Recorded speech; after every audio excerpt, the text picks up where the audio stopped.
Alright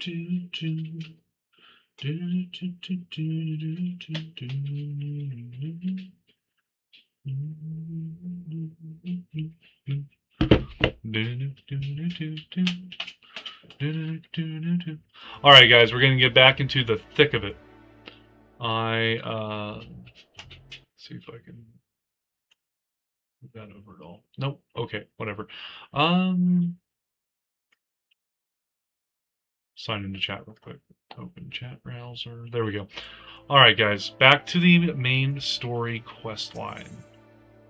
Knights, be not proud. The knights have matters here well in hand. Let us return to Falcon's Nest and share our discoveries with Sir Redwald.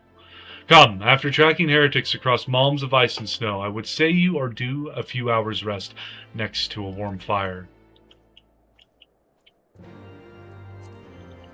Okay, so... Oh, Lord.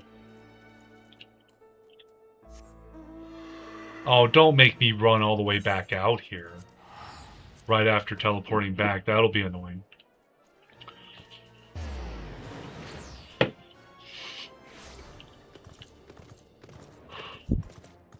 But, yep. I got my dad all taken care of and whatnot, so we are now back.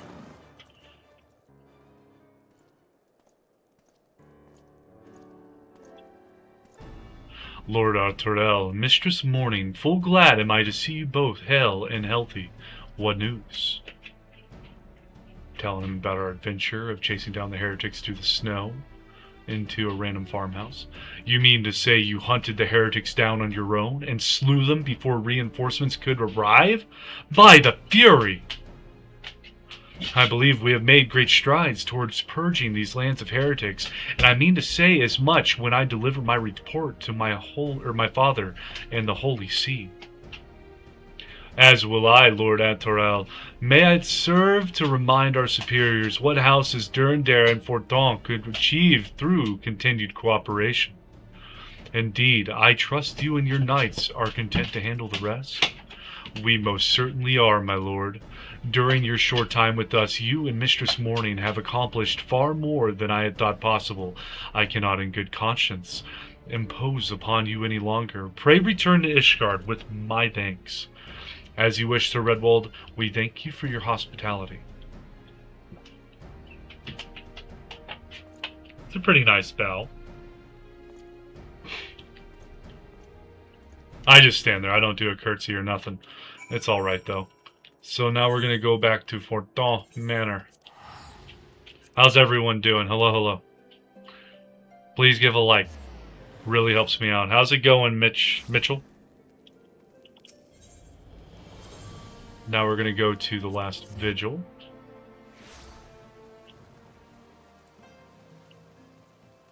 This guy hasn't had a unique line at all. Yeah, no, he doesn't have unique lines. How's your day? I'm doing pretty good today, Mitchell. How are you doing, bud?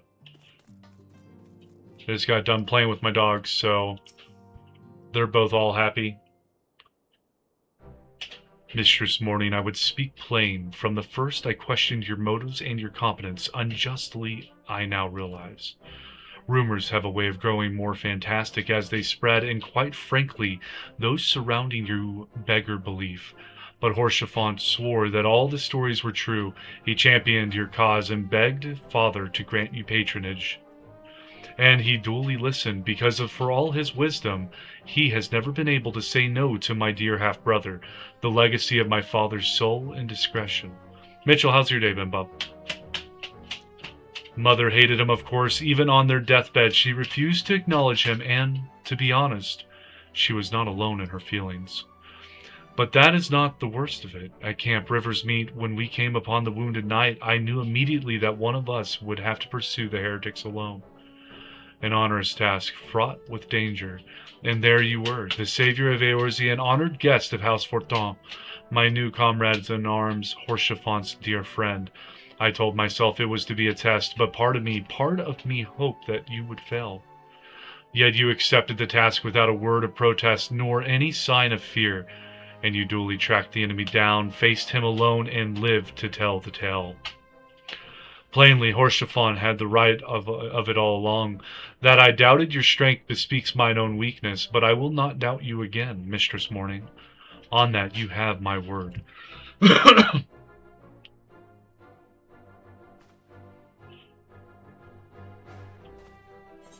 So he learned how to be a little bit better in politics with trusting some rumors, but not all rumors. Sometimes they are right.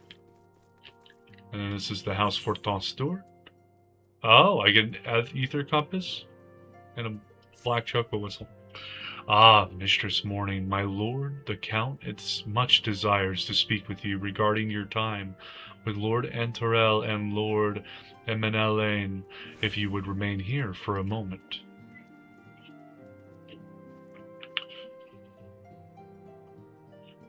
Hey, Luz Pacheco, how's it going, bub? The hero returns. I cannot thank you enough for saving young Emenelaine's life. Aye, he told me everything. I've also received letters from both House Zamail and Durandare praising your conduct, and that of House Fortin. You've won as much honor, my friend. The D is silent in Decimel? Okay, so it's Zezimile? Zemel? Okay, I'd have to hear him say it again. My lord. What is it? Speak. Pray forgive the intrusion, my lord, but I bring grave tidings. Master Alphino and Mistress Tataru have been detained on suspicion of fomenting heresy. What? What? Explain. Oh, we're going to war. They were observed entering a tavern in the lower levels on some half-dozen occasions. There, it is claimed, they made a number of inquiries. Inquiries which brought them into contact with certain elements. It was this which prompted a Knight of the Heavensward to demand that they be questioned. Sir Grinno, my lord. Sir Grinno is a brute. Exceedingly accomplished brute, but a brute nonetheless. Alas, he is also a son of House Zamail. Zamail.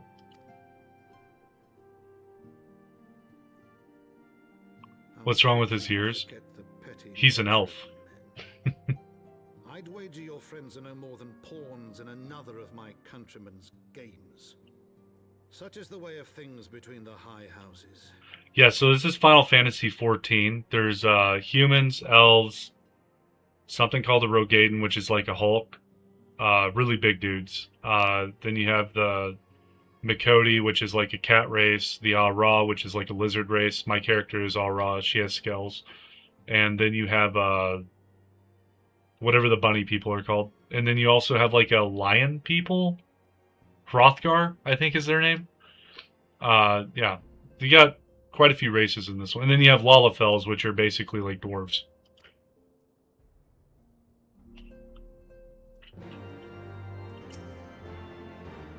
Though you have won the hearts and minds of many of my countrymen, there are those who will never be swayed, men who will dismiss your efforts and resent your successes even as we celebrate them. 'Tis like that one such member of House Zamail is manipulating Sir Grinno, for he is not a man to dabble in politics of his own volition.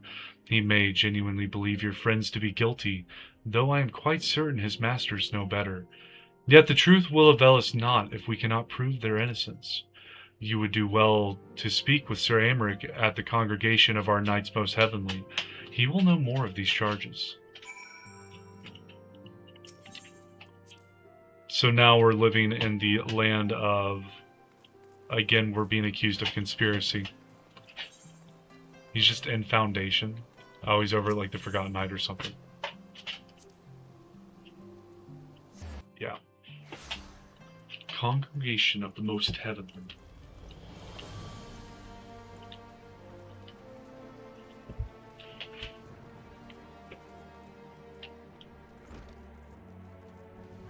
Horschaphon, Lucia, Handaloop?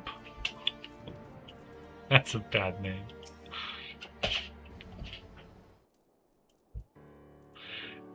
It has been too long, Mars. Would that this visit came under happier circumstances. You were come to plead for Master Alphino and Mistress Tataru, I take it. Word of their detainment reached us while I was delivering my report on the Vanu Primal. Truly, I know not which is more ludicrous, these charges or that flying feathered whale. That Sir Grenot's accusations are baseless, I have no doubt. Refuting them will be difficult. However, as he is a knight of the Heavensward, I speak of the personal guard of the Archbishop, the 12 finest knights in all of Ishgard, sworn to serve his eminence alone. Suffice it to say, their testimony is unimpeachable, and I have not the authority to challenge their actions. After all the Scions have done, routing the heretics and defeating Shiva, helping us to defend the steps of faith and drive back the Dravanian horde, after proving themselves true allies on countless occasions, is there naught we can do? I fear there is but one path left to us. We must demand a trial by combat. But of course, in a trial by combat sanctioned by the Inquisition, the victor's claim is judged true, regardless of the petitioner's standing. Under Ishgardian law, a trial by combat pits the accuser against the accused. In this instance, Master Alphino and Mistress Tataru would be expected to face Sir Grenot and a second of his choosing, another knight of the Heavensward most like. 2 of them! By the fury, that can hardly be considered fair. Master Alphino's magical talents will not have gone unnoticed, meaning that he will have no choice but to participate. Mistress Tataru, on the other hand, is quite obviously bereft of martial skill and should be afforded the right to name a champion to fight in her stead. Lest you doubt, I am ready and willing to serve in this capacity, as I am sure is Lord Horshaphon, but all here present know that you are the most accomplished warrior among us, and mayhap in the realm at large. Then it is settled. I will visit Master Alphino at once and inform him of our intentions. Mars, meet me at the tribunal when you have made ready. Until then, my friend.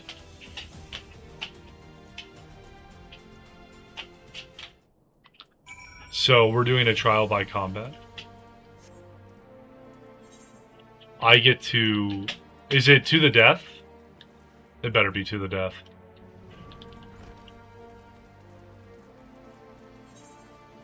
Top right. The Zemel Manor. Horshaphon. Listen carefully, Mars. When the trial begins, the petitioner will be asked to restate his charges, and the accused invited to respond. Then, in accordance with the law, they will be asked to restate the request for a trial by combat.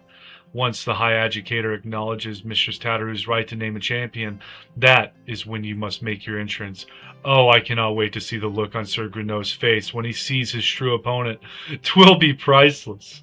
More seriously, should you begin to lose heart, look to me in the stands, and I shall cheer so loud, you will wonder how you could ever have contrived to doubt yourself. Now, are you ready? Oh. This should be funny.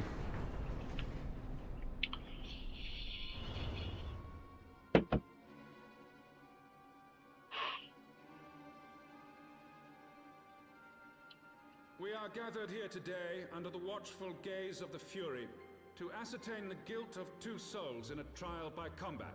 Petitioners, step forward.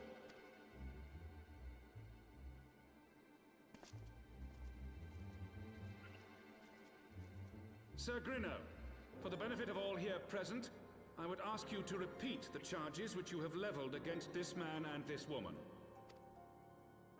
I, Sir Grenot de Zemile, brother of the Heavensward, did bear witness to these 2 foreigners consorting with heretics. Uh-huh. All is planned. Let the accused step forward.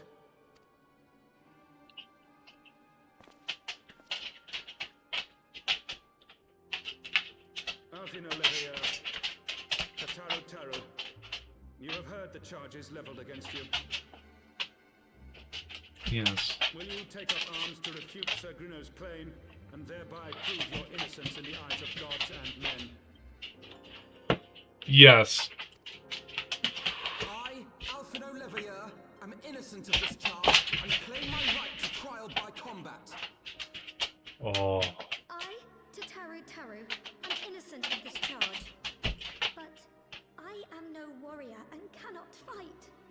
So, I claim the right to name a champion. Back up off the escape. Quit. To the old and the infirm? Go on. Go on, girls. We're not doing this again.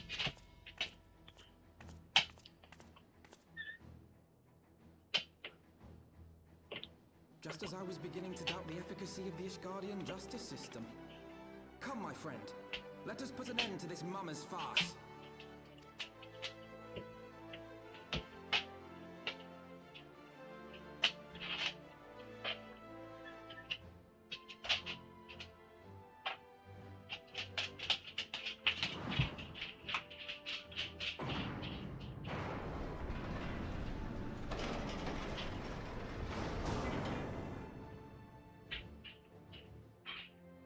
They don't look too upset.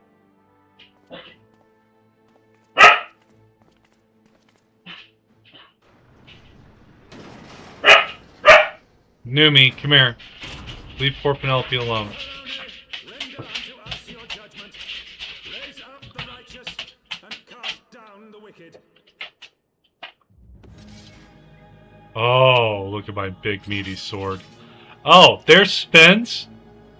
No. There's Spence. I don't want to be part of a meat grinder. Go lay down.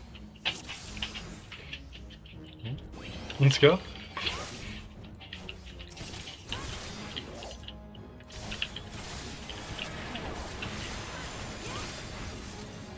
Alright, Alphino, you got this. Bloody waste of... Come on, then. You wanted this, remember?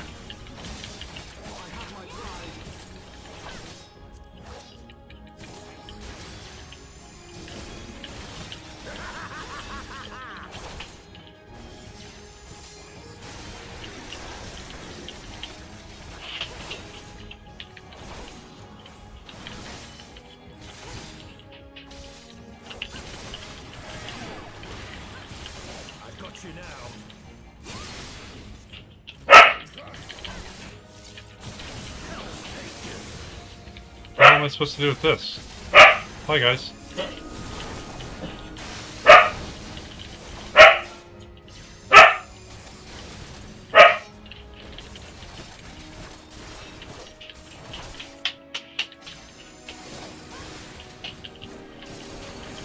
That's unfortunate, guys.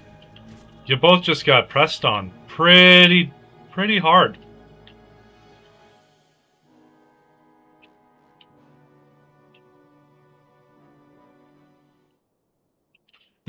I mean, we won! The Fury has spoken. Alphino Levier Taru Taru, you are hereby acquitted of all charges. Blessed are we who receive of her wisdom and see justice wrought by her divine hand. Petitioners, accused, go forth in peace. So I can do whatever I want in this town. Delivered from an untimely demise yet again. My thanks, as always.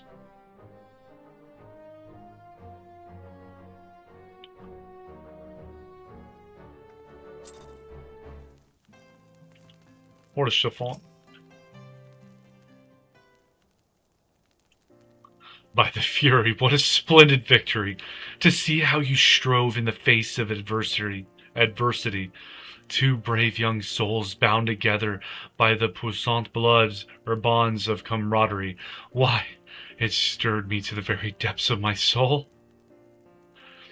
Having been treated to such a rousing spectacle, it seems only right that I present you with a humble token of mine admiration. Pray receive of me this chocobo whistle. With it, you may summon a black chocobo, fully trained and ready to fly. Is that expensive? Oh, it's got a little hat on.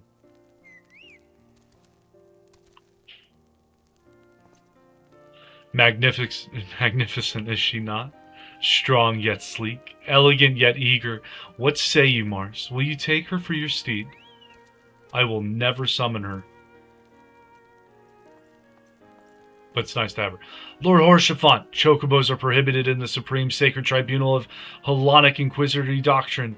Your steed must remain outside.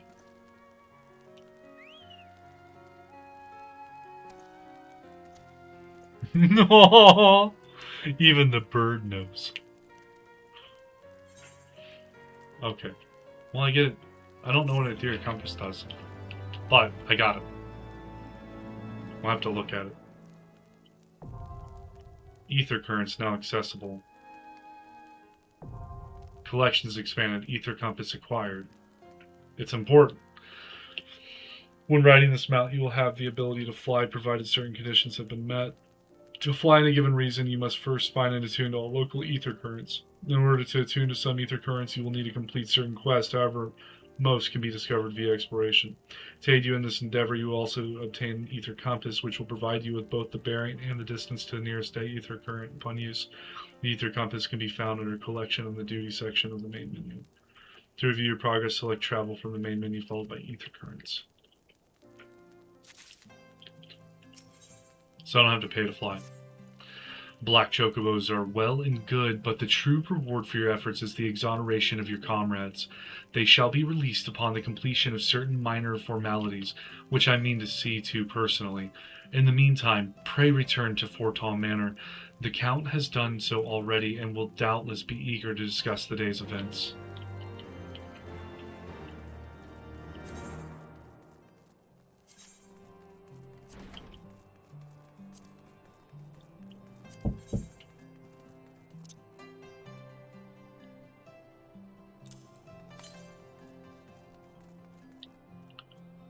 There's a Mogpendium.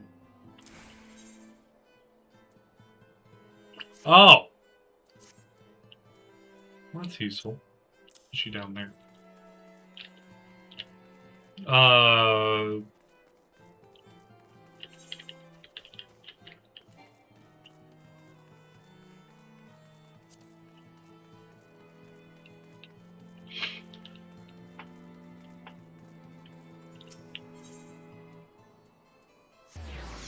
So, I should be able to fly soon.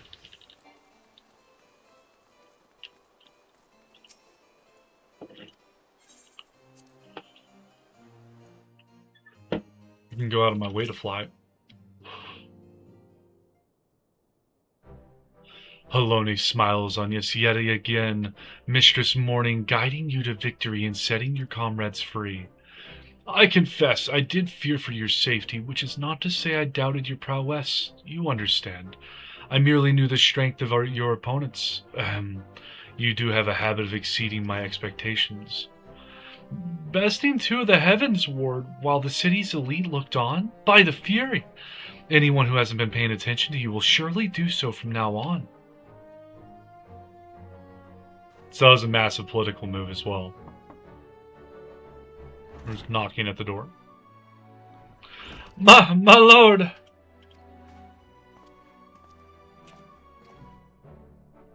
We have just received a message from the vault. His Eminence, the Archbishop, requests the presence of Mistress Morning. An invitation from the Archbishop? What an honor. A personal summons is indeed a great honor, and given recent events, you would be wise not to delay. Go, Mistress Morning, we shall speak anon. A priest will be waiting for you outside the vault. Identify yourself to him, and he will escort you inside. Alright. Where was the vault?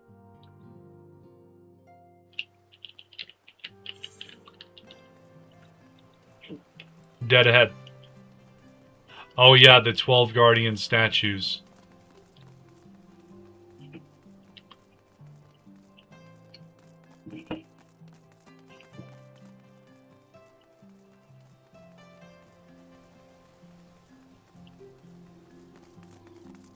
with the crazy as heck looking knight. Ishgardian priest. We are honored to receive you, Mistress Morning. This way, please.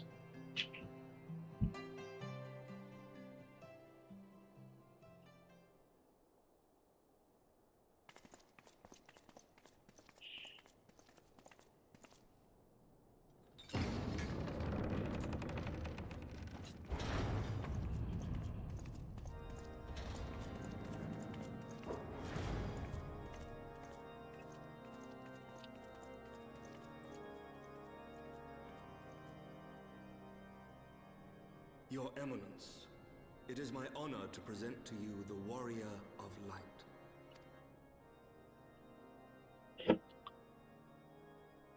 I have heard the tales of your many grand endeavors. The Lord Commander has also been most effusive in his praise. I am Thorin VII, Archbishop of the Ishgardian Orthodox Church, and I bade you come here that I might offer my personal apologies. You will forgive me for not calling upon you as courtesy would dictate. But, as you can see, my more sprightly days are long behind me. But I digress. Dude's got crow feet for days. Your companions were wrongly accused of heresy and subjected to gross indignities. This, I am sorry to say, was the result of negligence on the part of our nation's protectors. Negligence born of an excess of zeal. Is that... Yes, Your Eminence. Regrettably, it would appear that we of the Heavensward were in receipt of erroneous information. Sir Grinno has ever been headstrong. He pressed charges before the truth had been ascertained, for which I most sincerely apologize. An unfortunate misunderstanding born of an earnest desire to serve Ishgard, but one which should never have occurred. For who could doubt the character of those who bested Shiva and drove the Horde from the steps of faith? Not I. That much is certain. So why'd you let it go on? That will be all, Sir Zephyrin. I would speak with our guest in private. Your Eminence,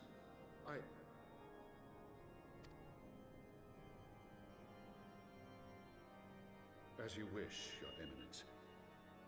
That will be all for today.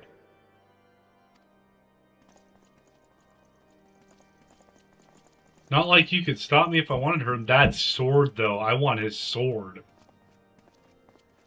It's huge.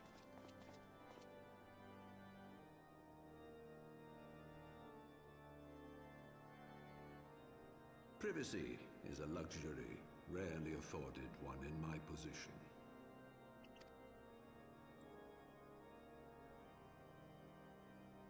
Now tell me, young lady, what do you know of the Ascians? Much and more, I shouldn't wonder, being the bringer of light. You should know that I myself have met with them, have entertained them as guests, even.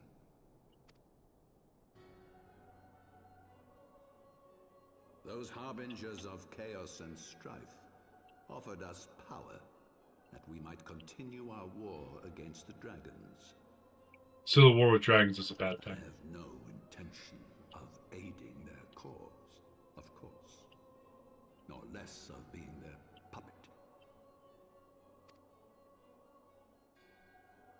Yet, were I to refuse them outright, I should learn naught of their true objectives and remain powerless to stop them. Thus have I hearkened to their words with interest and paid lip service to their beliefs, biding my time and preparing for the inevitable conflict. Smart man. And why do I tell you this? Because there is naught in this world they fear more than the power of the Warrior of Light. we are to rid ourselves of these vile interlopers, we must needs work together. With our combined strength, I have faith that we can wrest Eorzea from their grasp and pave the way for a lasting peace. Think on it.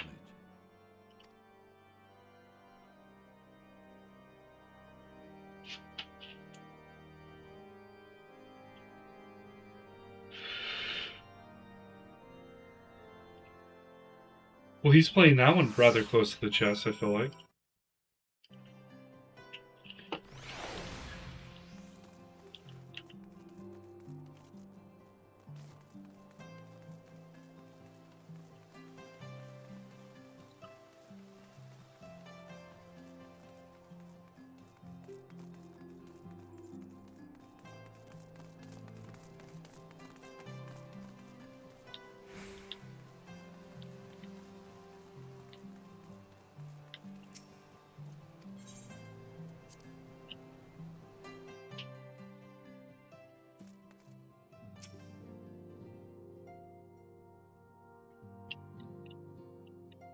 There you are. I confess, I was more than a little concerned when I learned that you had been summoned to the vault. What did they want with you? Well, well. A formal apology and an admonishment of those responsible. I see my fears were wholly misplaced. By the gods! The Archbishop freely admits to consorting with Ascians. So, their ambitions extend to Ishgard as well.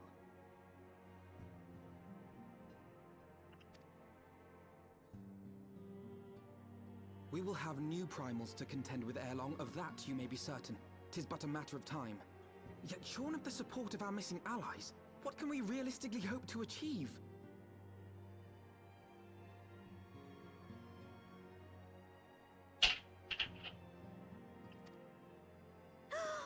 In the midst of all the excitement, I completely forgot to tell you. When I was asking around about the Scions, I heard the most awful rumor. What did you hear? General Rauburn is to be executed for crimes against the Sultanate. No. If the Flame General dies, we will lose a staunch ally, and the one man capable of holding the Sultana's assassins to account. Lord Orchiffon was wise to counsel restraint, but this business will brook no delay. We cannot permit this execution to take place. We must save Rauburn.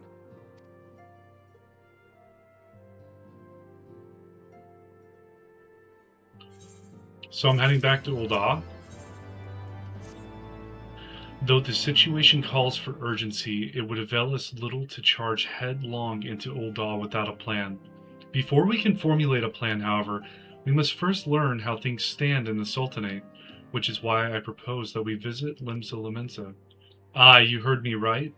While you were about your altruistic endeavors, I acted as an intermediary in trade negotiations between House Fortin and a Limsan consortium. During said negotiations, an opportunity to send word to the Admiral presented itself, and I duly seized it.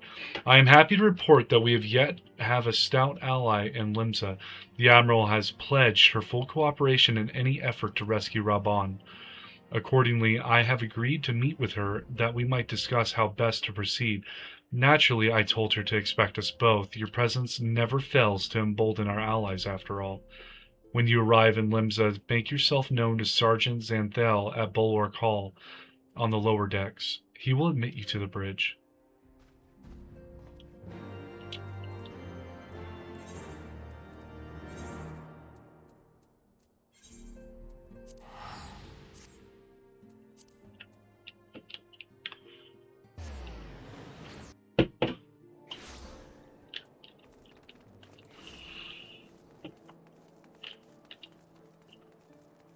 So, Merlwyb. What else happening? I was looking for a fight, and I'm looking for the Admiral. Maybe that's her stewards. The Admiral has been expecting you. Say the word and I will take you to her. If it's known as the bridge, does Limsa... Is it a giant ship?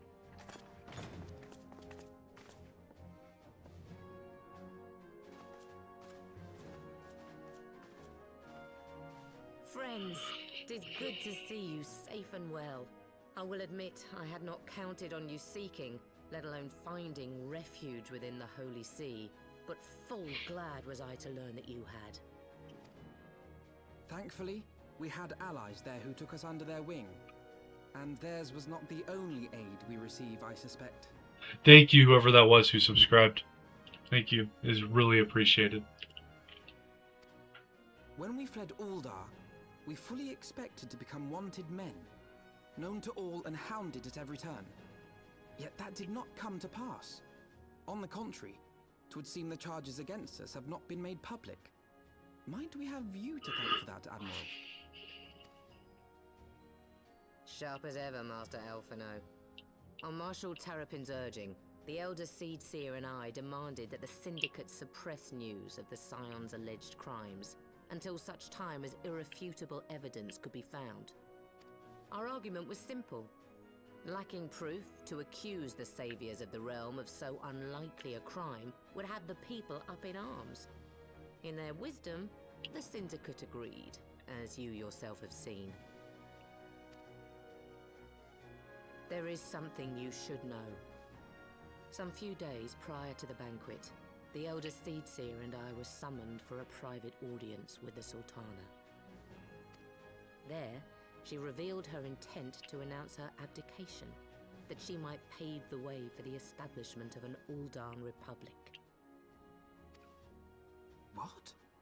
But such an announcement would have plunged the entire nation into chaos. She was well aware of that. 'Twas for fear of what might ensue that she summoned us. Her Grace wanted the Elder Seedseer and I to lend Raubarn a helping hand, you see? To aid him in preserving the peace during the transition. So, having somehow caught wind of her plan, Lolorito and Teleji plotted the Sultana's assassination in the hope of maintaining the constitutional status quo. But they must have known that her death would sow as much chaos as her abdication. Chaos from which Teleji alone might feasibly stand to profit. Surely Lolorito would never knowingly... Ah, could it be? I dare not hope.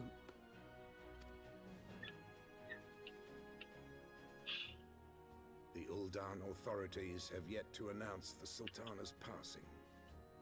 Oh. To allay any suspicion that may arise from Her Grace's absence, they have issued a statement to the effect that she is presently convalescing from illness. Mayhap they're waiting for a fitting moment to break the news, or mayhap they know of some other reason to delay. Something else has been bothering me, Admiral. I was dismayed to learn that General Raubarn is to be executed. Yet upon hearing the news, I could not help but wonder why he had been kept alive for so long. Pray mistake not my meaning. I am, of course, overjoyed that our friend still draws breath, and that he might yet be saved. But if his enemies truly wished to eliminate him, they could have done so immediately. I see no reason for this delay. Aye, you've struck upon an important point, Master Alphino. Following his capture, Raubarn had been held in the Marasaja pit within Uldar. In recent days, however, he has reportedly been moved to an unknown location. Queerly, 'twas not the brass blades who spirited him away either, but a band of soldiers decked in blue. Bought and paid for Crystal Braves. The Crystal Braves. Aye. If I read the winds aright, the arrangement between Lord Lolorito and the Braves has come under strain. At any rate, if we're to rescue Raubarn, we'll have to find him first. And you'll be glad to hear that I have already entrusted the task to those best able to see it done. Our friends of Doma.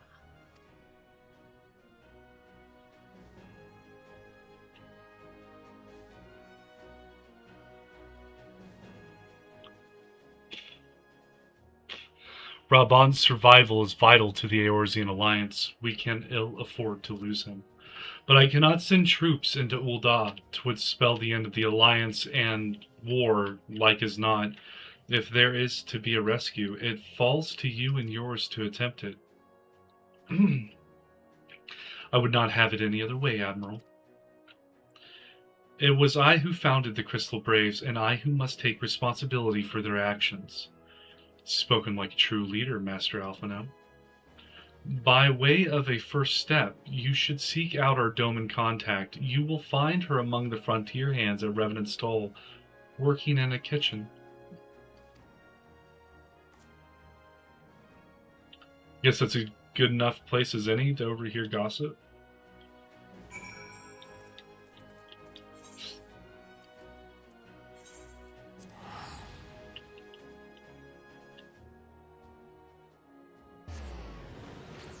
Adeleji Teleji was split in half by Raban himself, though. What in the...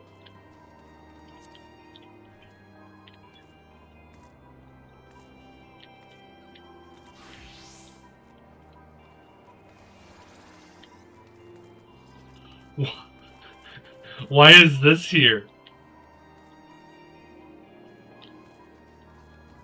With a weird... Okay.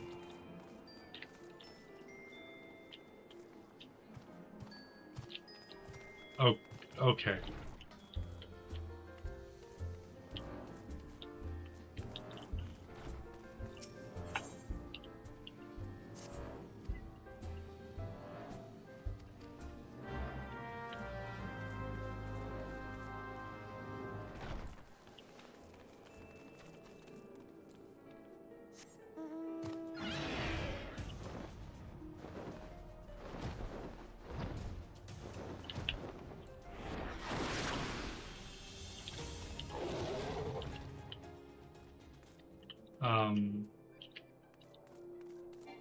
Is the kitchen upstairs?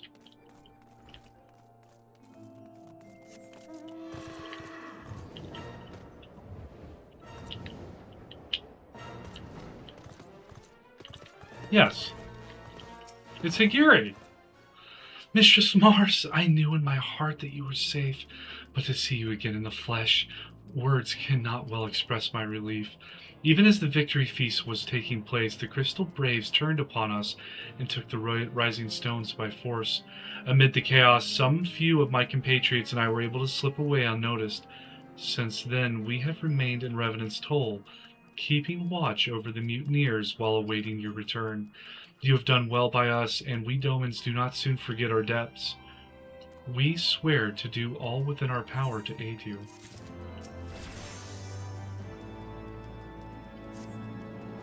Shortly before you arrived, I received word from Limsa that you were searching for General Raban. As the Admiral will have informed you, he was recently moved from his cell in the Marasaja pit. At the same juncture, Yu Hase and the 3rd Unit were observed leaving the Rising Stones. This can be no simple coincidence. Their purpose, we believe, is to escort the Flame General to the scene of his execution. Suffice it to say, we have people shadowing the 3rd. If you would join the hunt, pray seek out Dower at High Bridge, where I too am bound. Where's High Bridge? In Fan... Oh, yeah, okay. They're gonna throw him off the bridge, the same way that they were trying to do that with, Oh god, what was his name? The gladiator guy. I don't remember his name. I haven't seen him in a long time. Oh, I guess I could be doing my quest.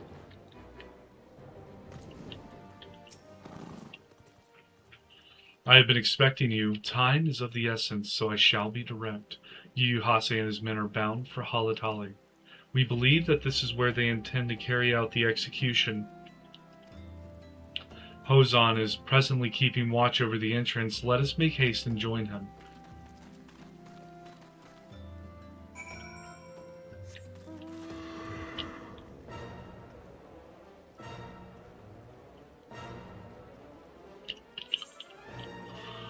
Yeah, Halatali's like right here.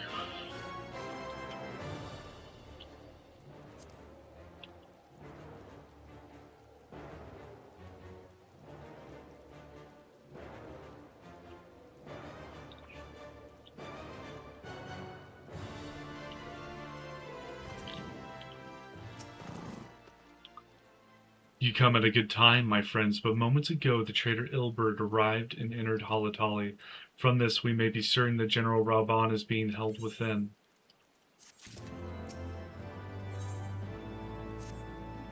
There is no time to lose. General Aldin may be executed at any moment. You must enter Halatali and free him from his captors. Please see to your preparations and tell me when you are ready to proceed. One of our own will accompany you inside.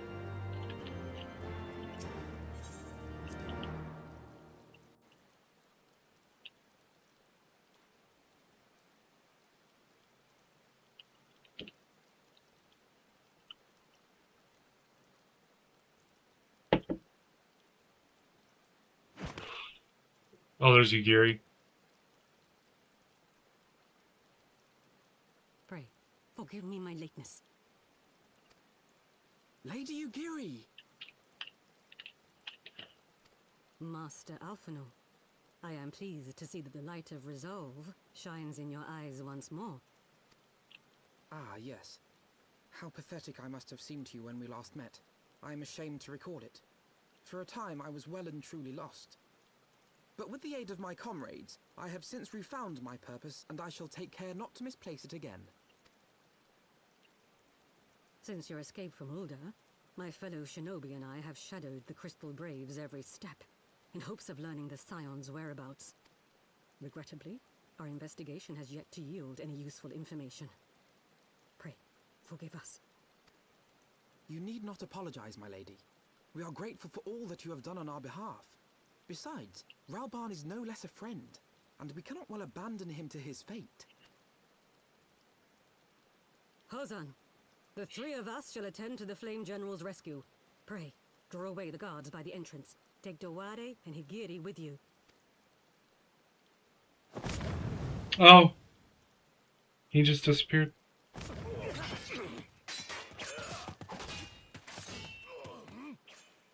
With me!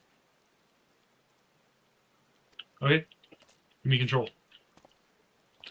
Let me away with you.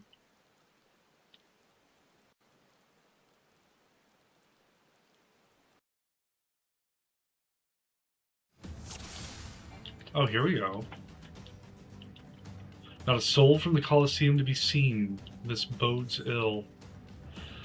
Take the lead, Mars. I shall follow close upon you.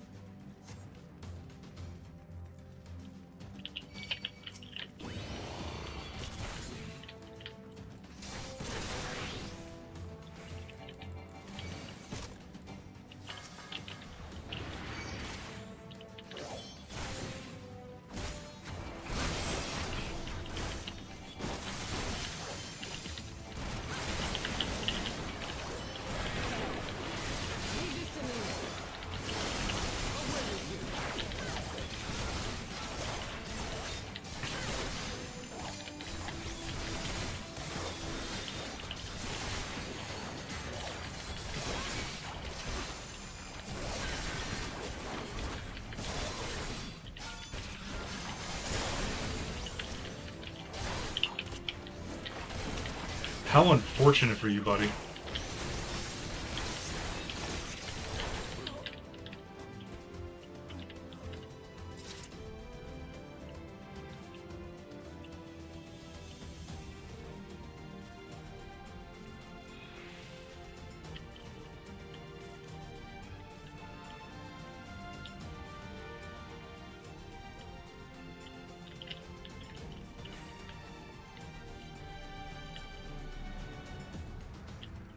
Well, that doesn't look good.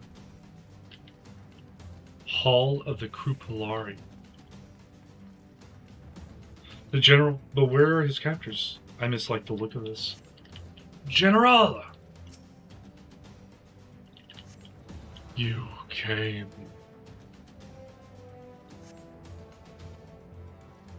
Well, yeah.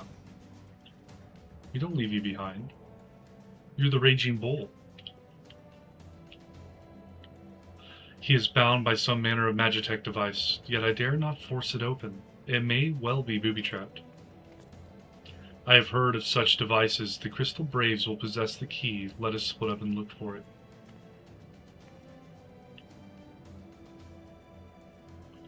That will not be necessary. Pray do not take it personally, my friends. You are the victims of harsh economic conditions. Happily, you will not suffer for long. This poison will convey you swiftly unto the bosom of Thal, where I hope to join you after the passing of many prosperous years.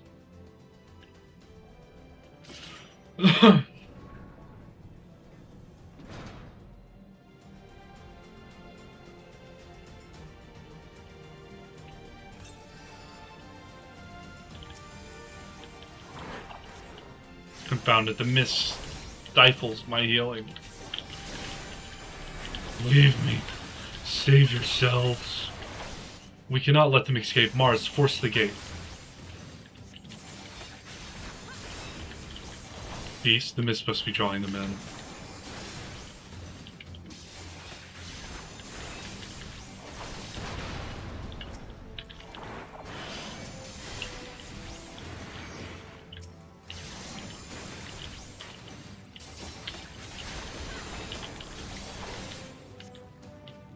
Alright guys, I shall tend to the general. Pray see to the mist and the key. The Braves have the key.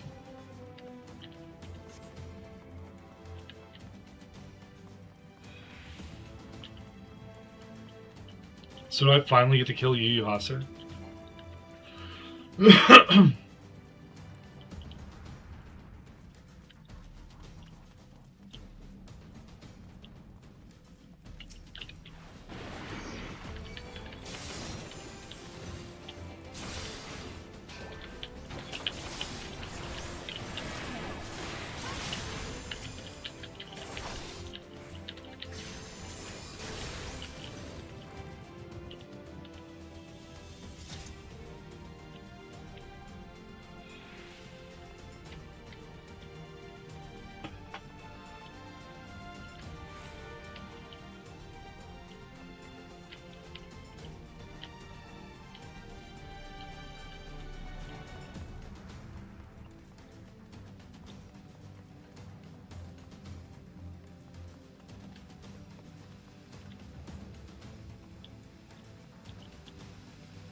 Oh, there's some spewing a bunch of green stuff up here.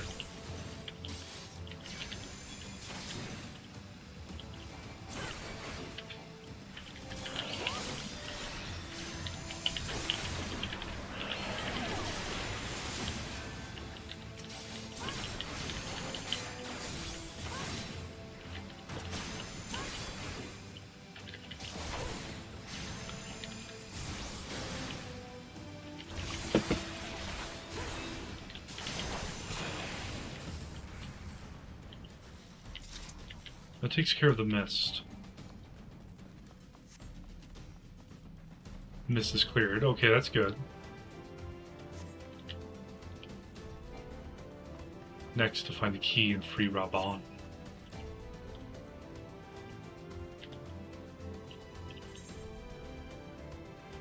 Should I go that way? That way wasn't possible.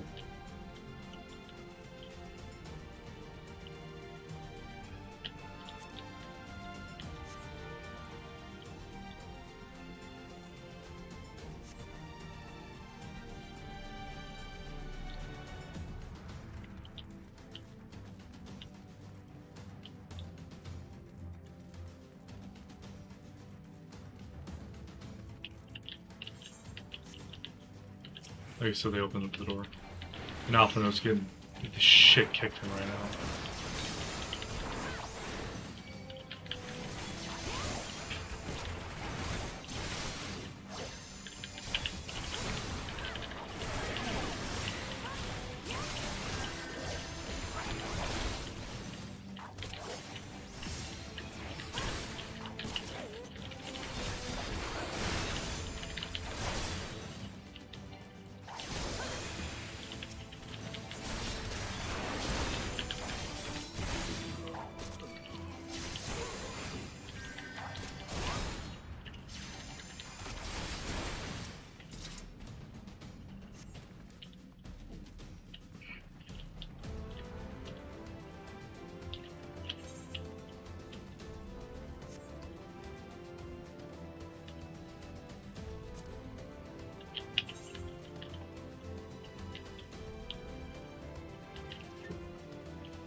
Oh, Raban's getting full vitality.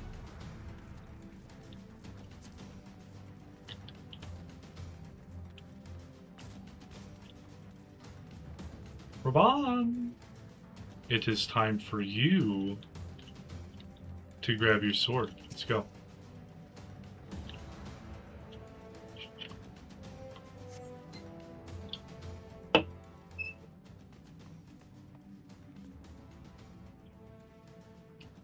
My thanks.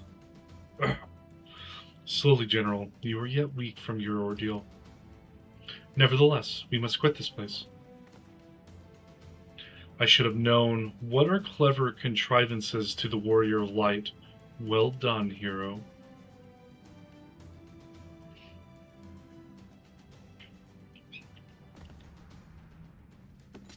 Ilward. You mean to struggle on, then? Very well. If you would stand in my way, I will cut you down like all the rest. Come, scions, let's get this over with. They should have ran. They had one option here, and it was to run.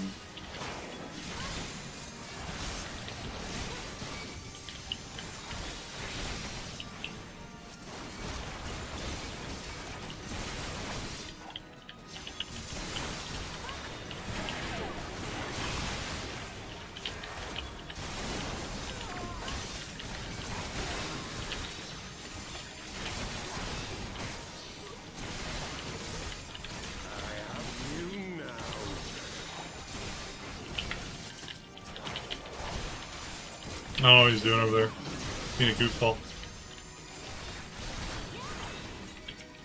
Oh, body. Oh, poor buddy. All your friends are cut down. Yu Hase's dead.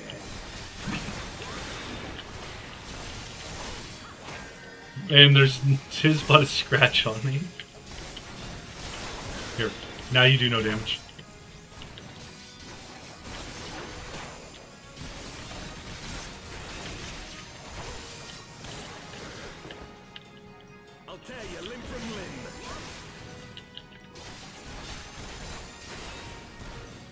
Tore me from limb to limb. I heard that. He did it good. This changes nothing. It is over, Ilberd. Lay down your arms and surrender yourself to justice. Justice? Justice for what exactly? 'Twas not I who assassinated the Sultana, boy. Ere we debate who is responsible for the assassination, I would ask whether an assassination took place at all. Oh, clever little shite.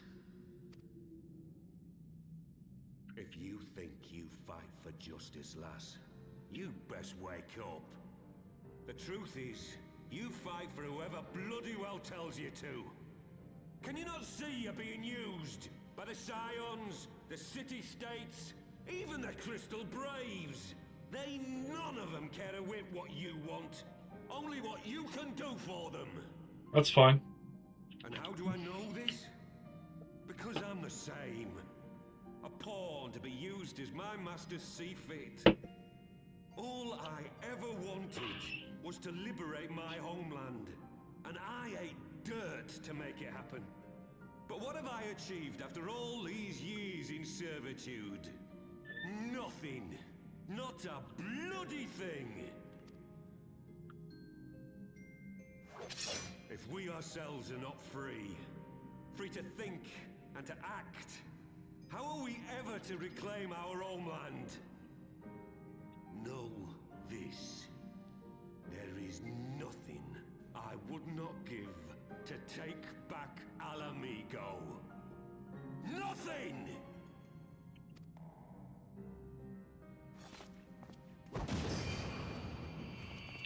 He just flashbanged us?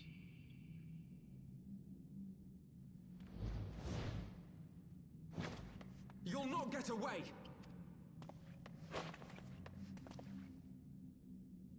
No, Master Alphino. Now is not the time.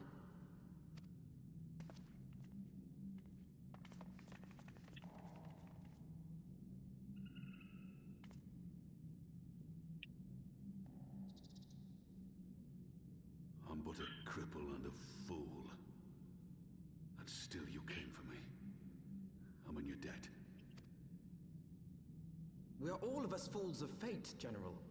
But even fools have a part to play.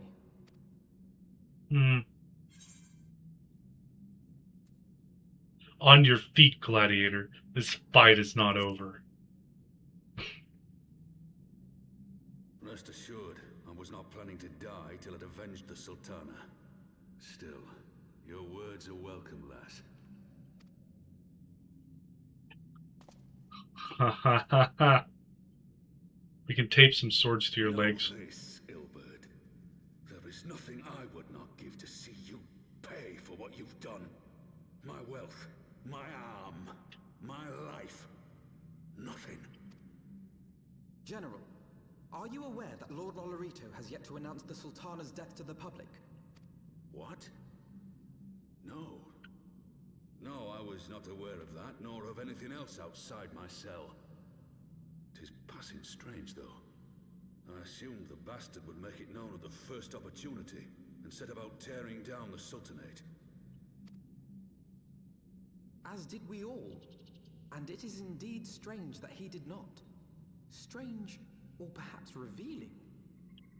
Now, I have no conclusive proof, nor do I wish to give you false hope, but I have reason to believe that Her Grace may yet live. What? What? But how can that be?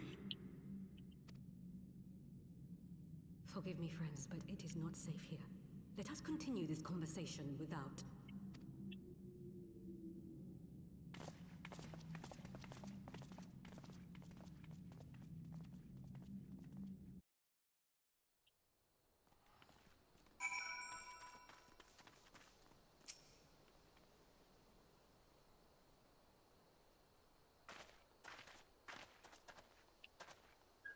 The general is safe. What news without?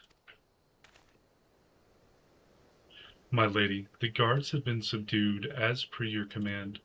We have since kept watch over the entrance. There has been no further activity. Then Ilberd and his minions have fled via some other egress. Scour the perimeter for signs of their passing. At once, my lady.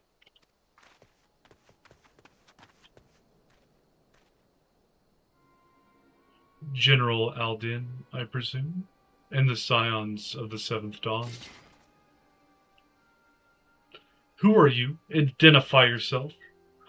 Pray do not be alarmed. My mistress is a friend, and I come bearing a message of goodwill. For your own safety, she bade me direct your steps to the Waking Sands. Know that Master Eorzea waits you there, along with others sympathetic to your cause. There is no ruse, I assure you, General Aldin. If you will come with me, I have prepared a carriage, that you may travel in comfort, safe from prying eyes.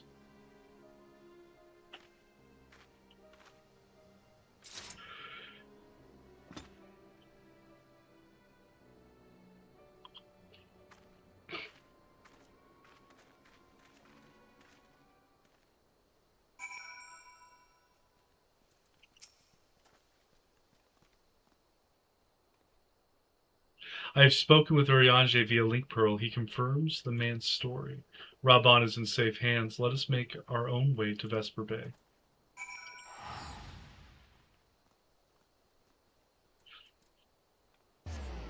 You know, I was kind of hoping they'd given me too many Vesper Bay tickets, but it seems like I'm going to keep coming back to this location many a times. Oh, can I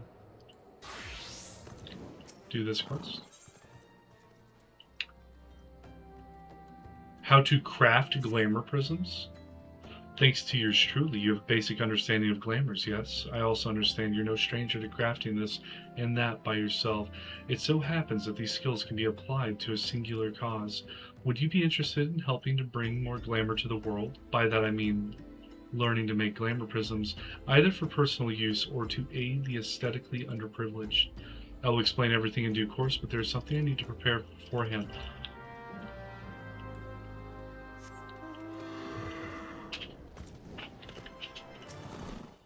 I'm just going to skip this stuff. It matters not to me.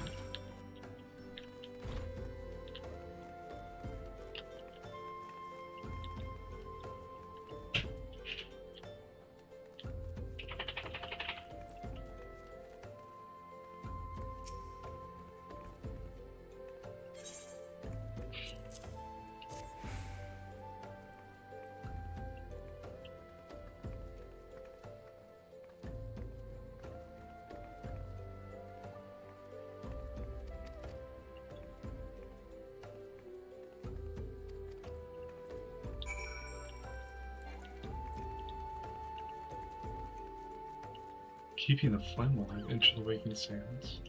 Oh, that's an Miss Cube.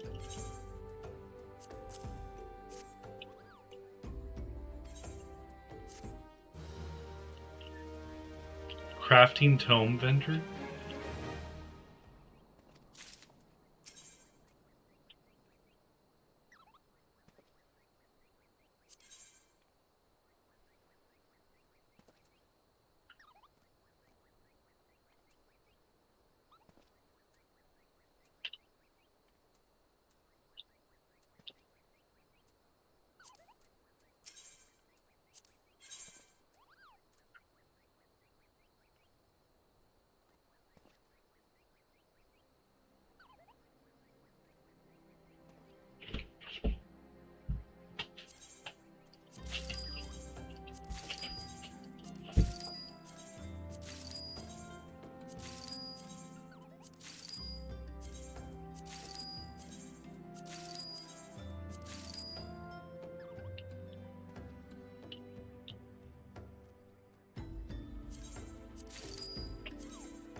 Sorry guys, normally I do my crafting stuff off stream, but I will take everything I just picked up.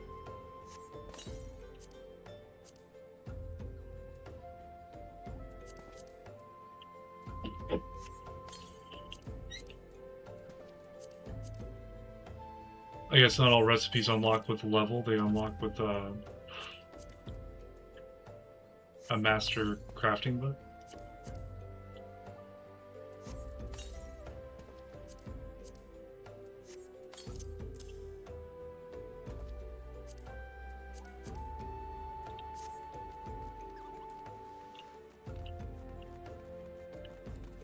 Alright, back to what I was doing.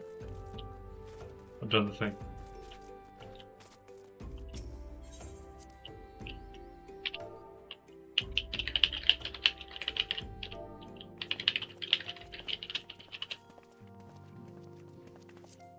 My dearest friends, praise be unto the 12 for delivering you from the clutches of treachery. Father! Pippin, my son, and Master Papashan besides. Forgive me, Father. I should have been at Her Grace's side. Save your tears. The Sultana yet lives. You. It was I who arranged this gathering. And judging by your perplexed expressions, it would seem introductions are in order. I am Dulala, head of the Order of Noldthor, and member of the Syndicate. What you said about the Sultana, is it true? Is she alive? Young lady, I understand you were with the Sultana when she drank from the poisoned goblet and collapsed. Would I be correct in assuming that you did not personally verify Her Grace's vital signs? Why ask when 'tis plain you know the answer? Calm yourself, General, and let me finish. The truth is not as you imagine it. You are all victims of a most ingenious ruse. A ruse conceived to eliminate the threat posed by Teleji Adeleji. 'Tis my belief that Teleji plotted the Sultana's assassination alone, but that Lolorito caught wind of his plot and exploited it to his own ends. He sought to manipulate you into eliminating Teleji for him, and you duly obliged. At one fell swoop, he removed his two foremost rivals, all the while remaining above suspicion. God strike me down for a fool. But the Sultana, how can it be that she lives? She lives because Lolorito willed it. Her own lady-in-waiting is but one of his many little birds. By her sleight of hand, the poison was switched for a less deadly draught before it could reach her mistress's lips. If you guys are enjoying the stream, please give it a like. Some manner of sedative, perchance, of a potency sufficient to induce a slumber like unto death. Were I to guess, I would say her grace is being held somewhere, dreaming dreams of a brighter Uldar, even as we speak. Oh, Nanamo. I will never forgive Lolorito for his part in this. I mean, he kind of saved her life. Though Lolorito's hands are far from keen, they did pluck her grace from the jaws of death. That must count for something. And though one may call the man's methods into question, it cannot be denied that he knows the value of stability, to the very gill, like as not. He craves power, 'tis true, but he has no desire to depose the Sultana. I had never taken sides in your feud with the monetarists, but it was not for want of concern for our nation's welfare. Indeed, 'twas out of the desire to see order restored that I furnished your Far Eastern friends with information and arranged this gathering. Is the Syndicate and Monetarist all Lalafels? I hope you are ready to work, General, for there is much work to be done. Our first priority must be to bring matters back into balance. Lest you forget Her Grace's words, the true wealth of Uldar lies in the health, happiness, and hopes of her people. As for the more worldly kind of wealth, I am content to let Lolorito help himself to whatever Teleji Adeleji left behind. You, meanwhile, must do that which you alone can do. Rescue Her Grace and take your place at her side once more, for her sake and that of our nation.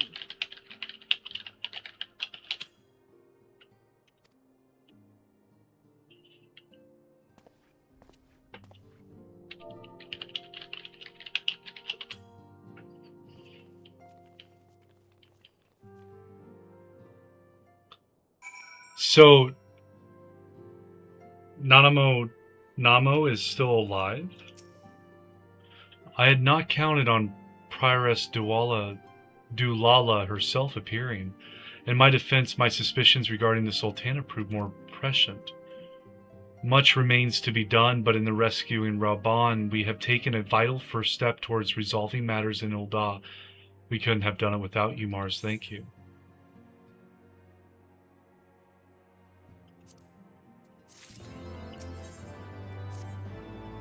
So,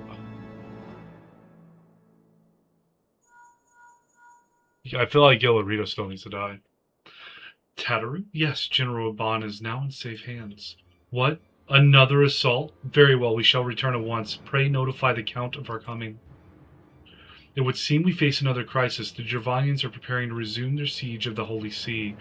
Though I am loath to abandon the Sultana to her fate, we lack the necessary evidence to act upon Dulala's claims. That being the case, I propose we leave Marshal Terrapin and the others to investigate and return with all haste to Ishgard. I don't get many breaks. Heavensward's definitely amping it up from A Realm Reborn. A Realm Reborn was getting really slow there in the end. Have you hit a dungeon or a trial or anything, babe?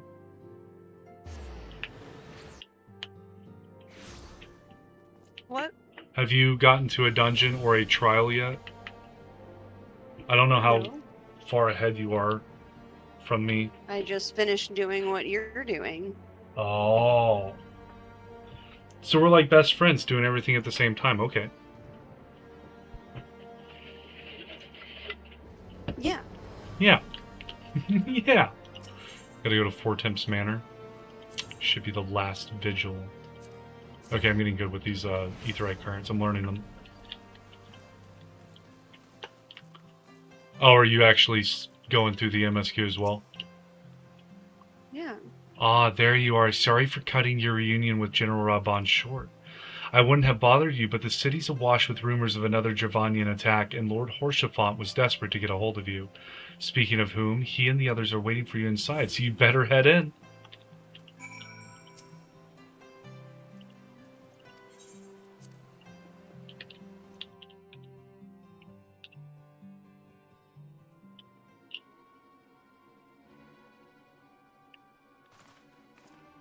Hey Forge, how's it going, buddy? My friend, I thank you for answering our call with such alacrity. As I am sure you are now aware, the Javanians are once more gathering for war.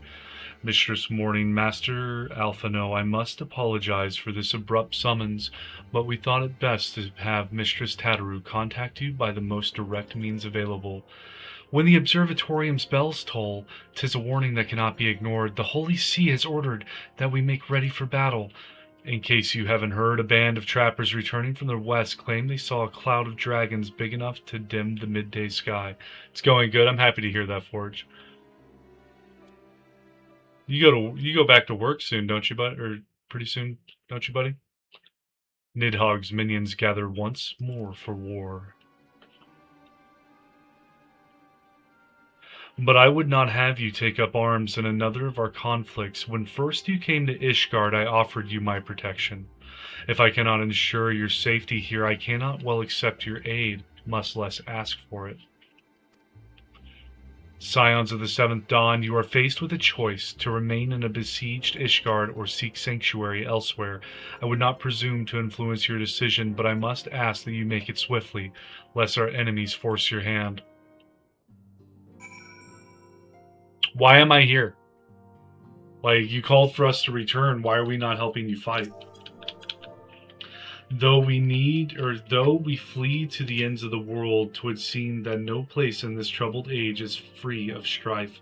Once more the horde descends upon Ishgard, and once more her weary defenders must take up spear and bow. The Count would have us seek shelter from this storm, but I for one grow tired of running.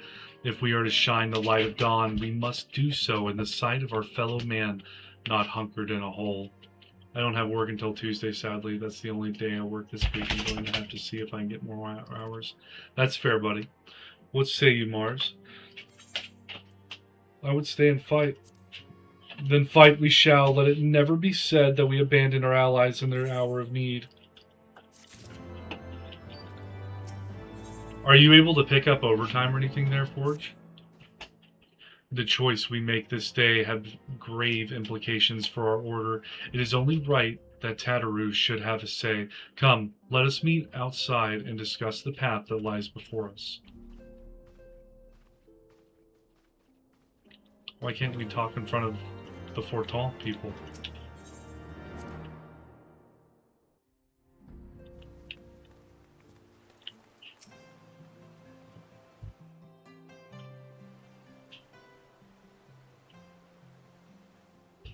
Ishgard cannot well endure another assault.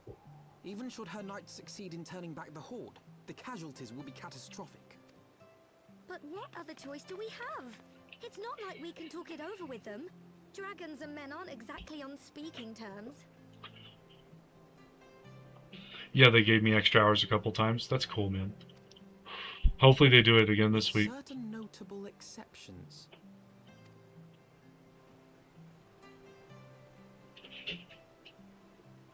You don't mean Iceheart? When last you spoke with her, she lamented her crimes, did she not? Then there remains a sliver of hope. If we can persuade Iceheart to act as our intermediary, we may yet be able to convince Nidhogg to abandon his bloody course. If there is to be a meeting, I would accompany you. Oh, it's Stinian. I forgot about this guy. Even with your intermediary, Nidhogg's blood rage may render him deaf to reason. However, the mere attempt may afford our forces precious time to prepare. Of course, you might also consider a more direct approach to ending this conflict. With the power of the Eye at my disposal, and the vaunted strength of the Warrior of Light, we could conceivably slay the beast outright. If we were Yeah. to risk a face-to-face meeting with the Dread Worm, I for one would feel safer in the company of the Azure Dragoon. However, I should only turn to your lance if my words failed to find their mark. Is that clear? Yeah, the more you get away from Solo's Forge, the more it's a PvP game. Solos, you can keep yourself in PvE lobbies, but there will be rats ratting around, camping, whatever, in order to kill people. It was on Spaceport, that's fair. Spaceport's mainly a PvP map. It's up there with Stella Montes. Dam is also fairly PvP oriented. Buried City and Duos can be PvP or PvE. It's kind of hit or miss. Perfectly. I shall assume that Isart enjoys similar diplomatic protection until instructed otherwise. A word of advice. Think carefully before divulging the particulars of this plan to Sir Emeric. 'Twould not do to have the Lord Commander accused of consorting with heretics. Indeed. I thank you for your counsel, Estinian. We shall be honored to have you with us. Bluegate's mainly PvP as well. Service.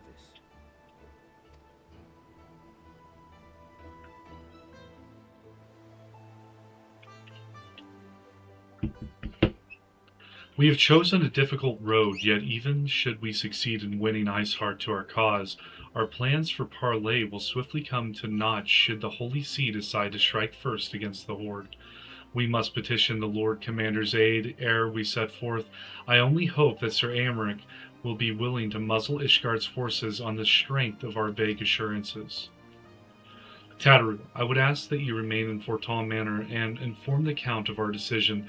Tell him that the Scions of the Seventh Dawn mean to do all in their power to ensure that Ishgard and her people survive. Yes, sir!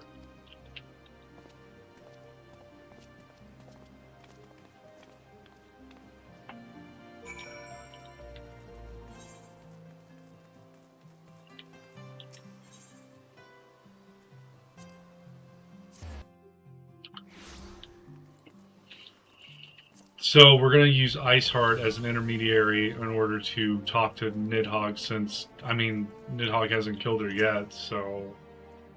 You should speak with the Lord Commander. Pray make it quick.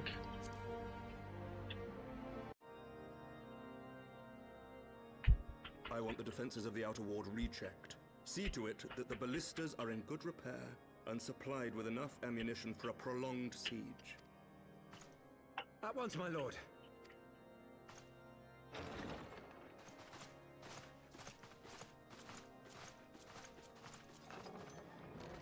Ah, 'twould seem I have visitors, and unlike those messing beyond our walls, these ones are welcome. Pray forgive us for interrupting you in the midst of your preparations, Sir Emeric, but our suit concerns the impending assault. To speak plain, we believe there is a chance the invasion might be halted before it even begins.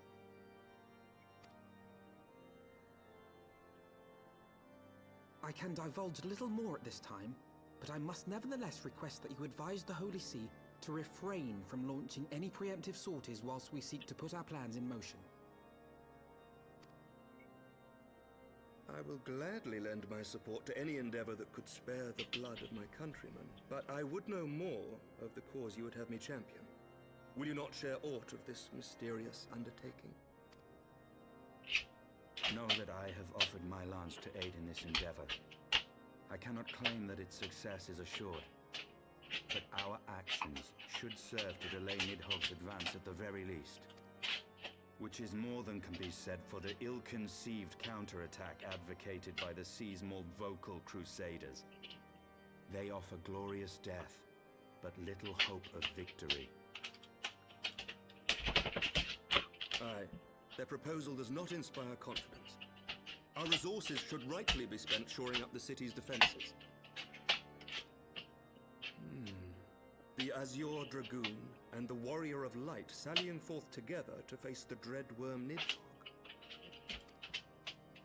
I'll solo him. I must admit, the mere thought of it does much to dispel my misgivings. Go then. Carry out your plan. I shall do what I can for you within the Holy See.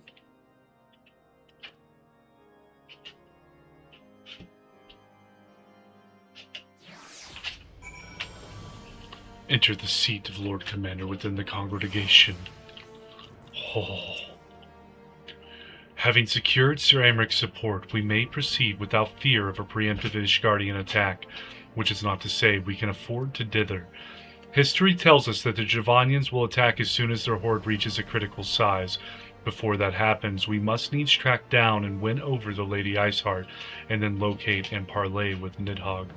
In short, time is against us. If you are ready, Asinian, let us be about our task.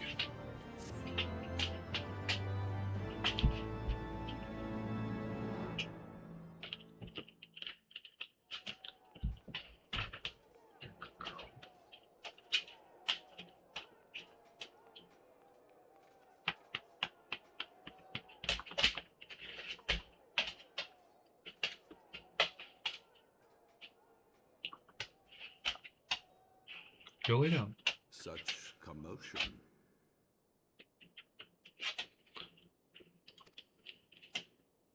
Yes, Your Eminence.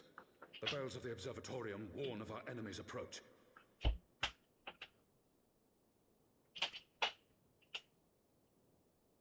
So, the dragons are coming. Let them come. In their hundreds and their thousands. With the divine blade in our hands, we shall rend their flesh and drown the heretics in their master's blood. Even Nidhogg and his foul brood shall be powerless to resist us. Oh god, guys, give me a sec. I forgot to rename whenever I made the stream. This is technically part 3. And thank you for whoever subscribed. We're at 137 out of 150. I'm getting very close to my goal. Thank you so much. When we have rid the world of... Oh shit. If I may, Your Eminence, the Paragons wield powers strange and unknowable. Can we be certain that they will not see through our deception? We can be certain of naught save the righteousness of our cause. If you would be a true leader of men, you must possess conviction as well as caution.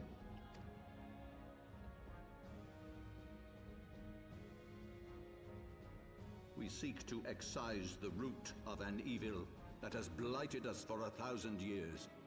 The risk is worth the reward. And what of Estinian and this warrior of light? They have plans of their own. I feel like I missed something crucial. Leave them to their purpose. We must each play the role we have been given. You and your chosen brothers most of all.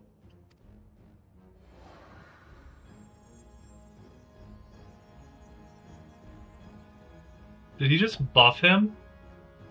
For the glory of King Thornton.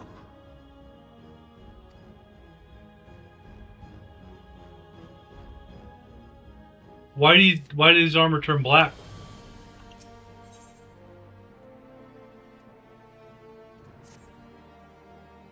Before we set forth, we must needs inform Tataru of our plans. Then I shall await you at St. Renat's Forum. Tell your friend we may be some time. The road you have chosen is neither short nor easy. Of that I need no reminding. Come, Mars, let us head back to Fort Tom Manor.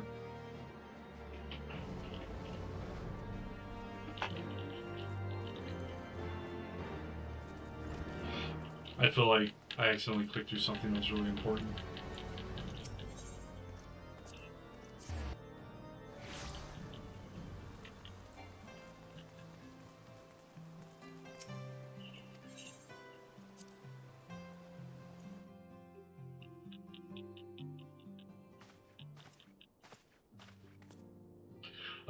Our course is set, Tataru. It may be some time before Mars and I return to Ishgard.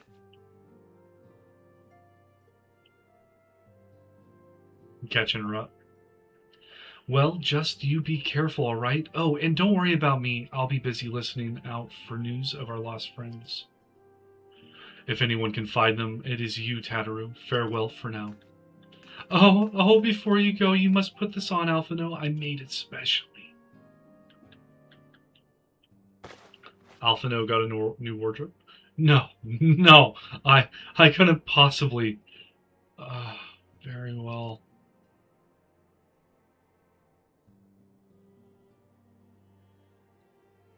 Well, he's looking more dapper. By the 12, it fits perfectly, and the quality is actually rather good. I'm glad you like it. I've been practicing my needlework while I listen to rumors and the like. A good receptionist is always learning new skills. My thanks, Tataru. Whatever else awaits me upon the road, I shall not fear the cold. 'Twas the least I could do. Now I must be getting back to the tavern, or I'll never catch up with all the gossip. Best of luck on your journey.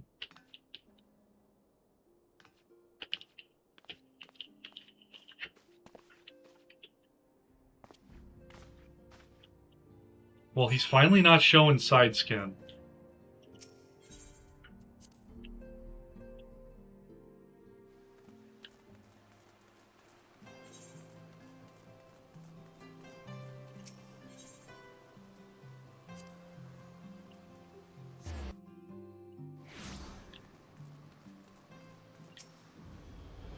You have said your farewells, then?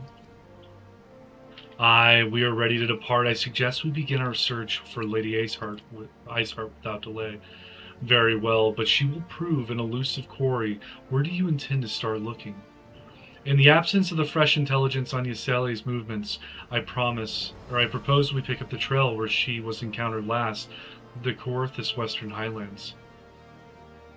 Let us speak with Sir Redwald, was it? As the commander of Falcon's Nest, it is like that he will know if any heretic activity has been reported in the area.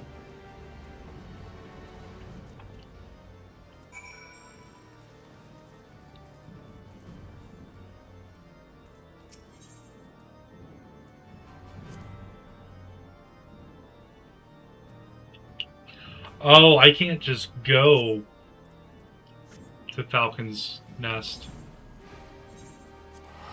I gotta take the Chocobo or teleport. That's upsetting. If you guys are enjoying the stream, please give it a like. It's super helpful to me. It really is. Babe, do you want to be in a party with each other? Or are you like pretty far ahead of me?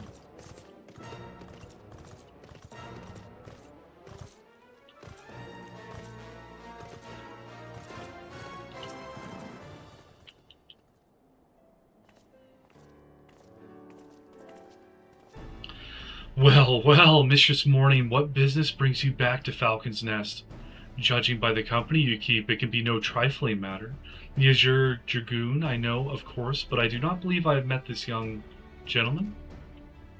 Alphino Leveilleur, at your service, and you are not mistaken as to the gravity of our mission, Sir Redwald. As I am sure you are aware, the Observatorium has warned that the Dravanians gather for another assault. We believe there may yet be a way to avert the coming conflict, but only if we can find the elusive Lady Iceheart. Thus have we come to Falcon's Nest in the hope of acquiring the latest intelligence on the heretics' movements. I see. Then you would be best served by speaking directly to my men. A patrol is due to return from its sweep of the surrounding lands at any moment. You may also wish to question the knights assigned to pick over the remains of the heretic refuge at Gorgagne Mills.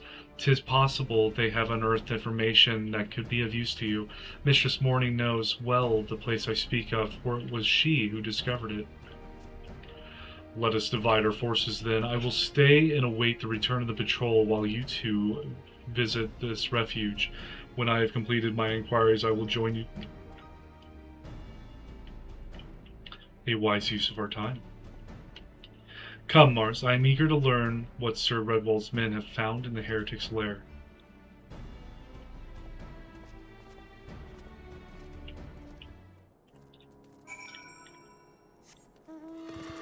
For some reason, I feel as if they're going to make me run all the way back north. bridge over frozen water. Blue quest. This wasn't here the last time I was here.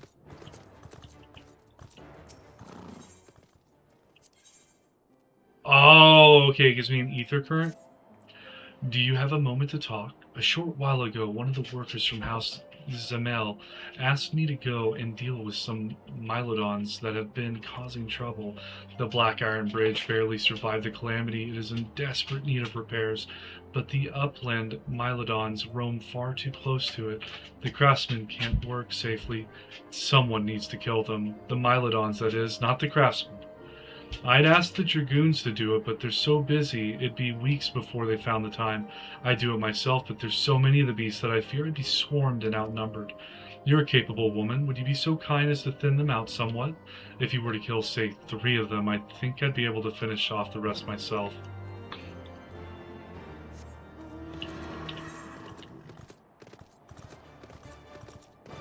Oh, that's on the way. Sweet. Easy enough.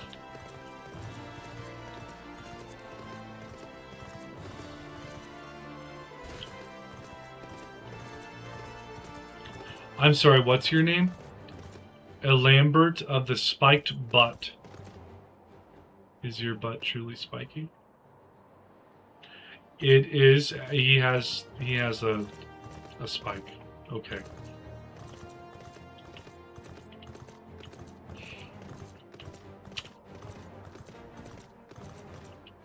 Named in an honest way, at least.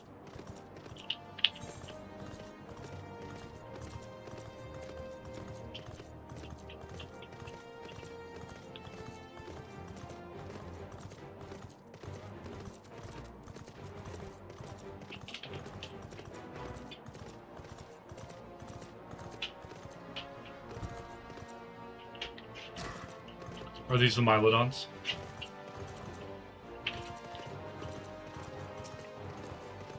Bergthurs? Wait.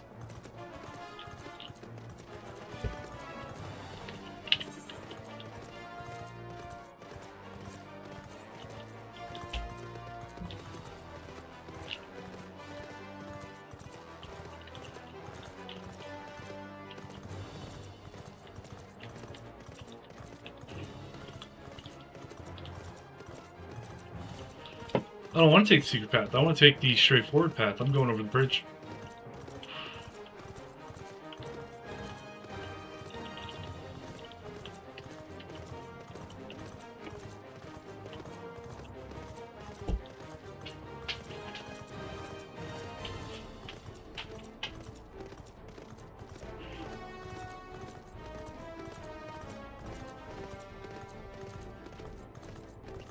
Yeah, so how's all your guys' days going on this wonderfully snowy evening?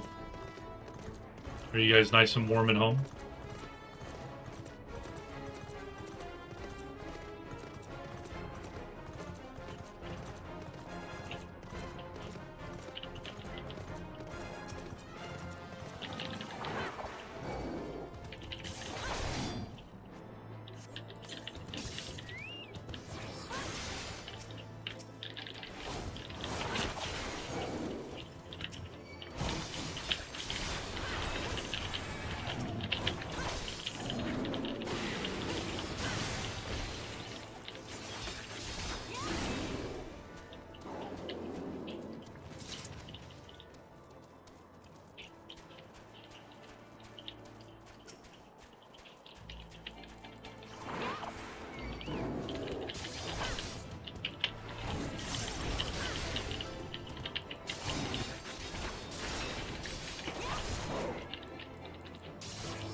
Where's the current?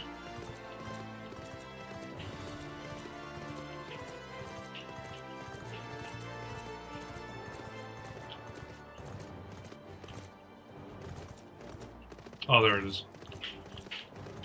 We'll go snag that real quick. I want to be able to fly. Hey, Nikki, how's it going? I'm enjoying Heavensward a lot more than I did A Realm Reborn. Like, it's pretty nice. Mistress Morning, our findings, you say? Well, there's something of a tell there. No sooner had we chanced upon a promising-looking sheaf of letters than we were ambushed by from the shadows by great white beasts. It would seem the heretics foresaw our coming, and left behind their pets to discourage further investigation. Several of our numbers were badly wounded. And you cannot carry out your duties until the creatures are slain. We have not the time to wait for reinforcements. Let us deal with these pets ourselves, Mars. I feel like the writing is considerably better in Heavensward than it is in, or than it was in A Realm Reborn. Stuff's a lot more streamlined. There's less, oh, it's literally polar bears.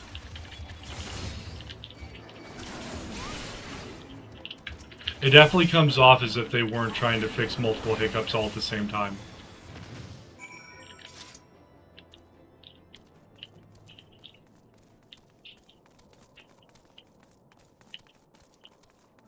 How's your night going so far, Nikki?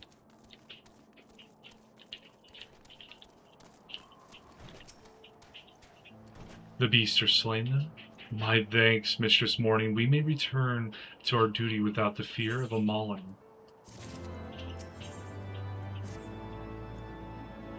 You wish to track down Lady Iceheart, is this not so? The records we discovered ere those beasts mauled by comrades appeared to be some manner of correspondence. We had not the luxury of pursuing their contents more closely, intent as we were on surviving an onslaught of fang and claw, but I'd wager those epistles contain more than friendly salutations betwixt lonely heretics. My interrogation of the patrol proved fruitless. Either we divine some clue from these letters, or we wander the snowfields and pray that the gods lead us right to Iceheart's door. 'Tis hardly a choice at all. Bad, just got done playing Repo with a few friends. Oh, what happened? Oh, not too bad. My bad. I've got to switch over to my the other chat so it gives me everything. Just got done playing some Repo with a few friends. That sounds pretty cool. I've never played Repo before. I had a couple friends who wanted me to play it, but I just never got around to buying it. It looks fun. Oh.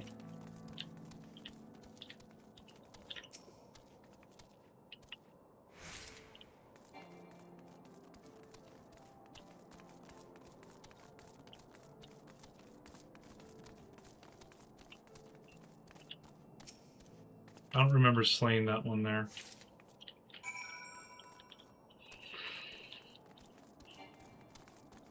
Downstairs? It's goofy. It's what my friends all say about it too.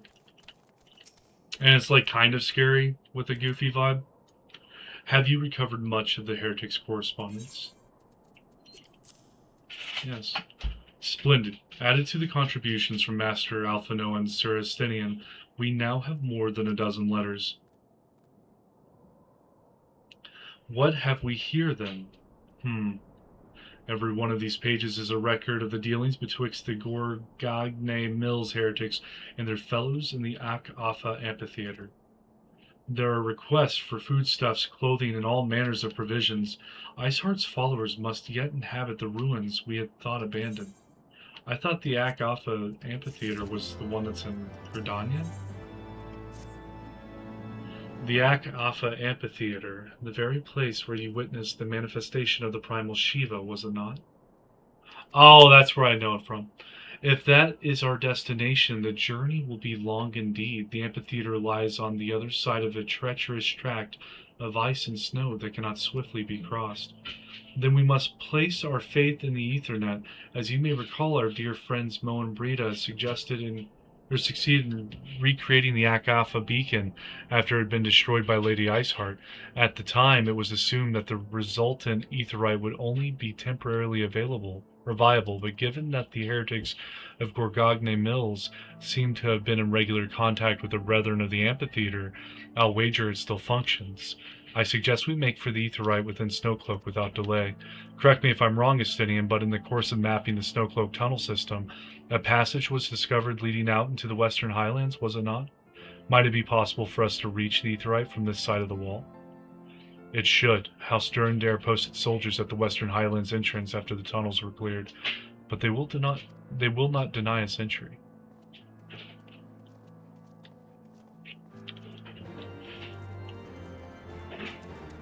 So Snowcloak, Central Highlands to the Western Highlands. Okay, it makes sense.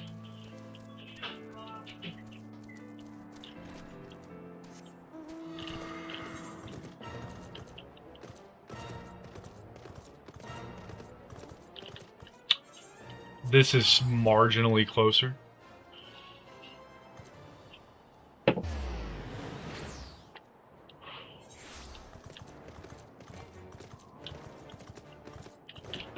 And I get to turn in this quest.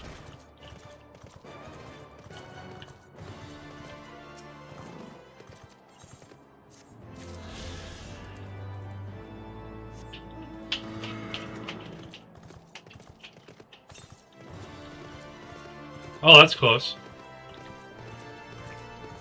Okay, okay. I'm finding these pretty quick. If I lose another... Is that a chocobo? Oh, the chocobo's not talking.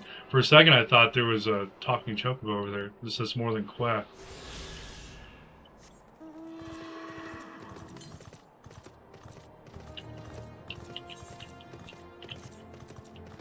To the northwest? It's like way over here. Jesus.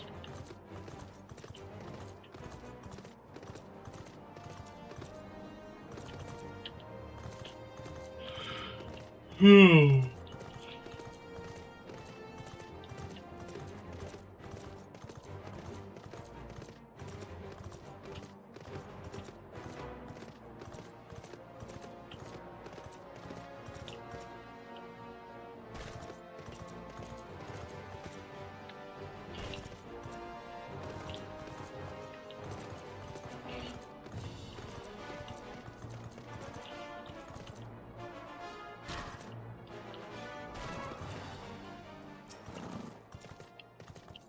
Ah, the guest of House Fortin, accompanied by a Dragoon, no less?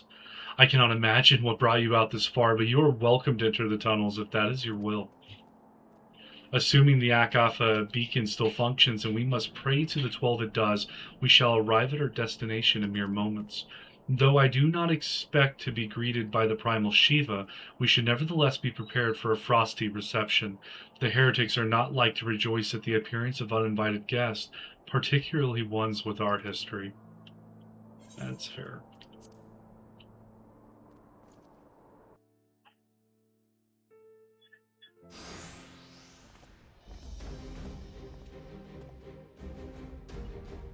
An impressive structure. I wonder how many ages it has endured. Mayhap you should ask its occupants. They seem a friendly bunch.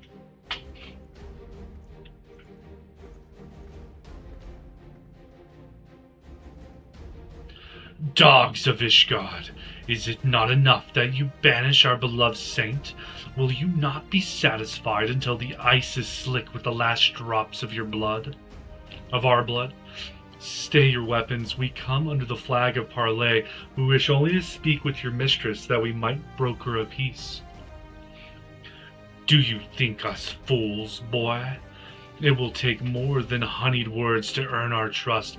You walk with the Dragon Slayer, and we know all too well what he is capable of. My reputation precedes me. They give us little choice. Come, brothers, may dragon wings bear us to victory.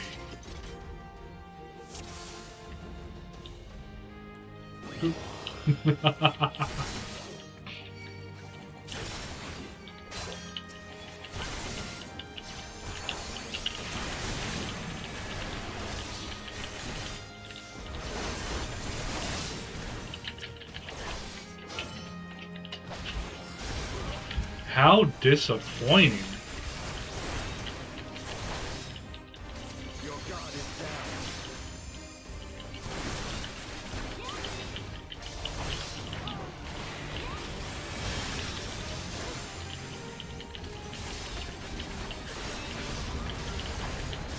Estinian's just jumping from left field to right.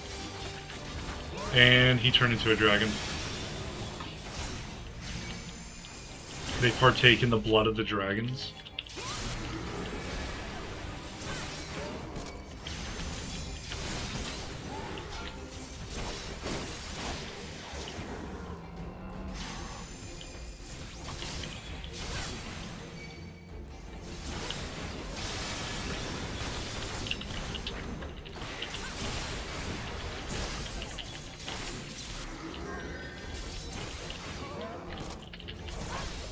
How unfortunate for you that you just took a shield to the face!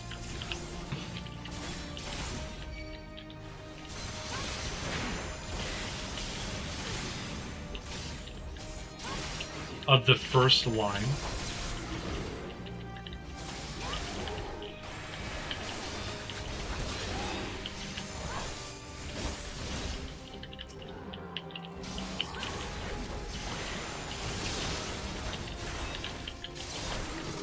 Oh, he turned into a dragon too? Oh, he's a big boy. That's fine.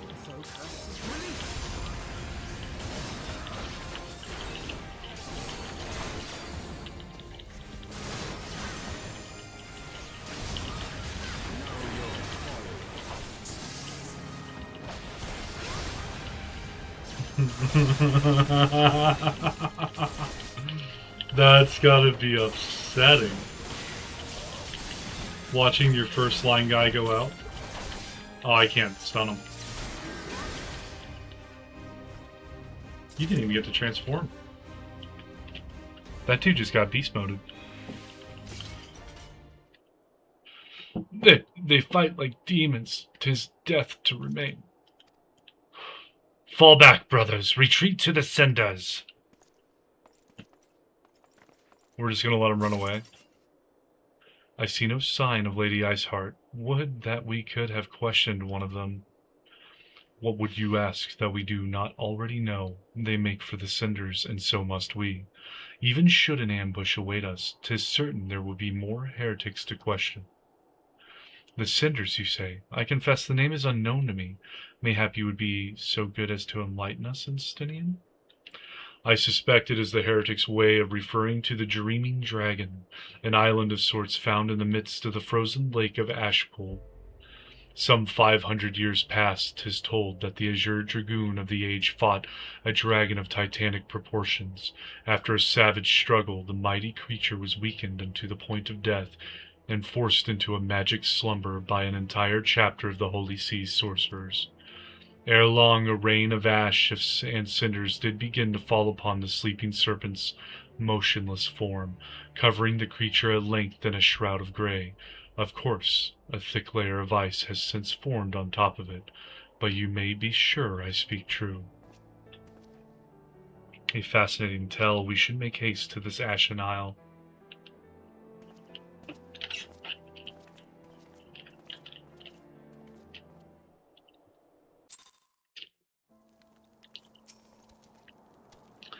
The Dreaming Dragon lies far to the west. Before we approach the Frozen Beast, however, there is another place I would visit first.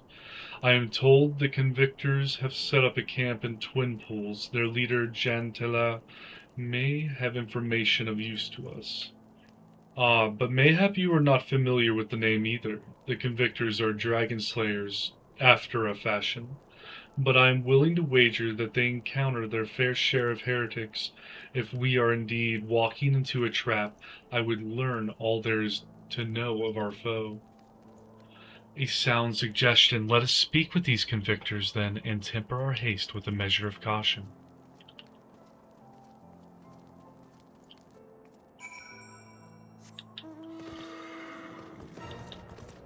How do I get out of this?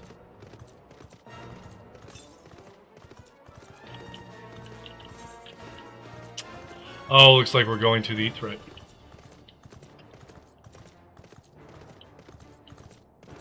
Does this just come out into the open? It does? Alright.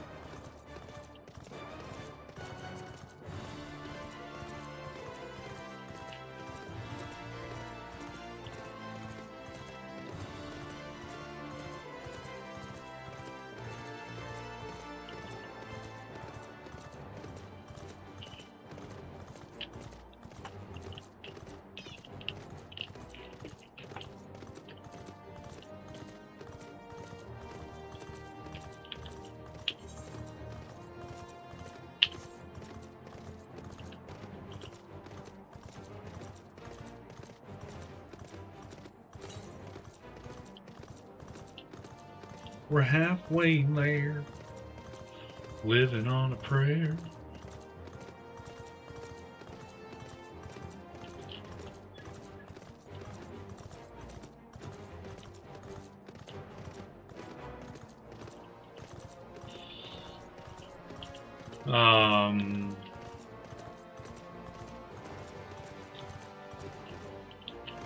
Come on, let me jump up here.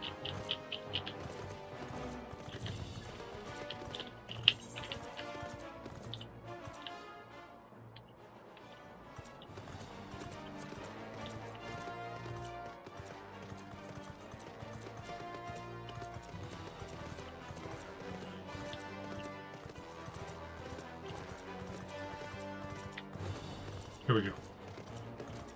And we got more polar bears.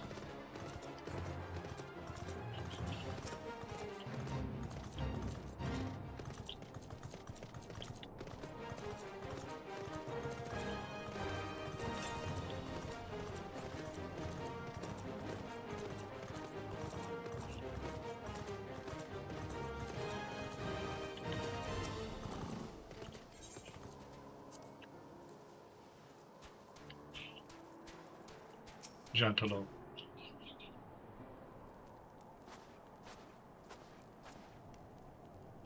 Well, well, what do we have here?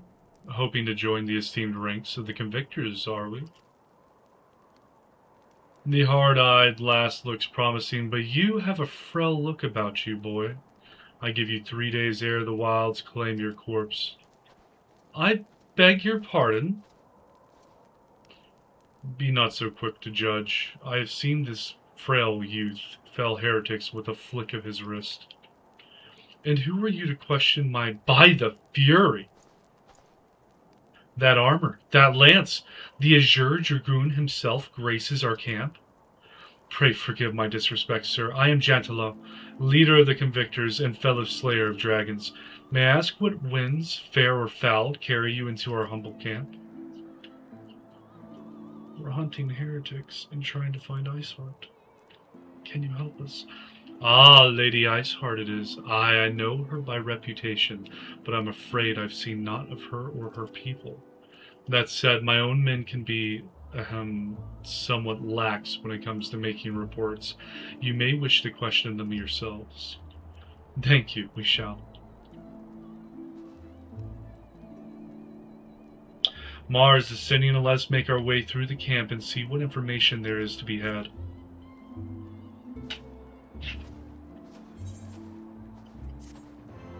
Alright. Oh. Okay, baby steps. It gives me an ether current. That's another ether current.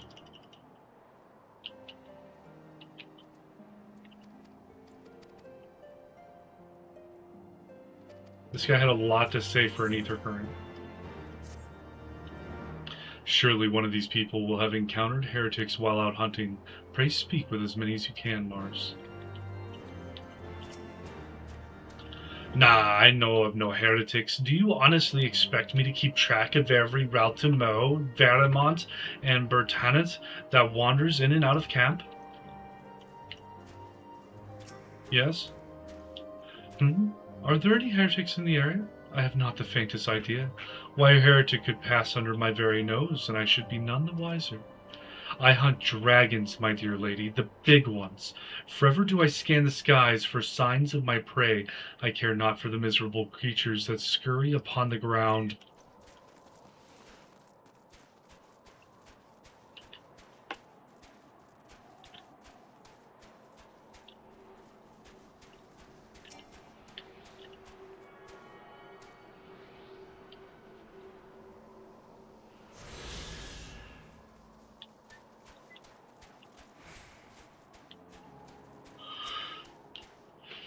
Looking for heretics, you say?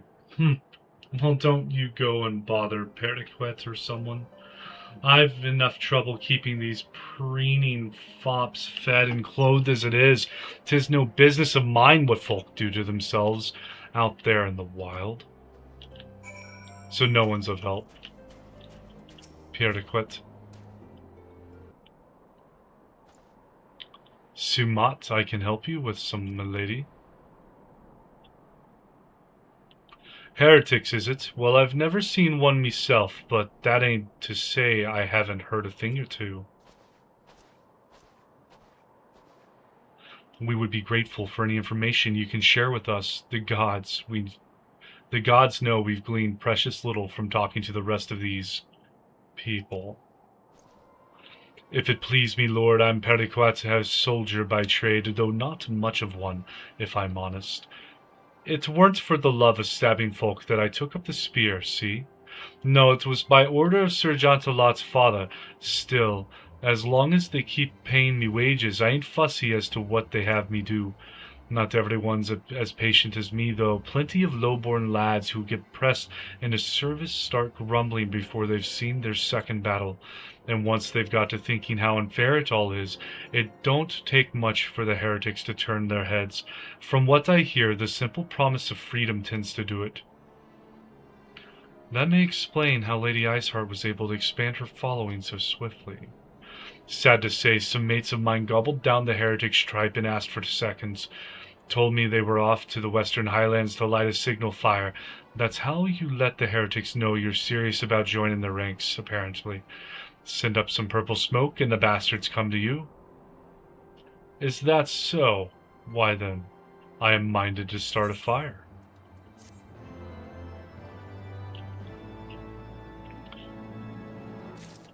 I didn't even realize Estinian walked up.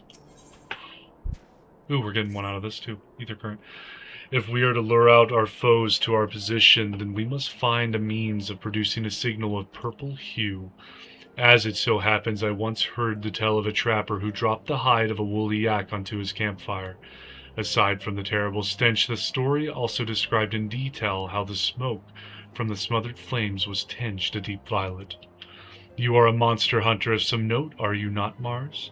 It should prove a trifling task for you to procure a number of hides. We may need to burn more than one ere the heretics notice our beacon. Master Alphino, you and I shall gather wood for the fire. I'll take the both of us to find enough dry fuel in this frozen wasteland. Let us meet again at the Dreaming Dragon with the fruits of our labor.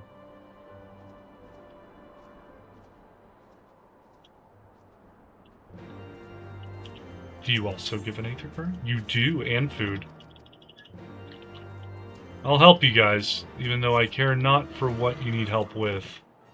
I will help you guys. This polar bear.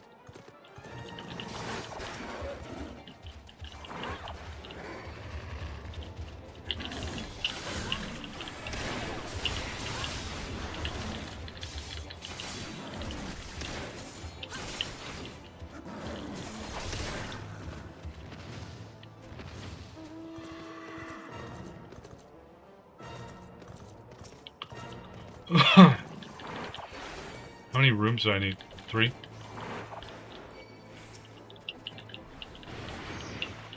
Alright, buddies.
Take some coffee.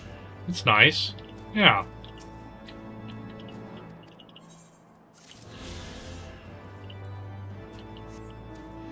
I've got to go kill some yaks.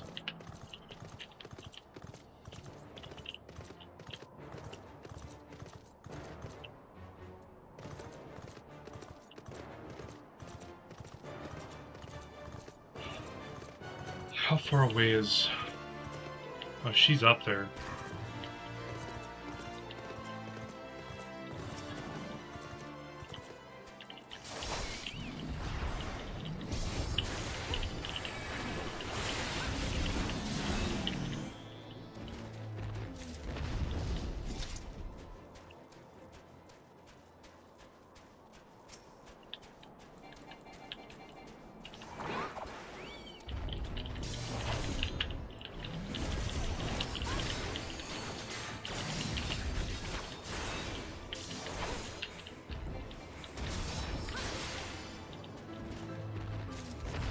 And then head up to do this other blue quest.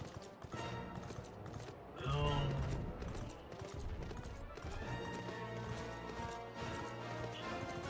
If there was an aetheryte over here, I wouldn't mind just skipping this one, but I want to be able to fly. Oh, for a second I thought that whole thing was a dragon. It's just a dragon on top of something.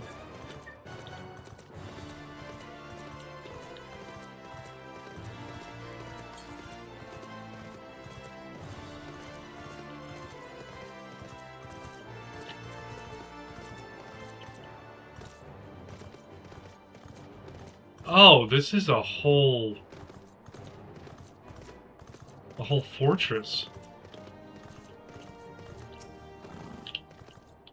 What's this? A ward of House Fortemps wishes to enter the Dusk Vigil? You are aware that the ruins are infested with wild beasts and gods only know what else, are you not?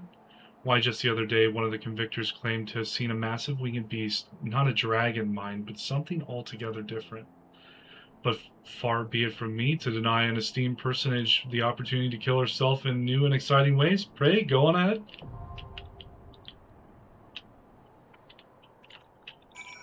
Babe, do you want to do the Dusk Vigil?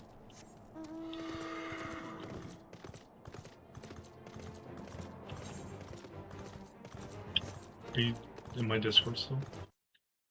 Yeah, you're still in here.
I bet it's up here.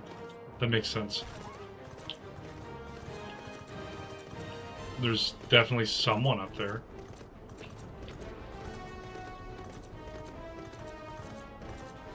Where's my ether current? Oh, it's up here.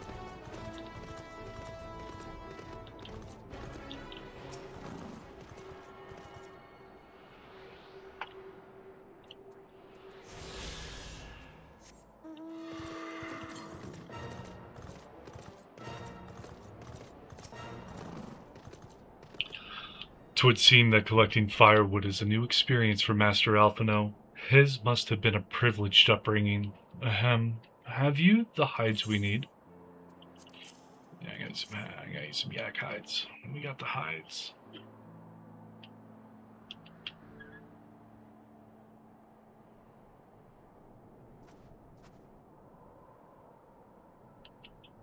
Ah, I should have known it would be you.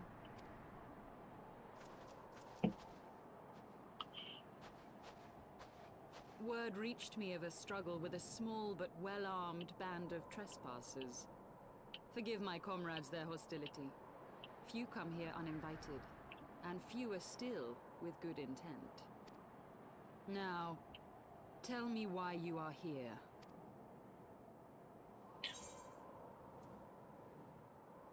We wish to speak with you. So, you seek to stem the Dravanian tide with talk? A romantic notion. If you but knew the truth, the spark which lit the flames of this animosity, you would understand the futility of your quest. Shall I relate it to you? The sordid history my gift has shown me. That which the Holy See has taken such pains to suppress. Yes. I would like to see your side of the events. Maybe I'm on Team Dragon.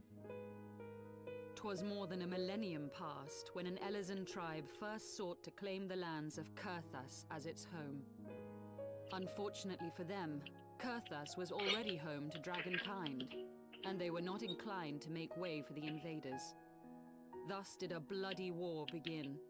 A war which might well have rumbled on until one or the other side was exterminated, had it not been for the resolve of a single woman. That woman's name was Shiva. Shiva. While those around her fought and died, she attempted to parley with the dragons, and in so doing discovered them to be possessed of profound intelligence and reason. The great worm Heavensward in particular so enchanted Shiva that she found herself growing to love the creature, whom her people considered a monster. Shiva, I believe, did things with the dragon to have a child. In the eyes of a near-immortal dragon, however, the fleeting life of an Elezen is as that of a freshly cut rose. Scarce has the flower bloomed before it begins to fade and wither. Such melancholy musings plagued Heavensward, who had found in Shiva an unexpected and beloved soulmate. He knew that all too soon, death would snatch her away from him. Unable to bear the thought of their separation, the maid bid the worm consume her, that their spirits might be entwined for eternity. Though loath to perform the deed, Heavensward ultimately gave in to her plea, and soon thereafter the tale of their ill-fated love spread throughout the two warring factions. No more could they raise blade or claw against one another, knowing that the souls of their kin were so inextricably bound. Dude's got like, what, 6 wings? In the days that followed, man and dragon learned to live in harmony, and together built a nation unlike any the world had ever known. For 200 years did this blissful age of peace continue, as it would to this day, had vilest envy not stirred in the hearts of the Elezen. It is said that worms owe their longevity to the boundless reserves of vitality found within their eyes. And 'twas in this belief that a traitorous band of knights deceived their allies of some 2 centuries, and took by force that which they coveted. Nidhogg's eye?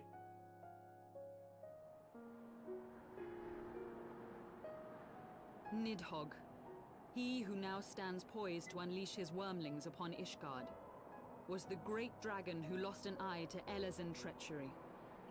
And until he prizes it from the hands of the traitor's progeny, no amount of conciliatory words will stay his fury. You are wrong, Lady Iceheart. Lest you misunderstand, I do not doubt your vision of the past. 'Tis true that Nidhogg greatly desired to reclaim the Eye. Indeed, it was for that very reason that I kept it with me as I roamed the land, attempting to draw him away from the city.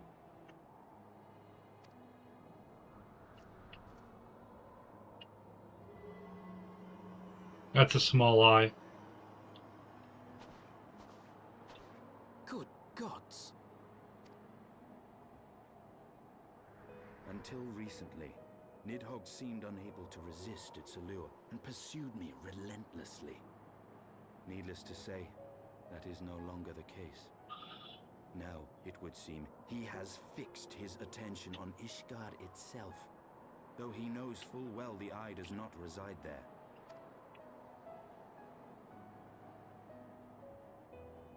You believe he targets the capital for another reason? I believe reason has all but left him. Through the eye, I feel much of what Nidhogg feels. And the dragon's thirst for vengeance will not be quenched by aught less than a sea of blood. Oh, that's gruesome. I don't think he's overestimating that. I think he literally means a sea of blood. If Nidhogg is indeed lost to reason, might we not seek an audience with Hraesvelgr instead? He has thus far shown no inclination to aid in the invasion of Ishgard, and may yet welcome our efforts to broker a peace. Do we get a dragon on our side? You still believe that a peaceable solution can be found? Very well. I will take you to him.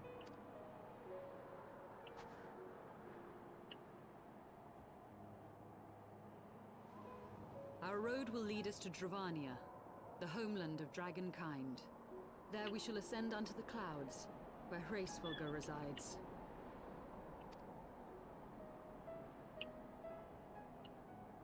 How do you plan on ascending? Oh! Midgard Summer seems to be calling me.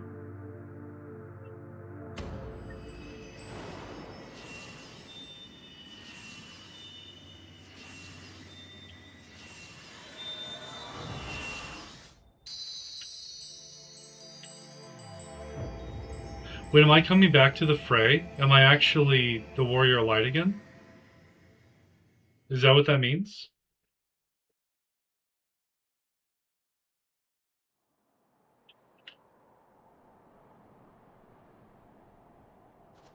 Is autumn mist, my friend? Yes.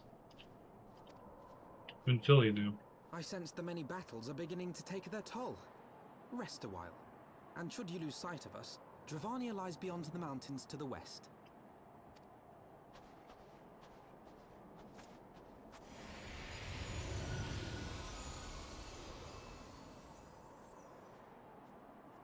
Curious. The vestiges of thy mistress's blessing are not as faint as once they were. So I'm... Thy will to succeed grants thee unusual fortitude. But will it be enough? So yes, I am regaining my powers. Back with Hydralin.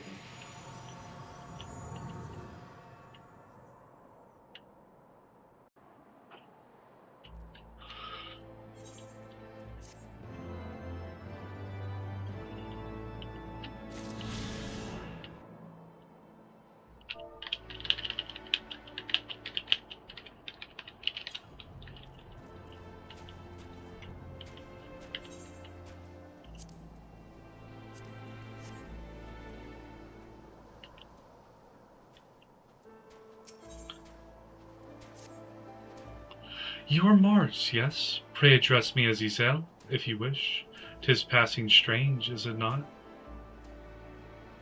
That fate should bring us together thus. Never did I think to walk alongside the Warrior of Light. But history is full of such unexpected alliances. Shall we make our way into Dravania then? The chill of the western highlands is unrelenting, and I would sooner be under the sheltering canopy of the Chocobo Forest. We're going to a forest. Oh my.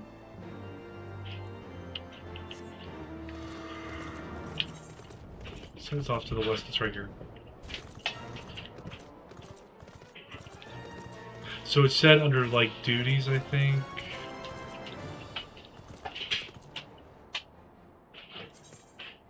Collection. Duty collection. Oh. Logs. Travel. Ether currents. Yeah, so I'm only missing the one from doing Dusk Vigil, it looks like. So it's not bad. When Raven gets to Dusk Vigil in her story, we will run Dusk. But she is in and out of sleep, so might be a while. Beyond Abalathia's spine, the great mountain range that spans the continent of Aldenard from east to west. Into the deepening shadows of Som Ar, where lies the ancient home of Dragonkind.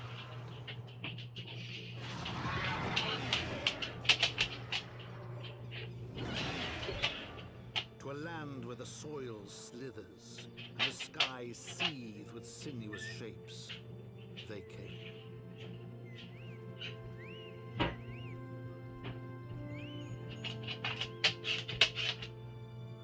And then there's just a big giant floating crystal above the mountain. Wait, where'd it go? I wanted to see the big giant floating crystal. Oh, that's cool. Look at that statue up there.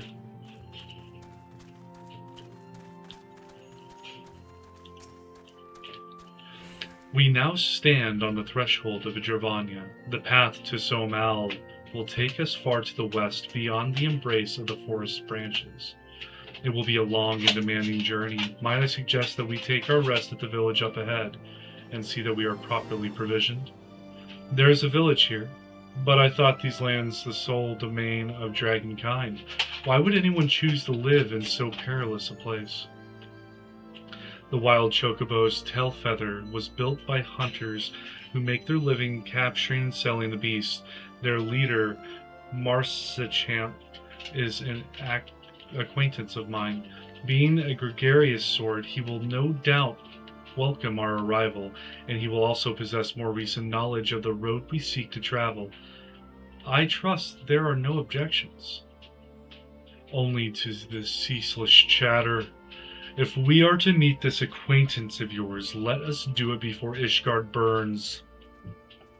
Estinian's already walking down. He's ready. Alright, well, we have to speak with Marsichamp.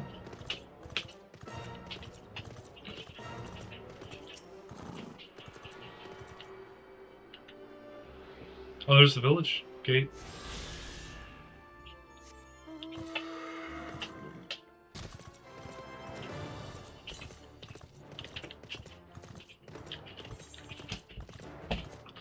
Oh my god. Okay, well, I'm already down the ravine. Collecting the ether currents I'll do off stream. I feel like, unless it's like dungeon related. Like, unless they're like right in front of me. I'm not gonna go 500 some odd yalms out of the way just to pick up a green floaty thing.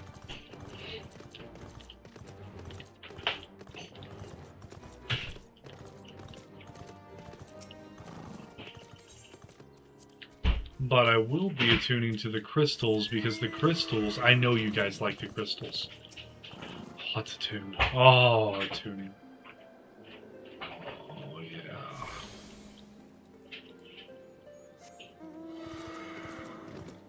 Skywatcher? Oh, yeah, they're the ones that tell you the weather.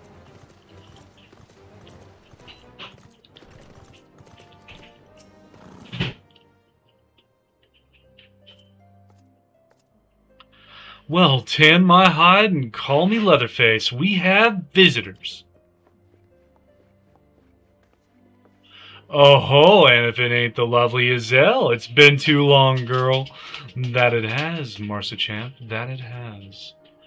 My companions and I are on a pilgrimage to Somal. Might we stay in Tailfeather a while and prepare for the next leg of our journey? Of course, stay as long as you like. In fact, I wouldn't suggest leaving the forest at all. The dragons have been absolutely bleeding murderous of late. Forgive me, sir, but I am not sure I understand. Do the dragons not bother you here in the forest? Bother us? Did Azelle not explain things to you, boy? You've seen 'em towering calum trees all about, haven't you? If you were flying above the canopy, you'd barely be able to see the ground. And as you'd expect, the local wildlife's canny enough to stay hidden beneath the leaves, which is why the dragons do their hunting elsewhere, and we can do ours in peace. I see. Thank you for the explanation. You're welcome. Now I know it won't stop Ezel here, but dragons ain't the only things you'll need to keep an eye out for, especially if you're set on heading west. I believe we are. I believe we're headed west indeed.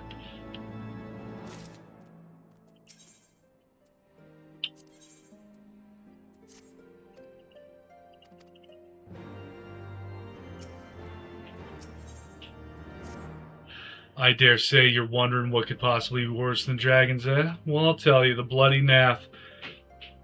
They're what you might get if you crossed an antling with a megalocrab and taught the thing how to walk on two legs. They never used to stray far from their hives out of fear of the dragons, but they've gotten a lot more aggressive of late, sending out war parties from Malms in all directions. They've even taken to harassing the Dravanians in their own lairs, if you can believe it. And when they venture into the forest, which is more and more, by the way, they certainly ain't afraid to come after my lot. I can only imagine how much worse it'd be if closer to Naf's home territory. Alright. Something gross is afoot.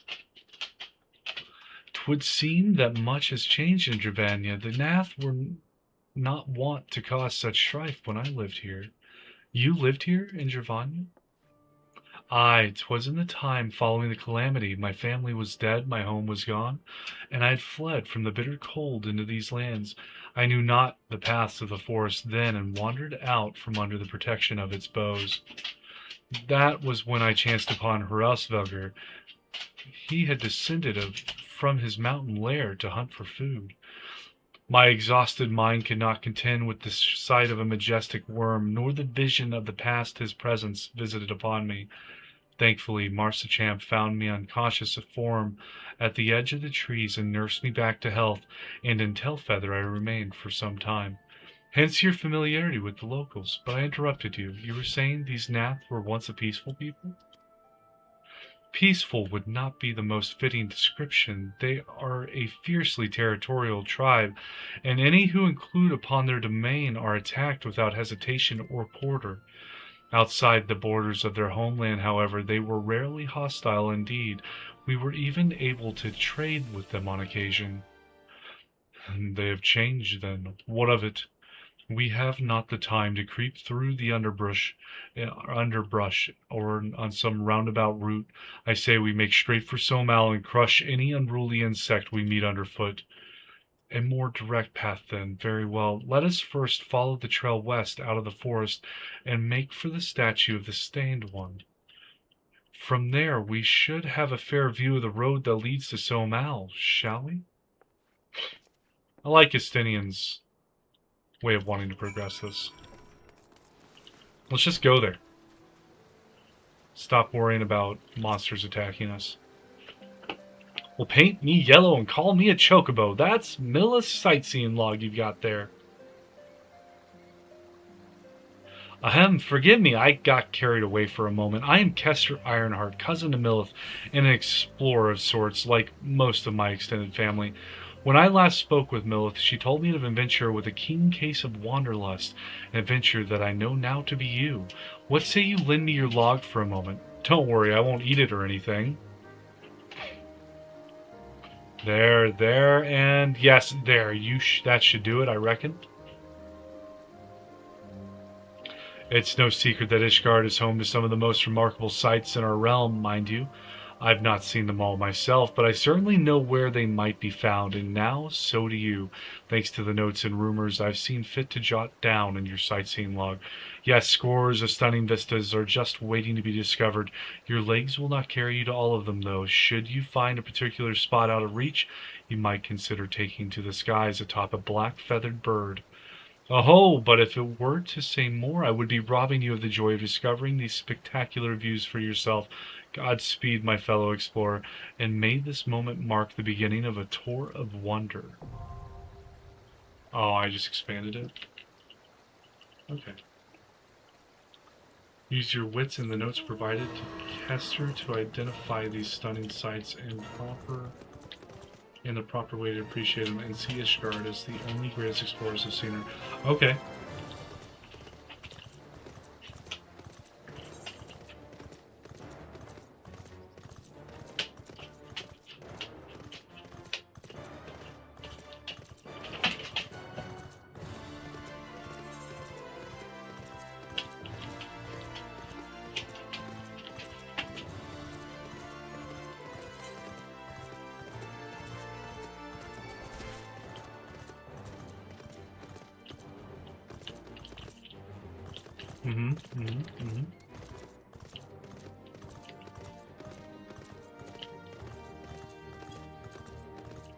Oh, this is speaking with the hunters.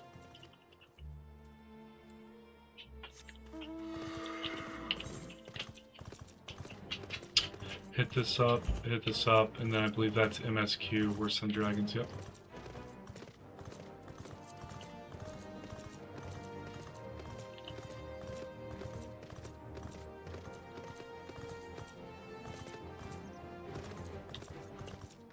Wasn't wholly expecting that to work.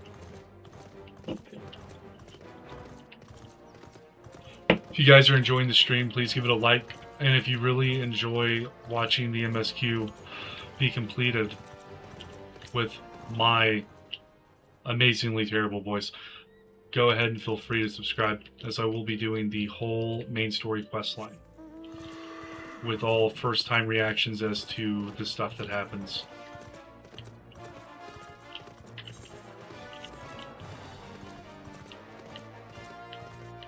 But by liking, you help my channel out. By subscribing, you help my channel out, and you help be able to see whenever I go live. Well, that's enough of the promotion stuff. Let's get back to running around aimlessly. I don't think that's the way up. Here we go. A feather flea? Nah, I'm good, bro. I'm good. Stay away from me. Don't jump at me! Oh my god.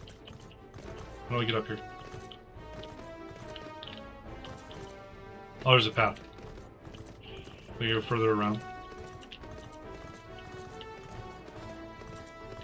Here we go.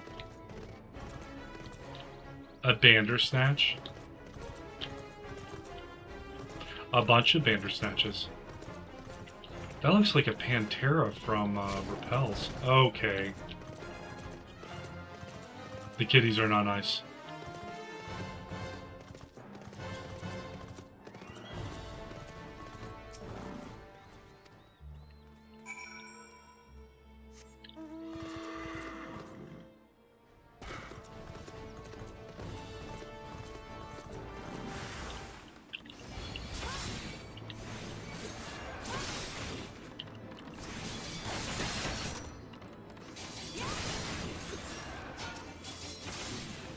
They are like an ant crossed with a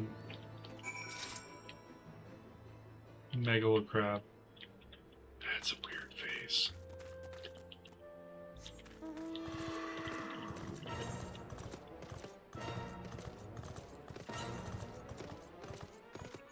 $151 to the west. Is it up this thing?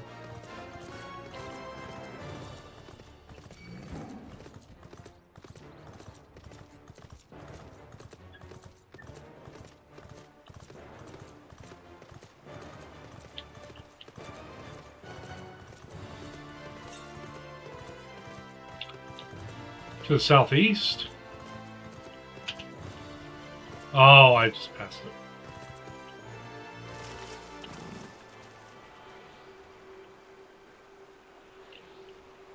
I feel like if I'm on a dragon, I'm less likely to be attacked by dragons.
Should we chance to meet Marcichamp again, remind me to thank him. Had he not warned us to expect the Nath, I doubt I would be standing here.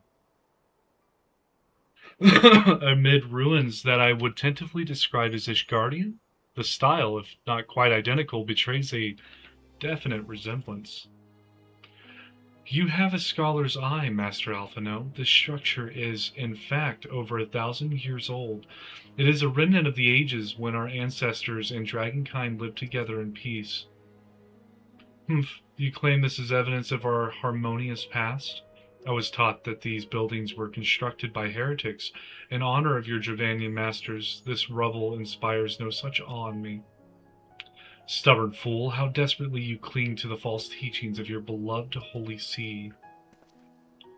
Enough, both of you. You threaten the success of our mission with this incessant squabbling.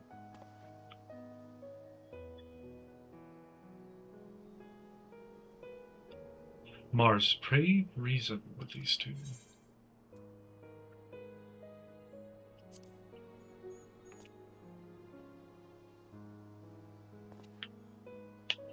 Quite, lest you forget, our goal is to prevent a war which will claim the lives of Dravanians and Ishgardians alike. If we are to accomplish this, you must learn to tolerate each other's presence. Trust in Mars's gift. In time, the secrets of history will be brought to light. Let that be enough, Estinian. You would have me keep my counsel until Mars's visions confirm the truth? Very well, but bait me not. Our meeting with Horace Velger will likely provide the catalyst Mars's gift requires, as it did mine. Let us press on.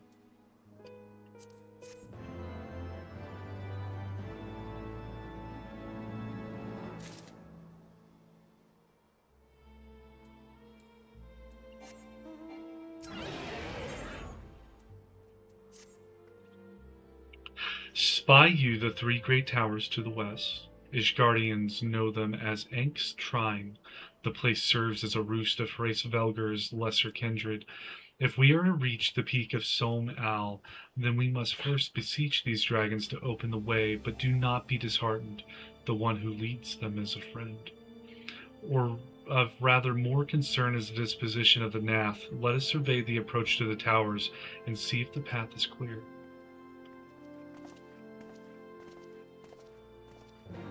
Oh! There's some towers over here. And the floating mountaintop. I wonder if that's Som Al.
The thing just spawned in.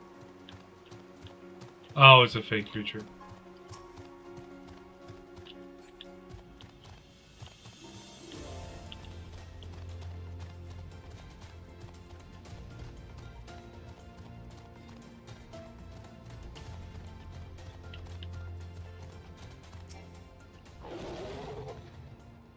Tis as I feared. The road ahead is teeming with Nath soldiers.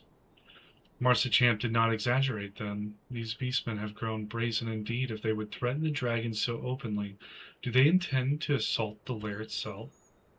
I pray they do not. Mighty though my Dravanian friends are, they are yet vulnerable to the Nath's muskets. There is no route save the one before us. Should the beastmen offer battle, we have no choice but to accept. So they've got muskets? I don't even have a musket.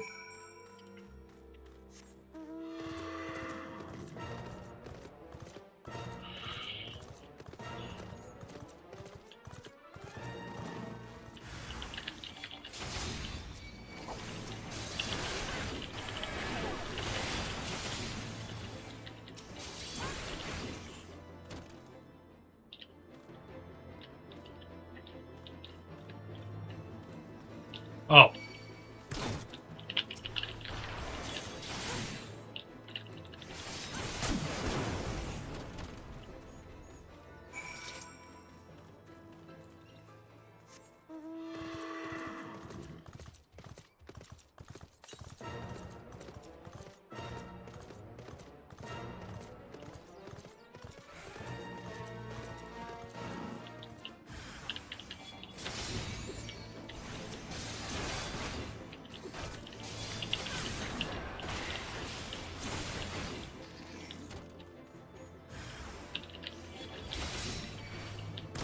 We weren't joking, they have quite a bit here.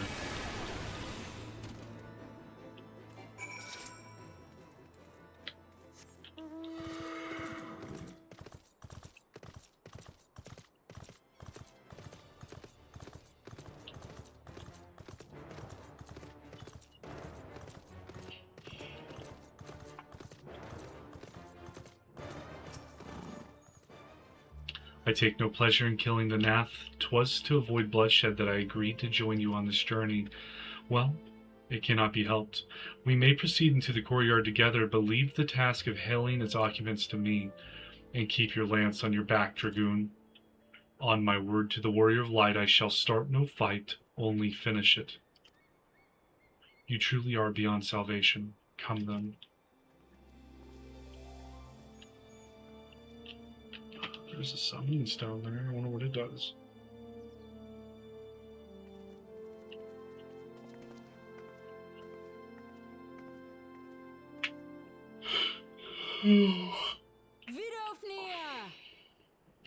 Vidofnir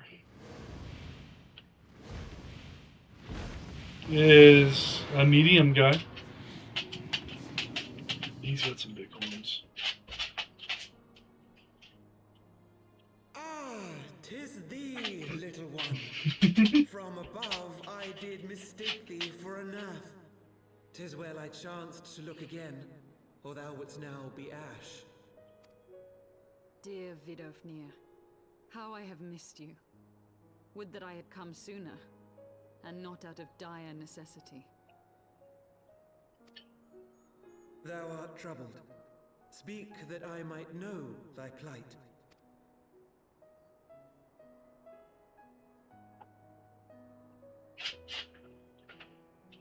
"Thou wouldst have father admonish his brood brother."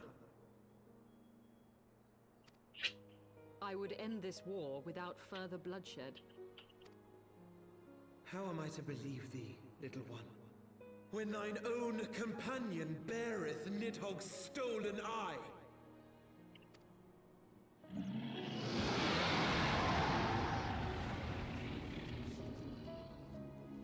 Have care, dragon, or I shall gouge out one of yours. Oh. You forget yourself, sir.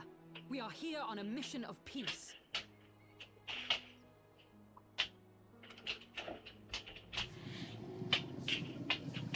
"My sires will forbiddeth me from inviting discord to our home.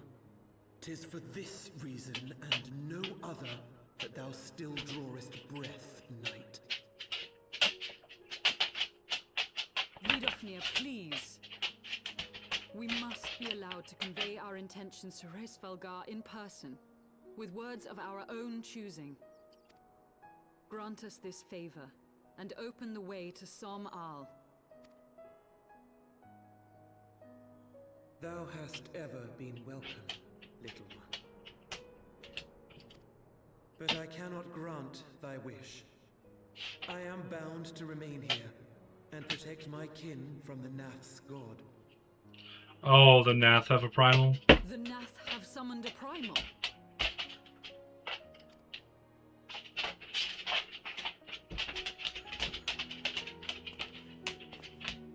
"Pray excuse my forwardness, but if we were to eliminate the threat to your territory, would you consent to Lady Isel's request?" "Ha! Dost thou imagine thyself equal to the task? To succeed where dragons have failed?" Oh, yeah.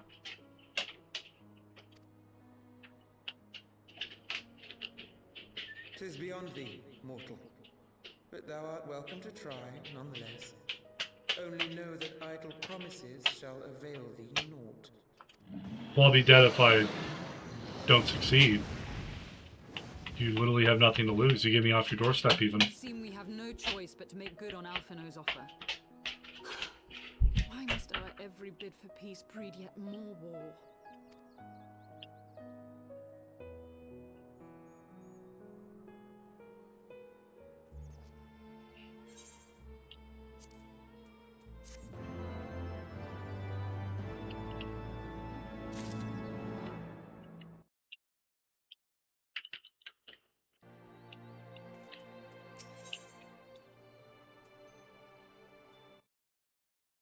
Why doesn't it...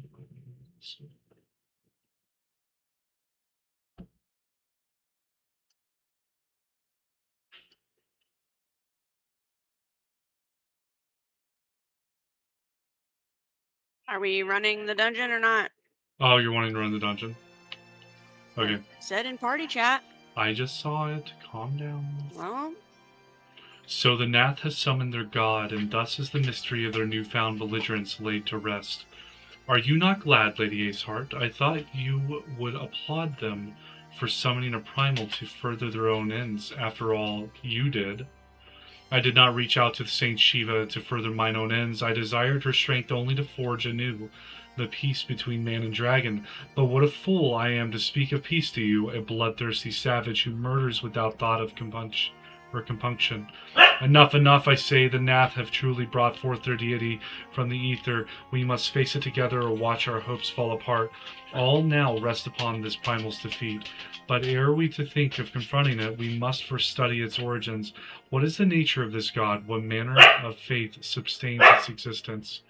My apologies, you're right, of course. Let us return to Tailfeather and consult with Marcichamp. He knows more of the Nath and their culture than most. Okay, we're about to run the dungeon.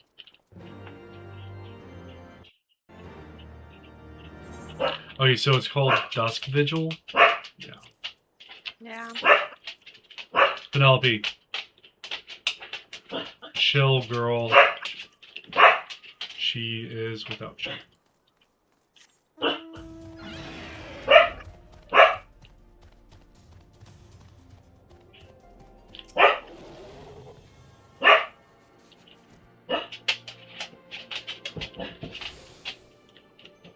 Do you have food in there or something?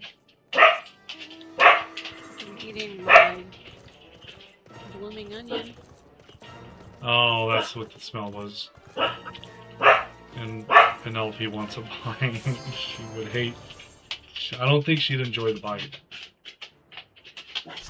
No, I don't know. spit it out. Yeah, I don't know how well dogs do with onions.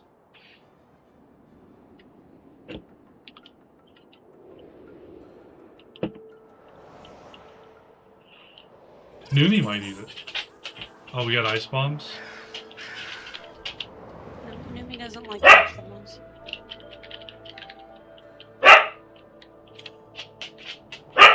She'll eat a green bean on occasion, but it's rare. Only if it's right next to chicken or something. Oh, I can't see shit. I'm going by the map. It's all white.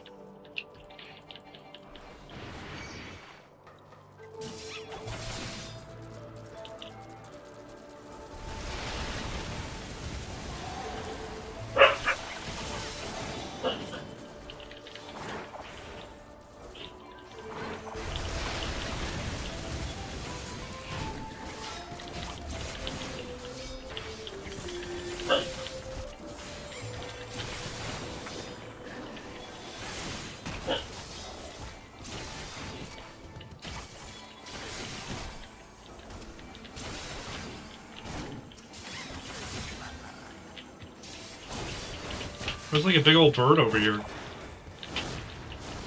He flew away. Big old bird didn't want no smoke.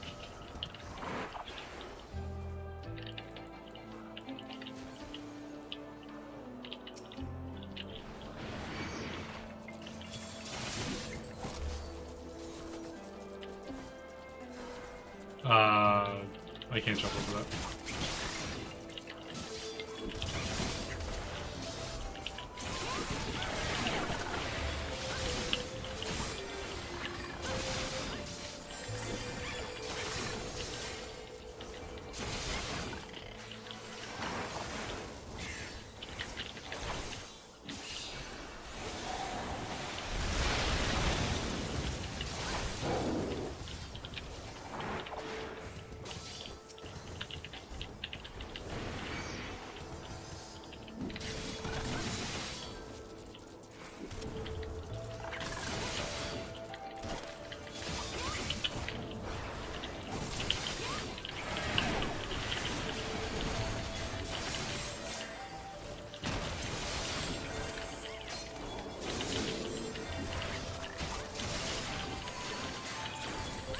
I feel like I'm going to die at some point in this dungeon.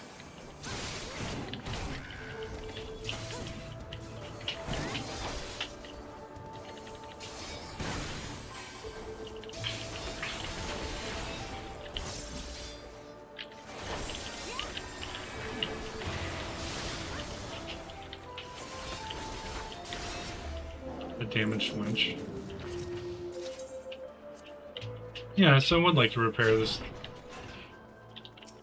Oh, that looks awful.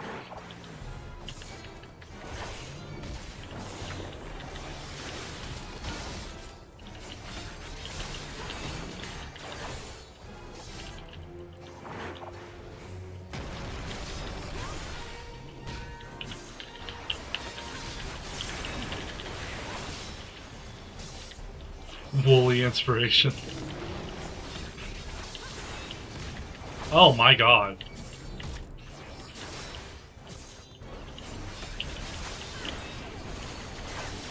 Root.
Oh, here we go. Sarah Yuhilmer.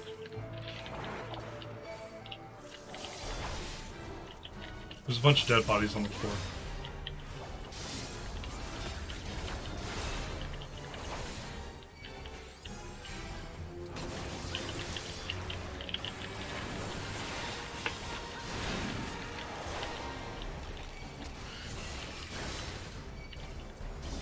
Oh, he's a necromancer.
That was a weird fight.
Oh, it's the birdie again.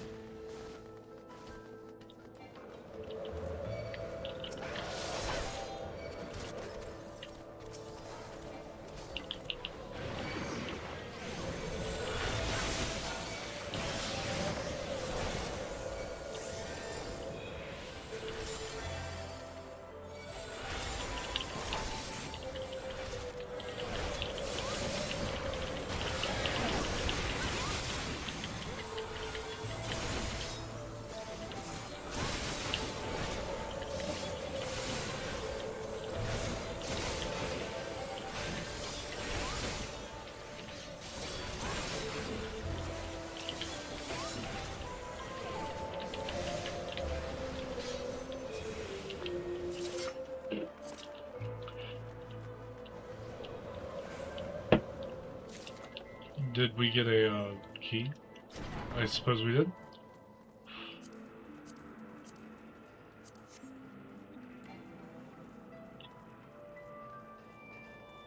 Oh, this is some final boss room shit. Oh yeah. That's a cool looking statue. Oh, it's the birdie. The birdie's the final boss, that makes sense. It didn't like the cool statue.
Oh, I saw you do that.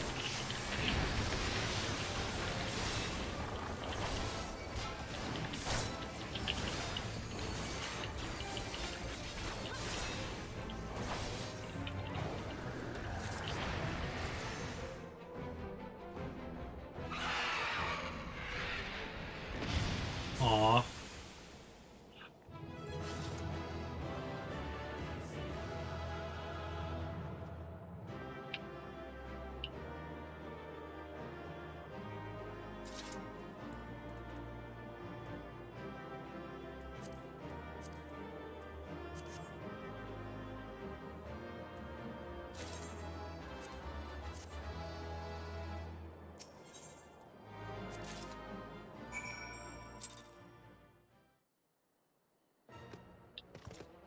Nice.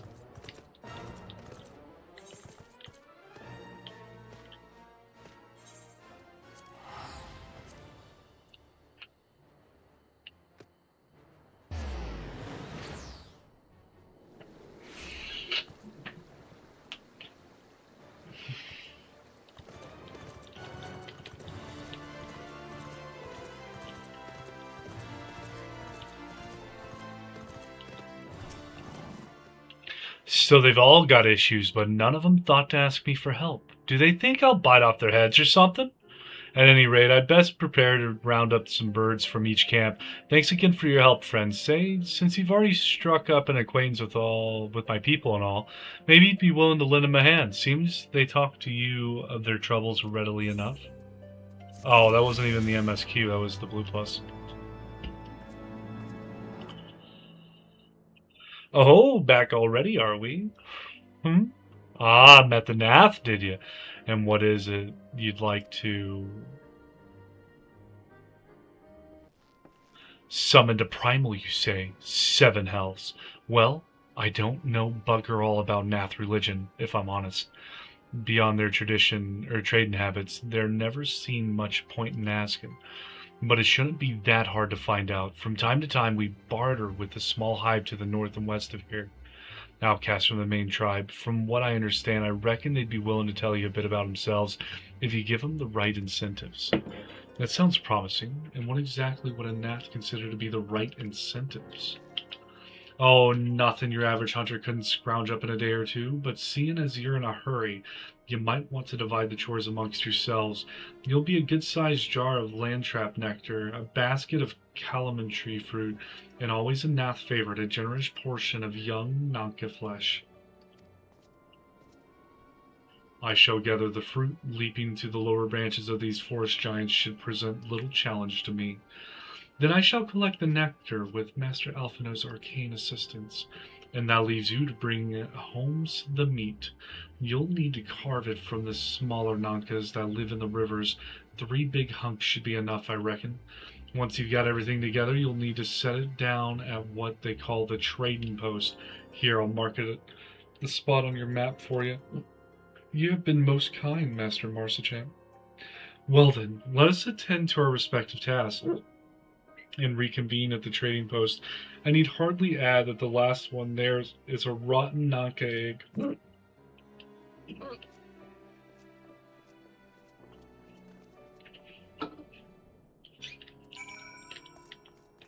don't like being called a rotten Nanka egg.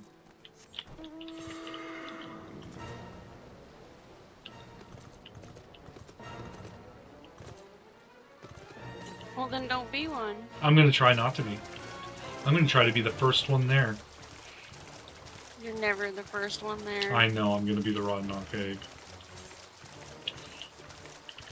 It's already been foretold.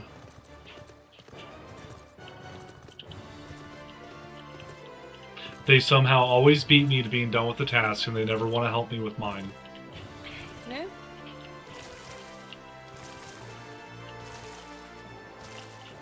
Oh.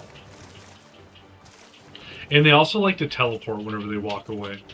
Like, they don't just chill about it. It's like they're full sprinting there and they go 1,000,000 miles an hour.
I was able to gather a goodly amount of nectar from the land traps, though I would not have known how to harvest it without Yazel's help.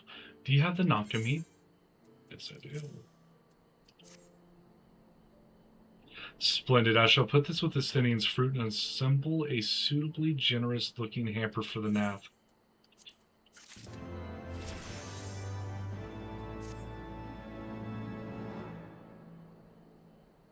While everything appears to be in order, assuming no one has any objections to my choice of presentation, I shall place our offerings at the trading post as instructed. Were I of the Nath, I think I would be suitably impressed.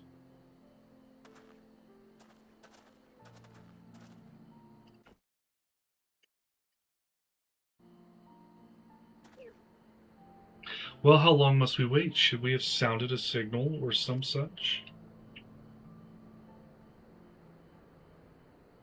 Calm yourself, Master Alphino. Our offering has not gone unnoticed. Oh, they've got like peg leg shit going on. Click, click. Long has it been since hunters last came to trade, bearing gifts that filled the air with such delightful scents. Land trap nectar, Calum tree fruit, and Nodka flesh. What delectable foods you have brought for us. Our meager existence is much enriched by your bounty. Cluck, cluck. Come, hunters. Come to our hive if you would trade. Cramped and stifling our homes are, but the rancid incense keeps the dragons at bay. Cramped, stifling, and horribly smelly. Yup, but better to live in stench than be cracked and crunched by dragon claws, yes? Come, come, it is not far. I don't like the way they walk. I don't like the way they talk. Well, they look like the way that I made them talk. I got intervention. Reduces target party's member taken by 10%. I'm going to keep that on 2, I guess. Increases damage reduction by an additional 10% if Rampart or Sentinel are active. Okay.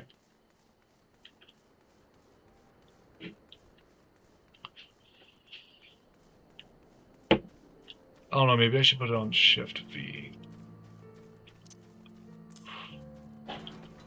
We'll try that. We'll try to remember if I even have that spell. Click, click. Your presence has been announced to the storyteller. You must speak to our chosen leader in words, for we are Bath. We are the non-mind.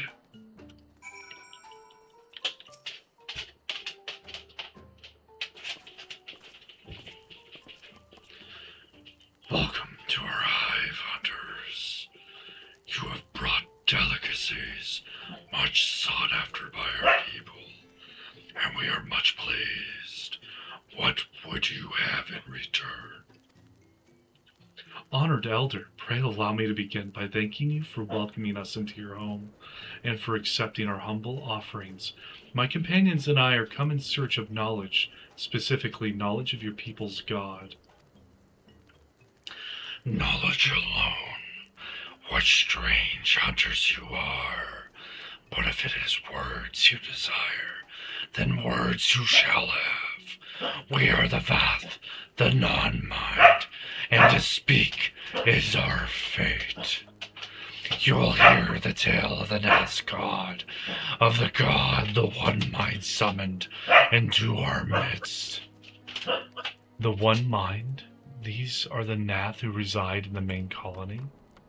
Yes, they are one, connected. But let us begin the story at its beginning. I can't do this. Some moons ago, a single dragon flew in from the east, bleeding and weak. It fell from the sky and into the hive, where it was swarmed by my brethren, and with spear and spell and musket the dragon was slain. 'Twas likely one that had fled battle with my kinsmen. I should commend you for finishing the job. He gets a shrug like, oh. Dragons are fierce and terrible adversaries. The One Mind would always cower when their winged shadows passed over the ground, but no longer. They had learned that a battle-weary Dravanian was easy prey. Thus did the Overmind decide to heed the words of the black-robed men. The One Mind would call forth our God and unleash his blades upon the dragons. Dravanian lands would become Nathlands, and ever larger would grow our domain. But our God ever hungers. The price he demands in crystals far exceeds the rewards for this war. We in the Vath despise and revel his insatiable existence. What are these? Are these all shields? These are all rings. I guess I'll take a ring of fending.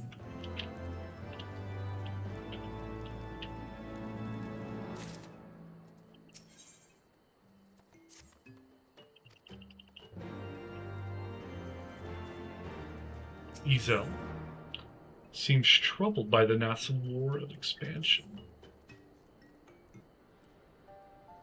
I call upon the power of a primal for the greater good, conscious all the while that I do so at grave cost to the land.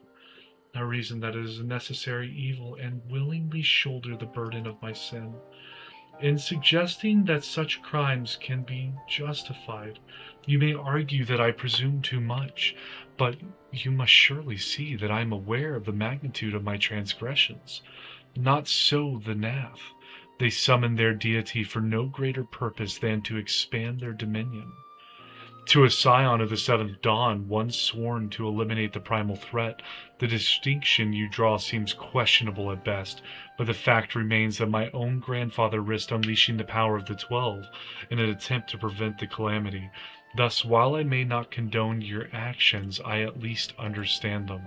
Not so the Nath, as you so rightly put it. If they truly seek not but territorial gain, I can only conclude that they are ignorant of the ruinous consequences of their god's insatiable appetite. The longer this primal is suffered to exist, the greater the suffering it will cause. It must be destroyed. How lightly you propose the destruction of this god, Master Alphino, a being of whom we know not. Has it occurred to you that you may be sending the warrior of light to her death? No, you have the right of it, Estinian. 'Twould seem it is I who am guilty of presuming too much. Pray forgive me, Mars. I do not fear my duty. Wait, Mars need not face this foe alone. Like her, I am blessed with the Echo's protection, and may do battle without fear of primal influence. Let me bear this burden. Ha! Do you truly imagine yourself a second warrior of light? Remind me, how many primals have you faced, my lady? Not that it matters, we know not where this god resides or how to challenge it, unless you mean to pray until it appears. Estinian makes a valid point. Let us speak with the Vath and learn how best to secure an audience with their deity. In this, at least, I may be of assistance. That's the first time I've seen him run. The young lord certainly appears eager to prove his worth.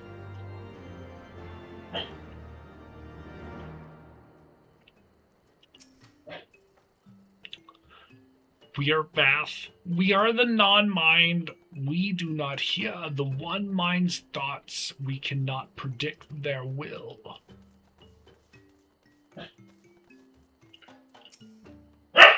Click, click. Put this idea from your minds, generous hunters. If you meet with our god, then he will have your souls. Surely you are not so generous as that. You wish to meet our god. Offer yourself as a sacrifice, and you will soon be brought before him. Here we would mourn the loss of such generous hunters. However,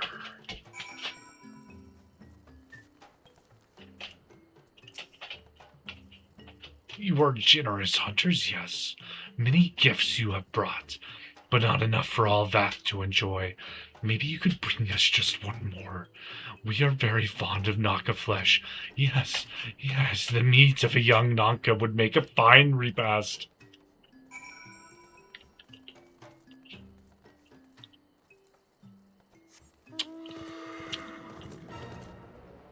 He wants more meat.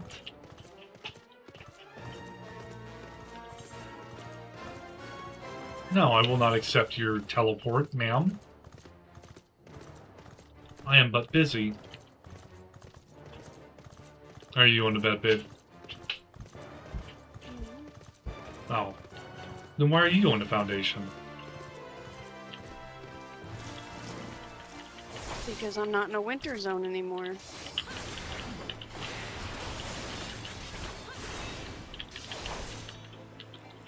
Oh. You, Changed my clothes. Oh my god. You're joking, right? No. Okay. That's fair. You dress to impress, and you dress for the weather. I feel it.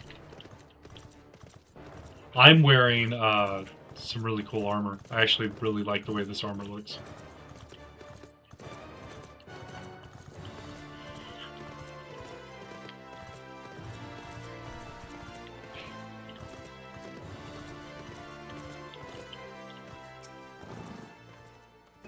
We Vath do enjoy our knock of flesh. Have you been out hunting yet? Another gift for the Vath? So unexpected. Yes, you will have more of the words you strange hunters hunger for. Listen now. The senses of the one mind are enmeshed with by the overmind.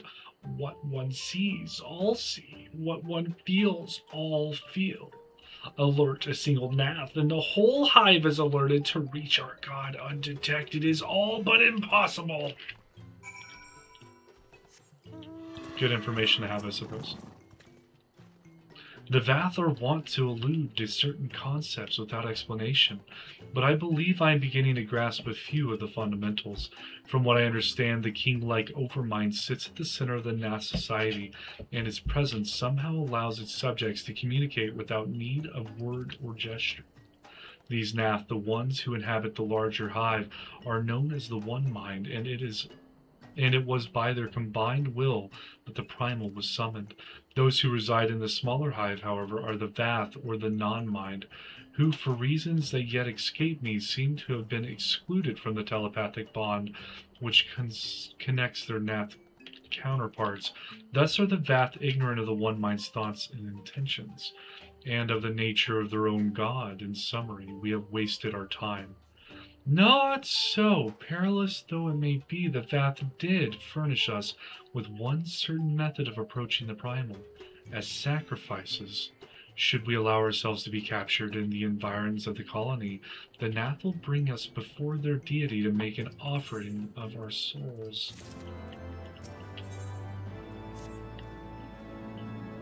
Forgive me, but let us be clear about what it is that you propose. You mean to say that you would deliberately provoke the Nath, surrender yourself into what might generously be termed their custody, and then wait until their god arrives to claim your soul? Aye, that fairly well describes my plan. You will join me in this endeavor, will you not, Mars? I'm assuming I shook my head yes. Judging by the great risk you took to prevent the summoning of Saint Shiva, you are not a woman to err on the side of caution. Yeah. Would that I could fight at your side, warrior of light, but the power of the dragon is no protection against primal influence. Forgive me, but I must remain here with Master Alphino. Then it is settled, Mars. You and I shall challenge the guards at the entrance to the colony. Once the hive is roused, we shall feign a brief show of resistance and then allow them to take us prisoner. I don't like the plan. Does that mean I get to fight him with my fisticuffs?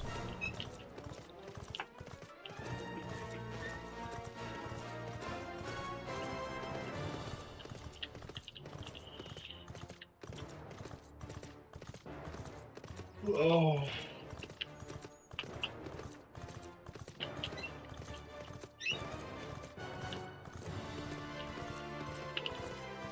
So you're just starting the Dravanian Highlands?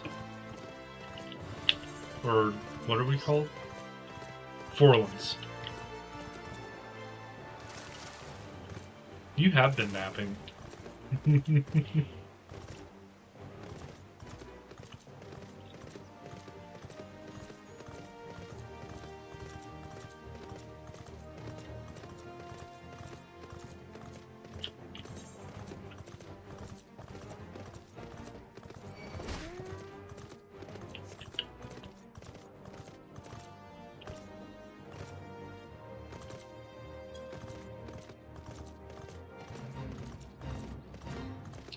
I will do this in just a moment. I need to go up here and rouse the hive my own way.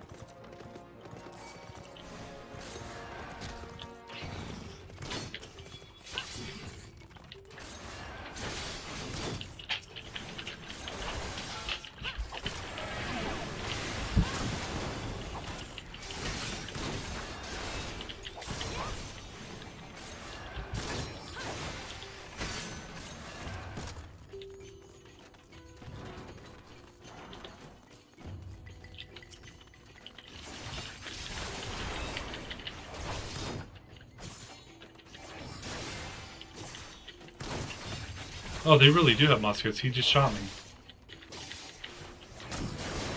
Oh. And they have missiles.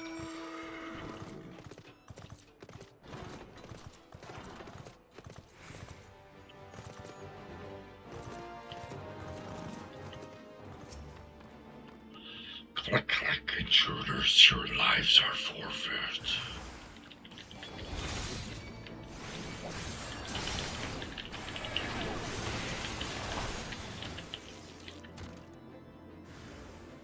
Oh, we got more.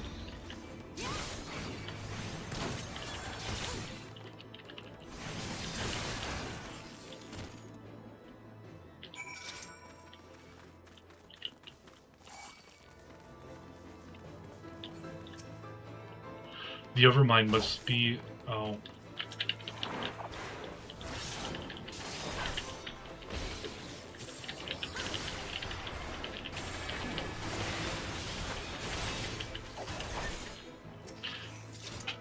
The Overmind must be, or by now be aware of our intrusion. Let us press on into the hive and assure that we have our host undivided attention.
Oh, there's Nether current up here. Bet. I forgot, I should have been clicking that thing this entire time.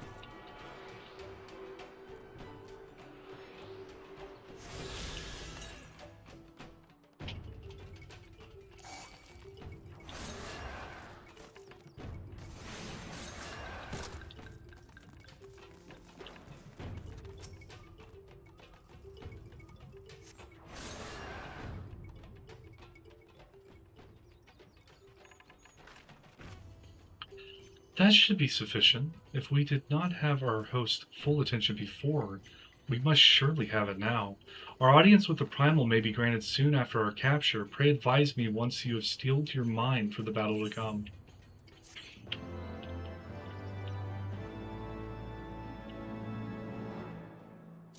My mind is a steel trap. Oh.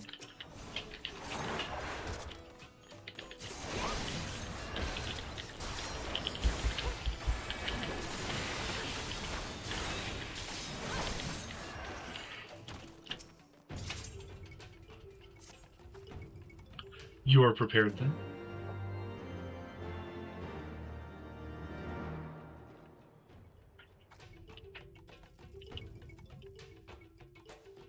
What is their god?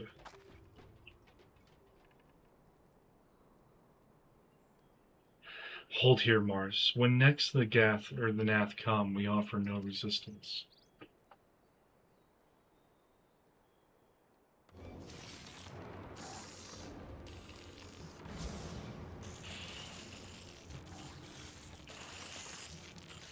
Surrender, intruders. There is no escape.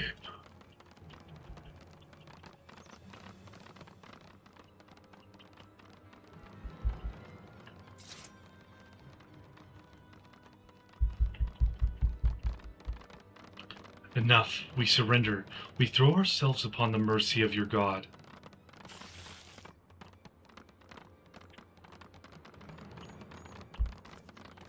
These things are more akin to like cockroaches with how their wings are set up. I would have never guessed that the big door behind us was the entrance to their private.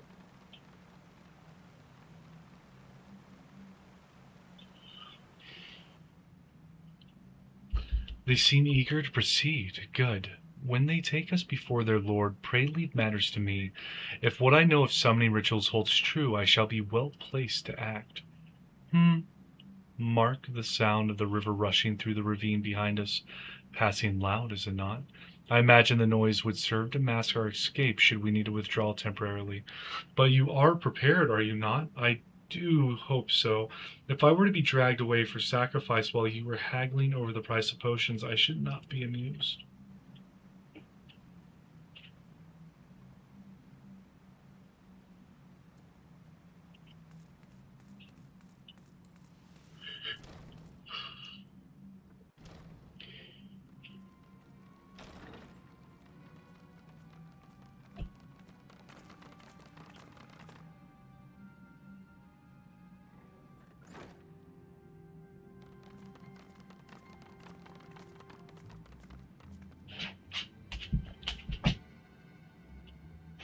Now we have but to wait.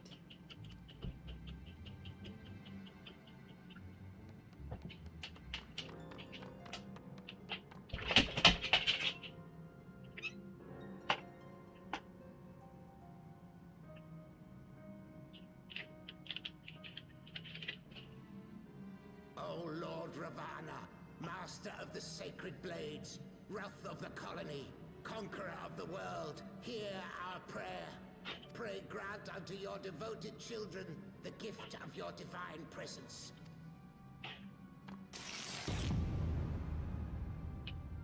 I feel like I was pretty close to how they talk.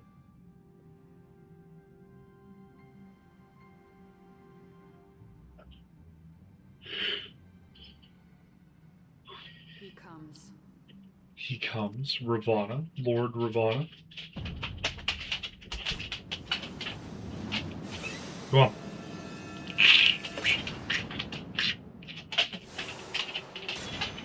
Four swords.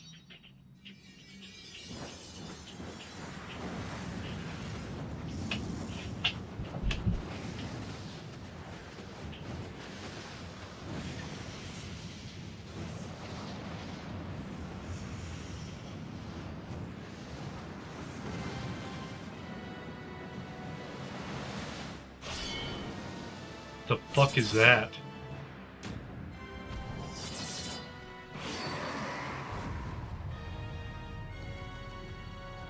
We're gonna fight a General Grievous bug style. Oh, look at its antenna. All strength to the colony.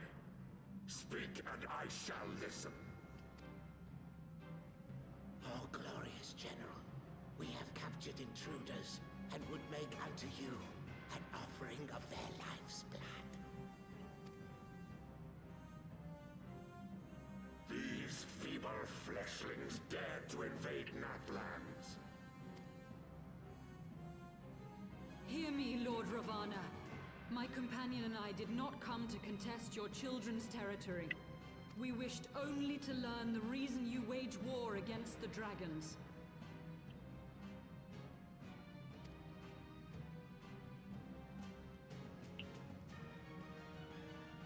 Thou wouldst flirt with death merely to satisfy thy curiosity. Wherefore should the glorious conquest of the Nath concern thee so? Elizon. Mayhap thine own kind struggle against the worms fareth poorly, and thou art desirous of a pact. We crave no alliance, Lord Ravana. Only peace. We would bring an end to our war with the dragons. Yet so long as they remain embroiled in this conflict with your children, our goal shall remain out of reach. Never before have the Nath risen up in such numbers, and never yet with you at their head. Why do you lead them to war? Thy question hath no meaning. To live is but to fight. Long have my children waited. gathering their strength in the shadow of thy ceaseless conflict.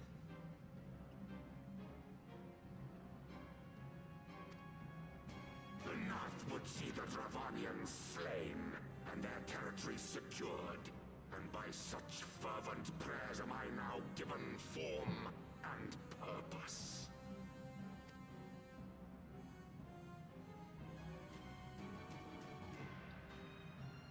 As I feared, your very existence is an obstacle to our goal. Since you are so fond of fighting, we challenge you, Lord of the Nath.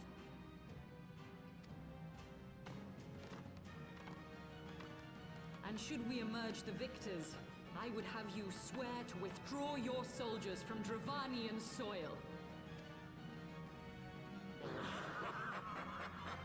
Thou art bold indeed to risk thy fleshy hide so readily. Very well. I, Ravana, fourfold Master of the Blade, do accept thy challenge. But should I emerge the victor, I would have thee swear to serve in mine army till thy last breath is spent. Do you accept?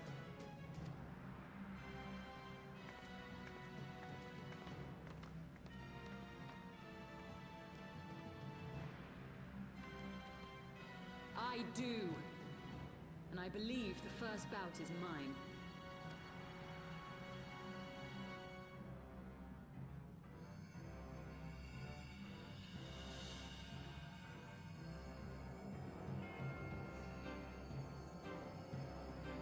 Is she gonna turn into Shiva?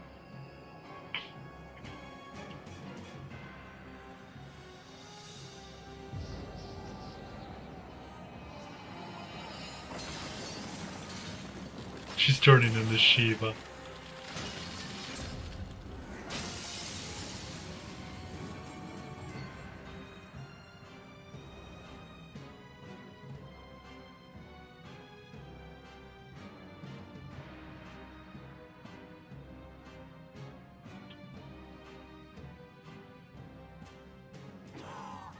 What is this? A god clad in flesh? Is aught amiss, my lord? Thou wilt not break thy word, I trust.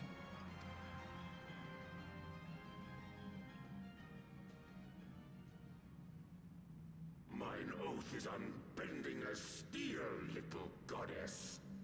Thy ruse will but add to mine enjoyment. He's gonna smack her, isn't he?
Oh! I think he just poked her in the belly. Yeah?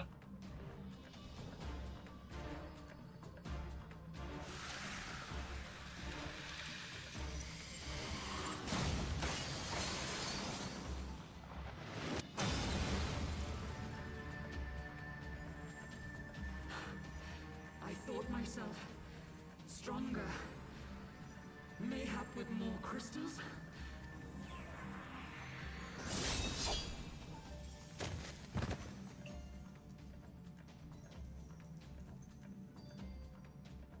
Be thou god or maid, thou art nothing to me. And what of thee, mortal? Art thou warrior or craven? Oh, I get to solo this big boy? Alright. Let's go.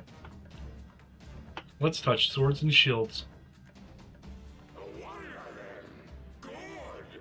Mayhap thou will provide more sport than thy feeble companion.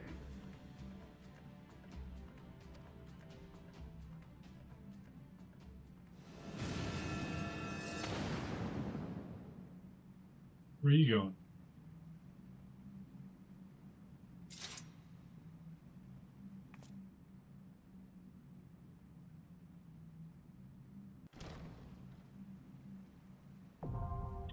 Oh, Thok. Hard, now accessible. Let's try. Are you at Thok, babe? No. Where are you at in the story? Gifts for the outcasts. Oh. Oh, indeed. Alright. I'm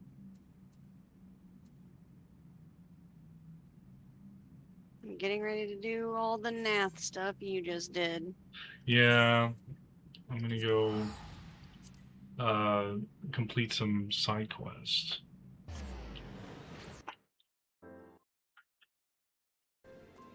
While we wait.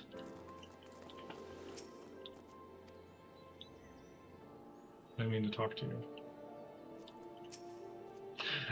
Blozonog sent you our way, you say? Well, I'll be thrice damned, it's you. I, the heroic lady, what lopped off the Tonberry King's head.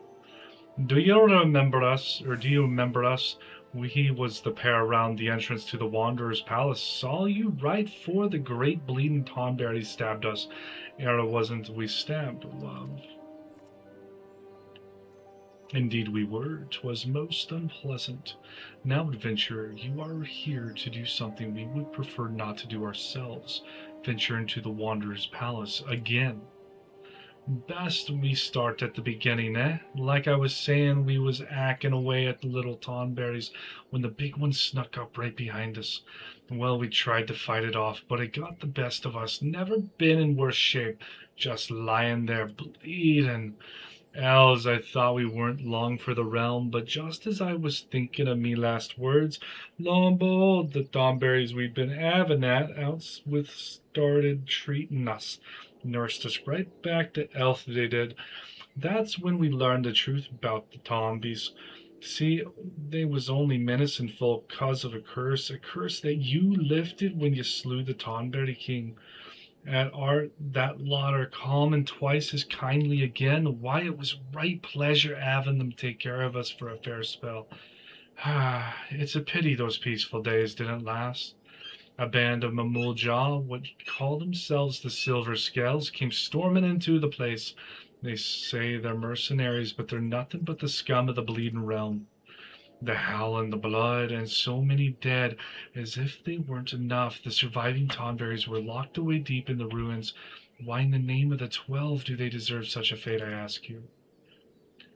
We had grown rather fond of the Tonberries while living amongst them. They have good hearts, no matter how odd their appearance. None of that should matter anyway. This fellow is Hyurin, and I am Mikote, and we lesser a couple for our difference, I should think not. Sigh, my heart goes out of the Tonberries. Truly, to be so betrayed, so ill-treated and locked away in some horrid dungeon by one's own people, no less. My dearest and I know their pain all too well. We both had to leave our birthplace. Why, yes, simply because we were different. No, we will not sit idly by and let the Tonberries be subjected to such terrible treatment. Well said, love, but such as we'd like to give the Silver Scales the boot ourselves, we can't stand up to the cartload of Mamulja. So please say you'll do it in our place. The Wanderer's Palace is the only one the Tonberries have got. Now you'll have to speak with Abazi Charazi and get a ride in his boat across the lake. What is it now, Von Voyage? Weirdos.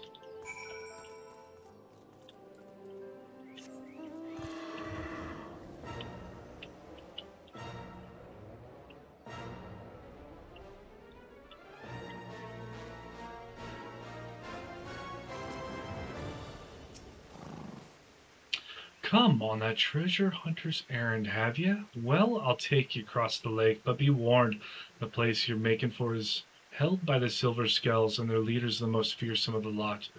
Now, the Tonberries aren't friends of mine, but even I think the way the Mamul Jah have them imprisoned is wrong. Capturing them, turning them into thralls. Go and give those sellswords hell. Alright. You got that unlocked.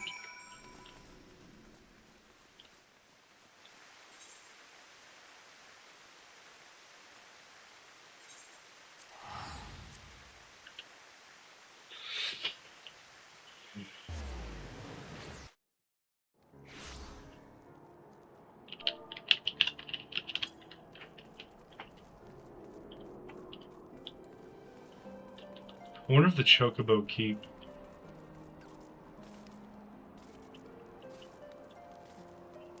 Can fly me there faster than me running. I think it's the Convictory.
What rudeness is against TOS?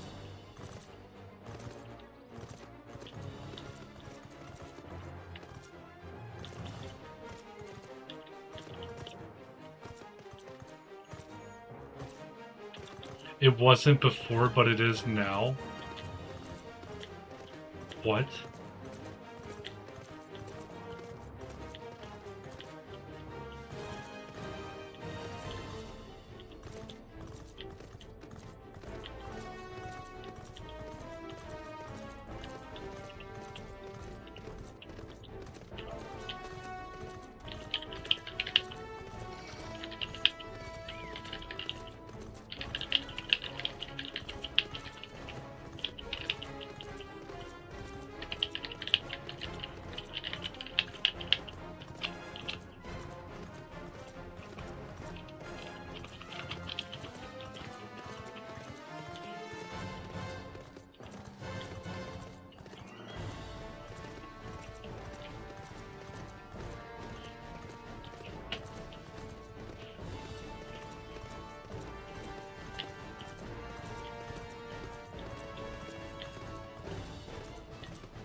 Holy crap, there's like a intense discussion going on right now in the Novice Network.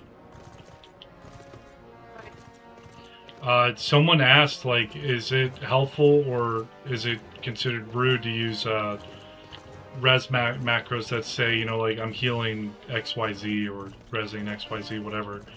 And then, like, Novice Network split.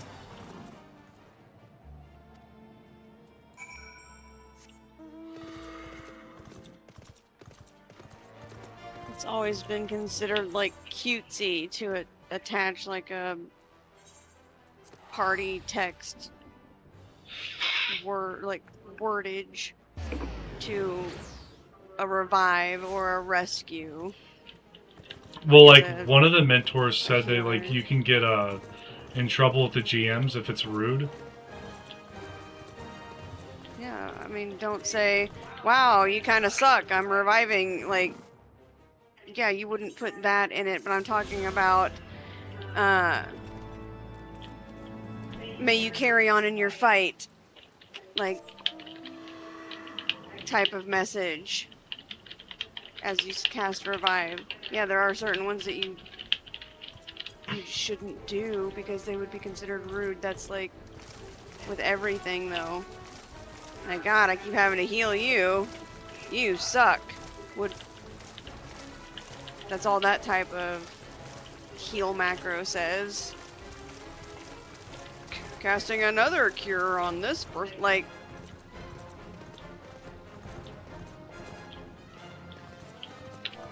I've never even seen somebody attach macros, like party text, to a cure. It seems like that would be considered spam before it would be considered rude.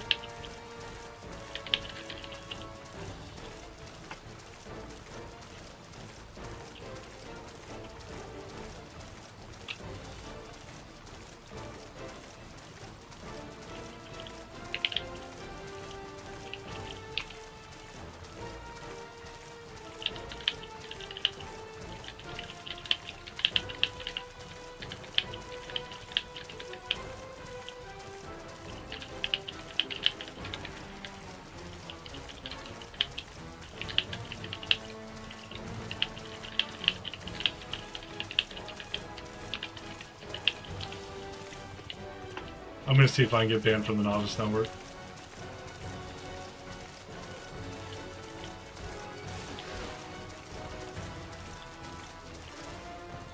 Why?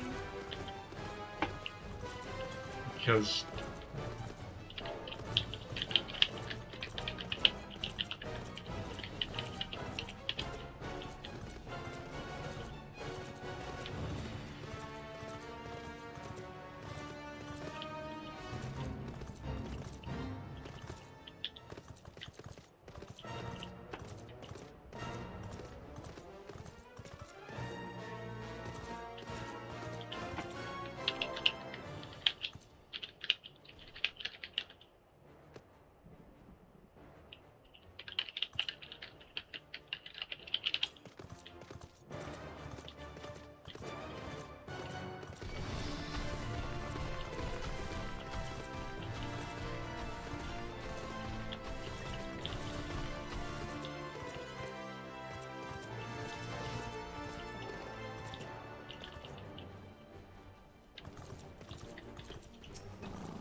I'm trying to figure out a...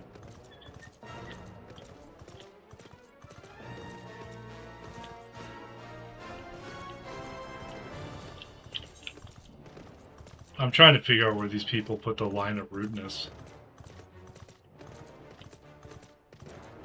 I don't think they have one. Except for if it hurts someone's feelings.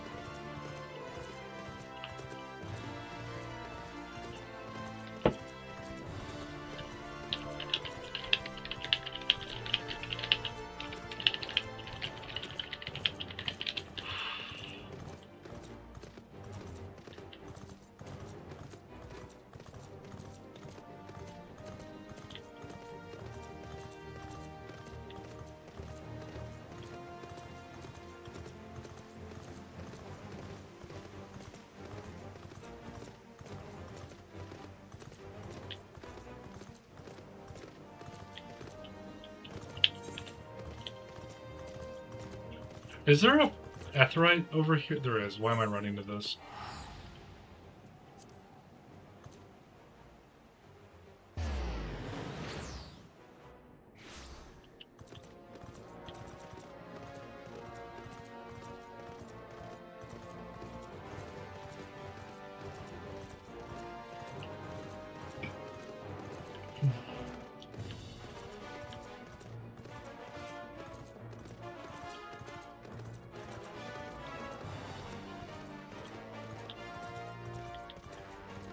What the hell's the blue quest?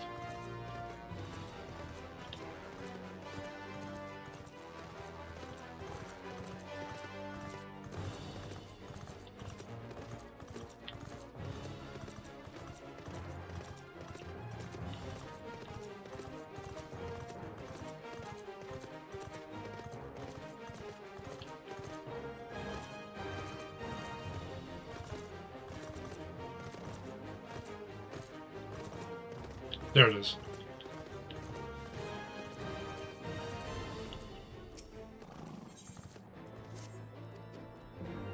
I'm getting a blue quest from a dragon.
So Novice Network's like a dumpster fire, depending on which conversation gets brought up. This one's all over the place.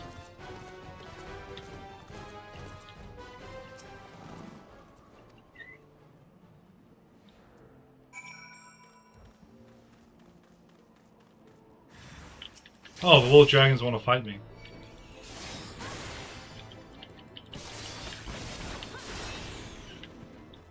You guys feel good about that?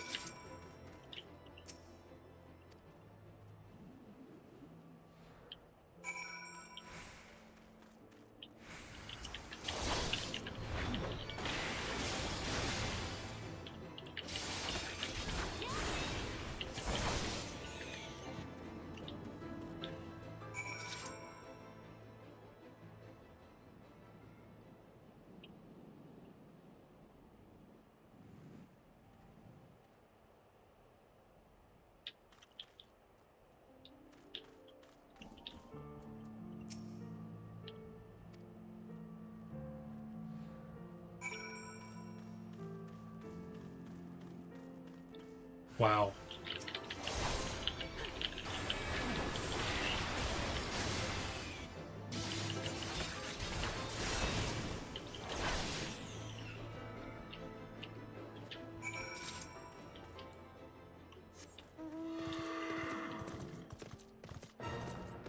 I exist to deal max damage.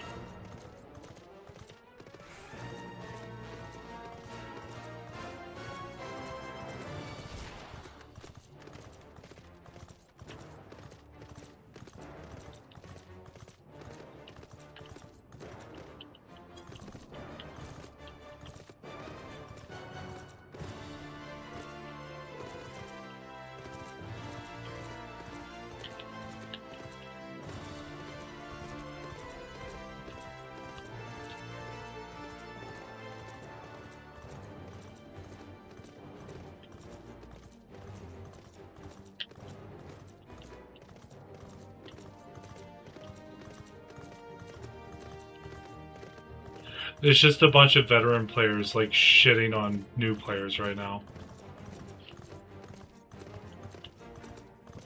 Like the Crown Mentor and a couple of Sprouts, which I assume the Sprouts are alt accounts.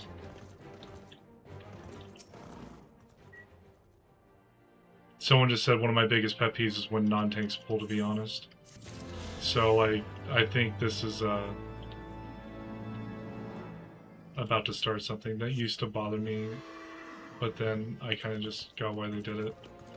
If you're not comfortable to wall, just say so or don't play tank.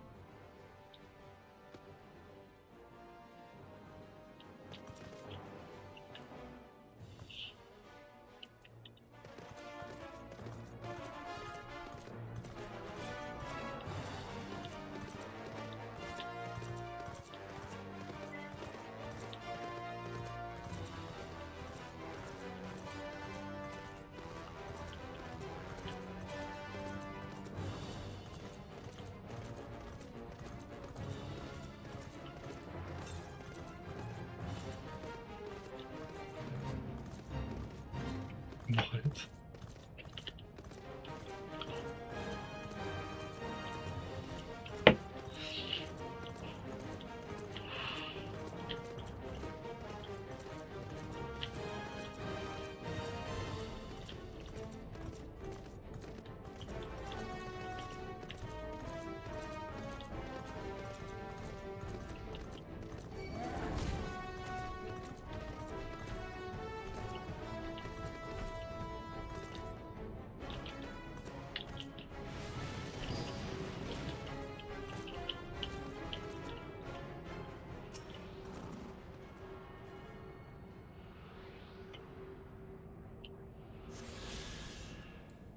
Huh.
Alright.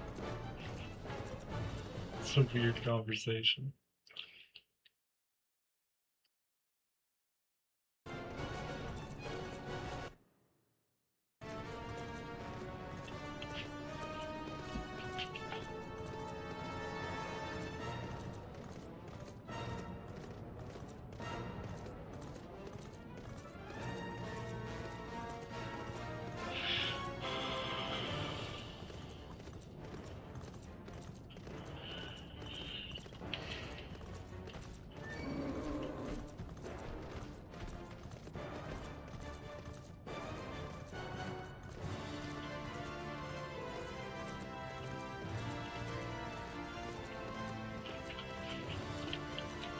Where are you at in the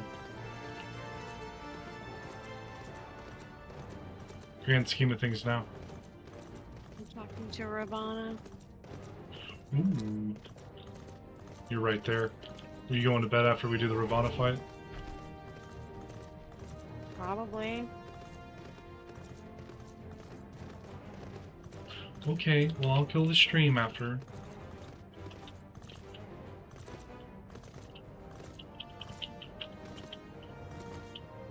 I'm down to 1 viewer. This Novice Network's kind of coming off as if like it's World of Warcraft trade chat, minus some of the things you would see in trade chat.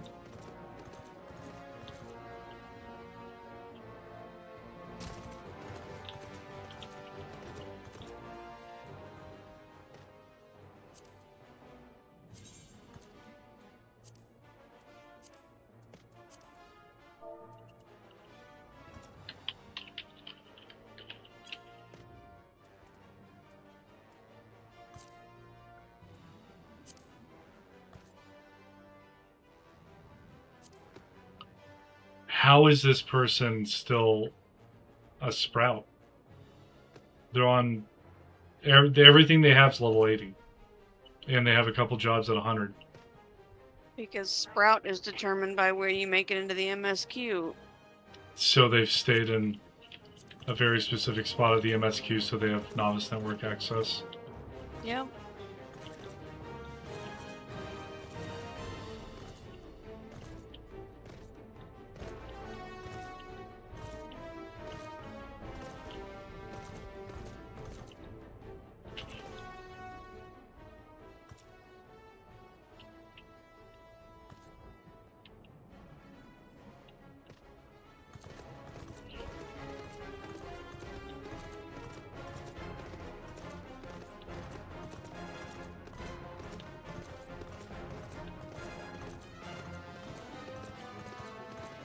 Why is she so small? Oh, are you watching Shiva fight Ravana?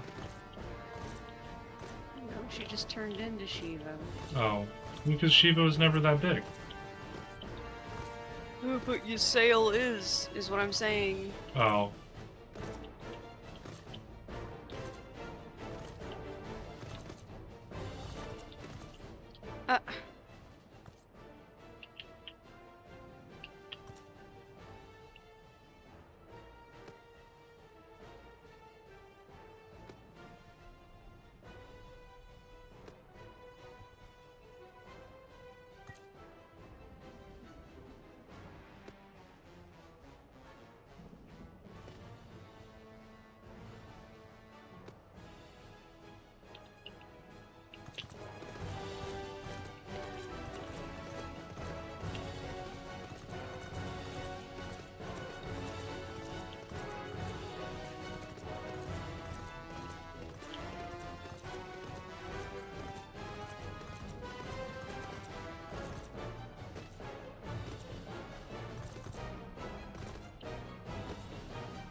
I suppose I'm not understanding some of their terminology.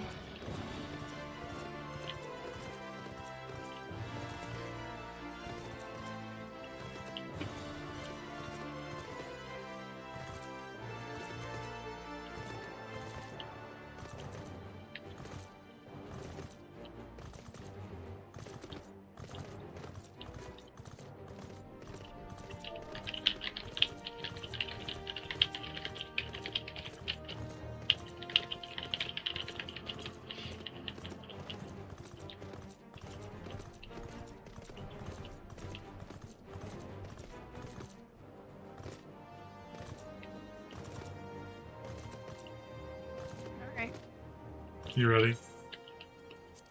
Yeah. Let's go.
I just ran across the sacrificial chamber entrance.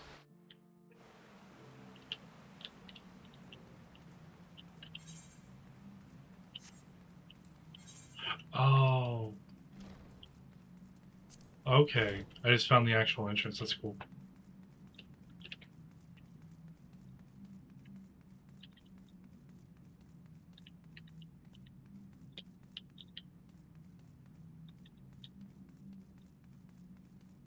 Where'd you run off to?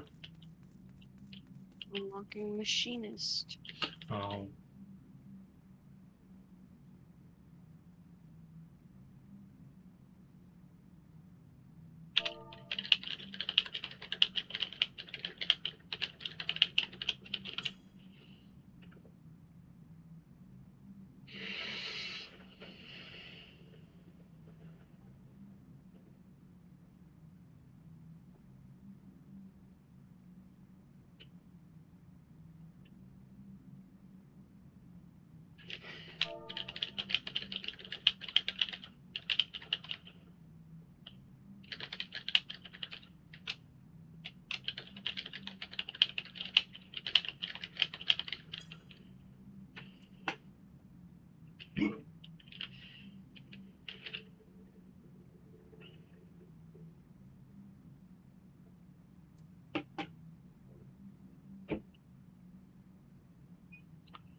Oh, that's cool music.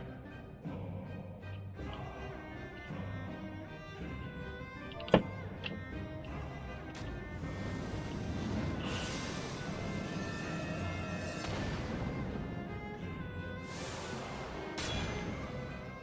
he does the same thing, dropping the swords down to cut a hole down. This is just how he appears.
Prelude to Slaughter?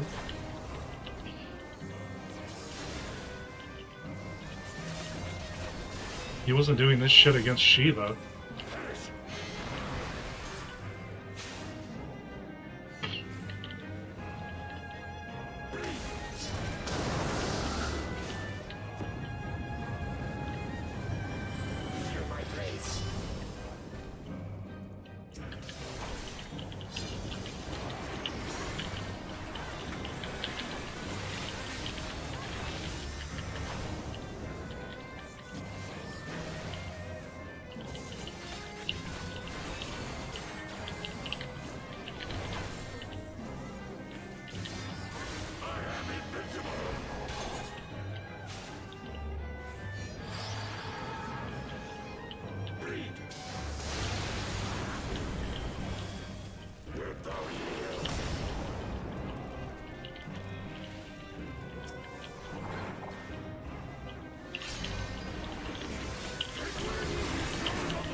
Oh my.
Was that you limit breaking?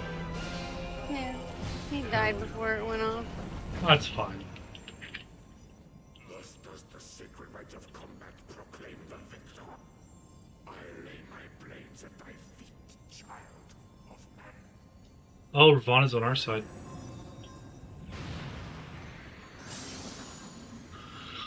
He's chill.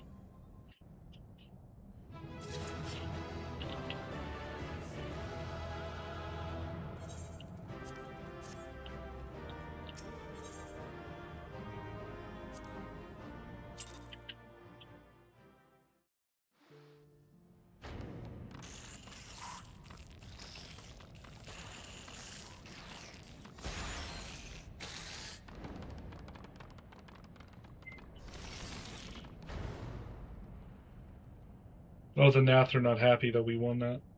They're extremely terrified, in fact.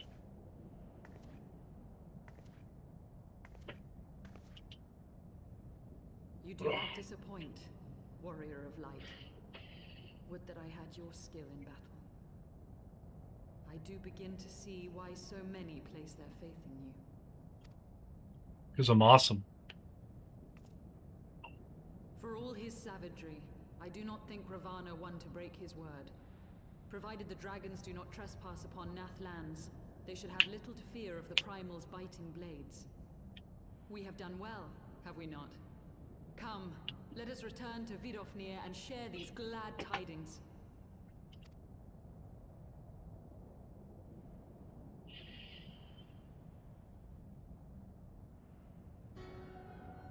Oh, Once yes. more you achieve the impossible, bringer of light.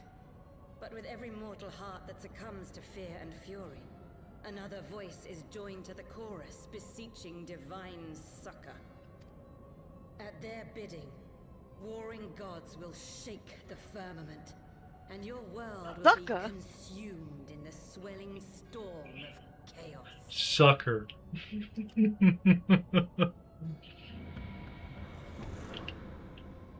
Or you could say it fancy like Sakor.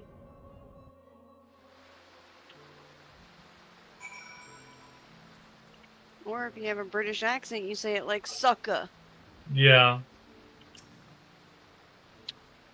It just reminds me, like anytime there's a scene like that, it reminds me of a scene in the Buffy the Vampire Slayer. Oh. Where they best the bad guy, and then they go to leave, and the bad guy starts like talking to themselves how they're gonna come back stronger and they won't stand a chance next time, and then the champion, like the Buffy and them, turn back around and they're like, "You're supposed to be dead." Let me come back So over like there they and hit kill him you again or somehow. like shoot him again, and I think it's when she fights Dracula in Buffy. But yeah, he just keeps coming back, and at one point she just stops trying to leave. She's standing there, and he's trying to like materialize again, and she's like, "I'm standing right here." Like, you're an inconvenience to me. Stop. But every time there's like a bad guy doing that, like bad guy talk after a big fight, it's just what it reminds me of, and it makes me smile every time. I'm just like, I could literally turn around and just be like, "Are you good?" Yeah. Like, I can hear you. I can hear you monologuing over there. Stop. I know your plan now. Alright, let me do this quest. Never since we first fought have I seen you draw upon the full extent of your power, and never from afar till this day. You were a marvel to behold, Mars. Well, 'tis time we rejoined our companions. They will be eager to hear the tale and to continue our journey. Did I just watch you fly away from me? I don't fly.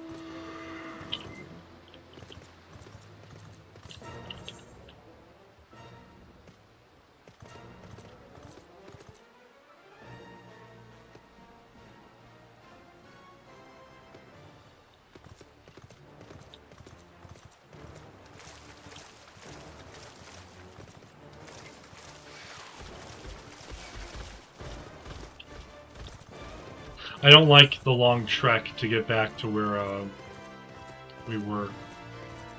Yeah.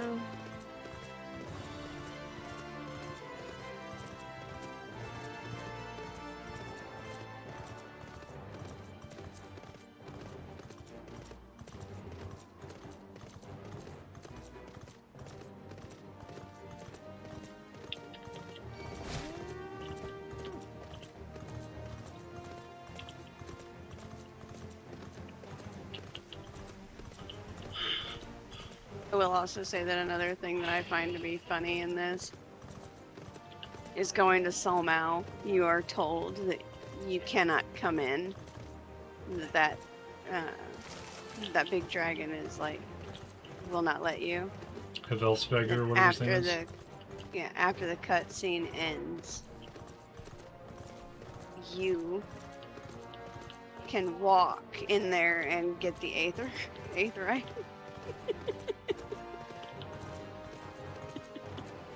Because that's what I did immediately after that cutscene ended. Was I walked right up inside and collected the aetherite. Yeah, I attuned any big crystal in front of me, unless it tells me I cannot attune to it, and I've not ran into that yet.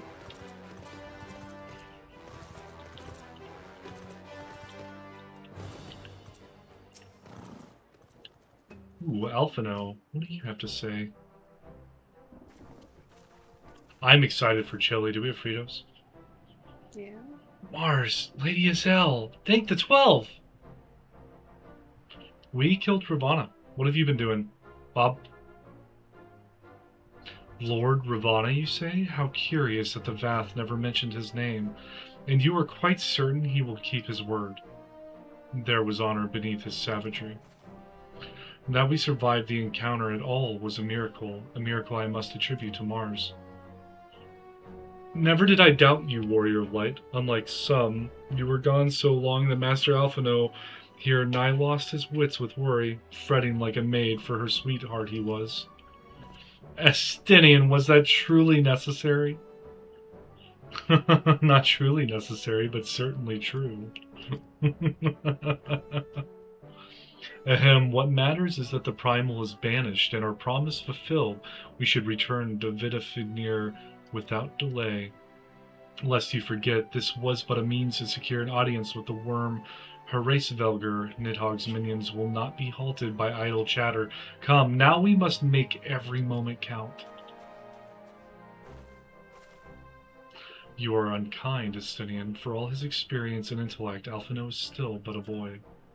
And he can still hear you. He's literally right there. He is.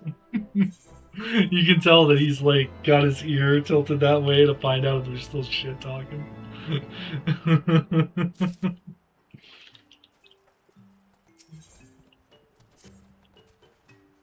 Shall we be on our way to Ank's Trine then? I would not have the dragons think that we have forgotten our bargain.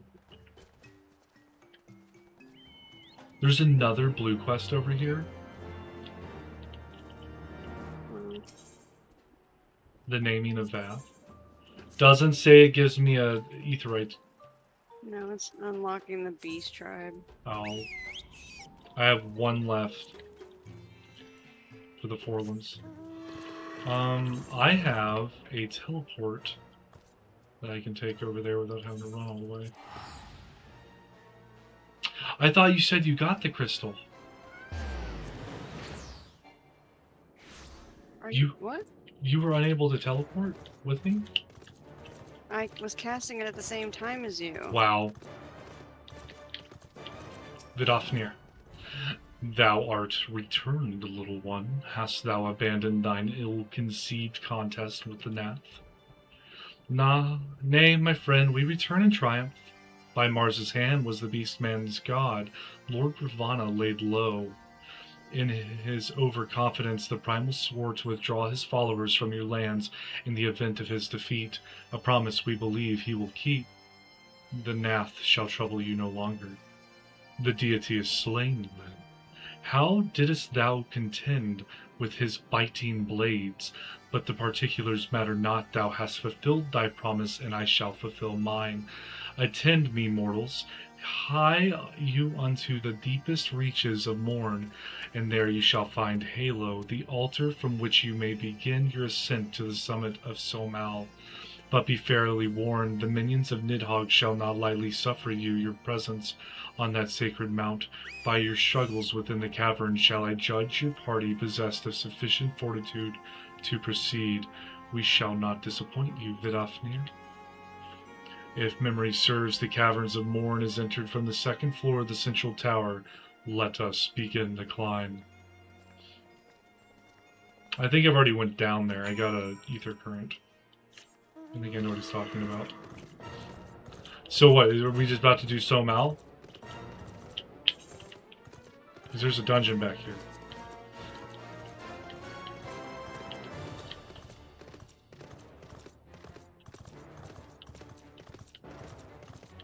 You don't have work tomorrow, do you?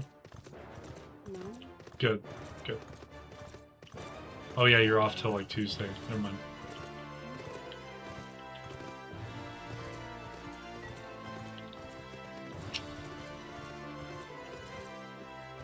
Oh, you're on your carbuncle.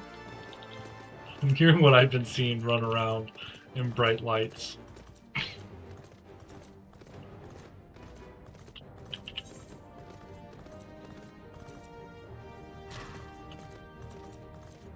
Oh yeah, it's Somal Foothills.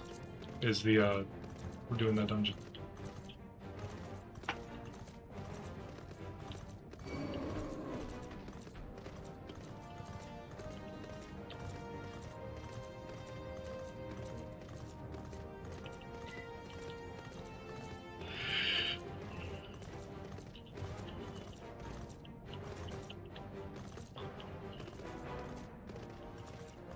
Is Zora wise?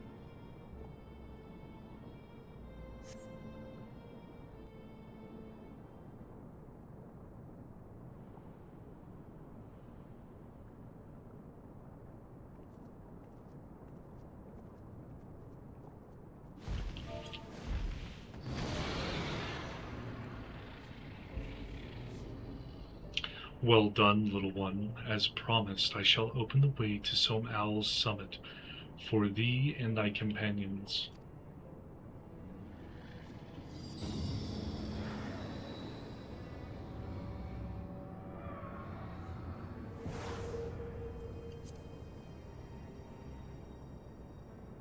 Oh, we're getting teleported up. Heed me now, children of man. The domain you seek to enter hath not seen visitors of your kind in nigh on 1,000 years. Though I freely grant you passage, your presence will not be welcomed. To my kin, this mountain is revered as holy ground and resting place both. Where you, the minions of Nidhogg, during your ascent, for 'tis certain they shall take great offense at your intrusion. We are grateful for your warnings, gentle Vidofnir. My final words are for thee, Dragoon. Have care to keep the stolen power thou wieldest in check, lest it breed further despair. Isteni, the way is open, let us not tarry here. A moment, shall we blindly forge on, knowing the dangers that await us? Tealman herself is said to guard this peak. I do not fear Nidhogg's consort. Any dragon foolish enough to bar our path shall feel the sting of my lance. Spoken like a true butcher. Need I remind you that we are come to parley a peace? Let us be clear, heretic. 'Twas to save Ishgard and her people that I first lent my support to this doubtful venture, and 'tis for their sake that I go now to speak with Heavensward. But I said nothing of Teoman. Should the opportunity present itself to rid my people of one of their deadliest enemies, I shall take it. That is my duty as Azure Dragoon. You are beyond redemption. We will accomplish nothing by bickering. If we are to meet with Heavensward, our path leads up the mountain.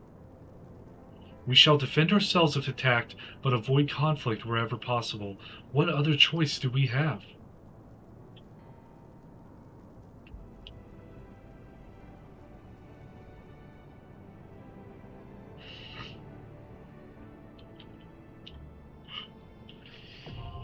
So now accessible.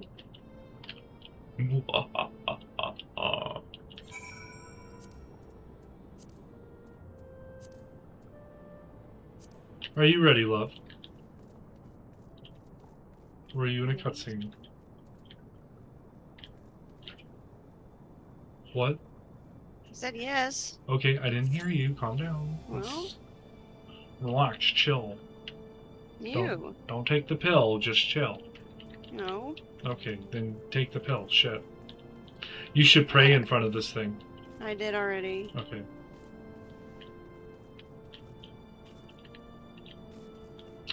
Oh, we're at the bottom of a volcano. That's why the dragons like it here. It's warm. Why are you going to Telfeather? What are you doing? 1+ quest. Oh, that's fair. I completed all mine. Good for you. I have to do the Wanderer's Palace on hard and Ifrit and Bowl of Embers on extreme. You don't have to.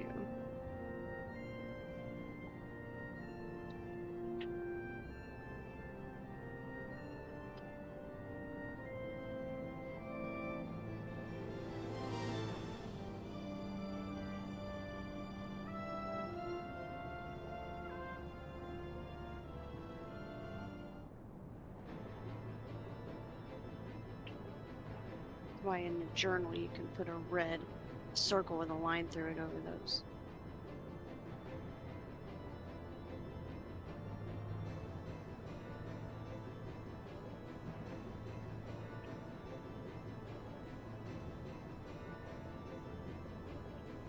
You're gonna what? What? Why are you putting a line in a circle and stuff? What? In your journal, you can make it to where those quests are not tracked on your screen by clicking the box next to them until it's a red circle with a line through it. Oh. Okay, I've just been abandoning stuff. Here's hoping this queue pops soon.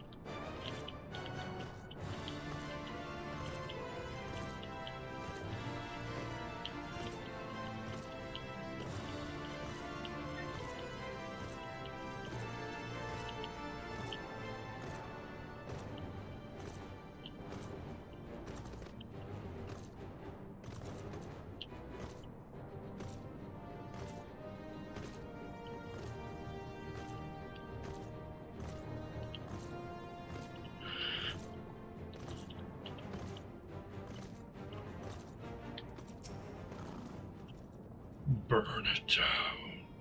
Burn them.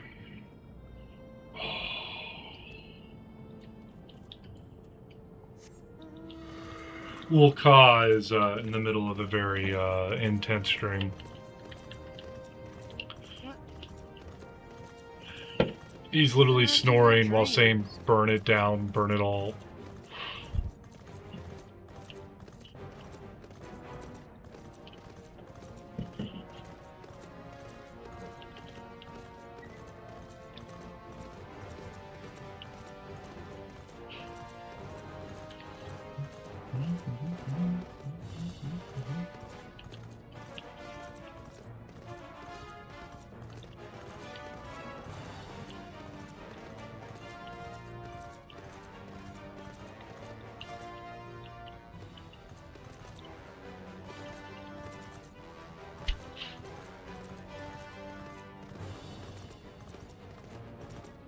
Well, I was kind of hoping that this would,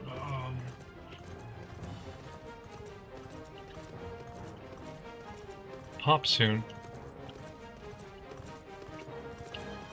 I'm kind of hoping it gives me a chance to finish my blue pluses. Oh, I see what you're doing. You're playing catch up. I'm not playing with ketchup. Is it mustard? Maybe. Could be ranch. You are a very ranchy person. Could be Worcestershire sauce. How do you think they make A1 sauce? Vinegar and, I don't know. Barbecue sauce with Worcestershire sauce? No. A little bit of ketchup? No. Oh, I'm sorry. Oh, I'm in the Somal foothills now. I'm going up the mountain.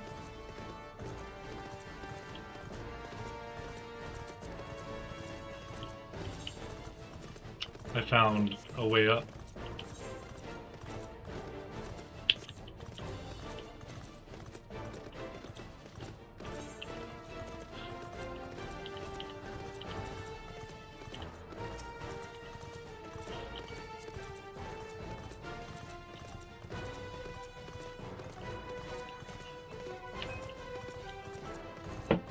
Wonder what everything looks like from up here. Oh, that's pretty. Ish.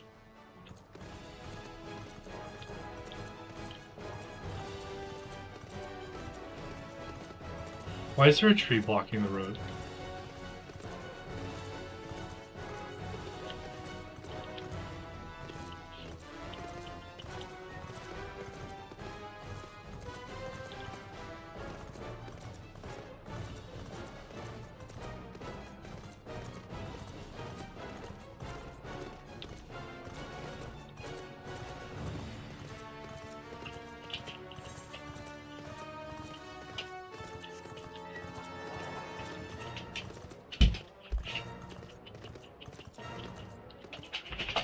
Oh, there's just a random dragon statue up here, and then this all stops.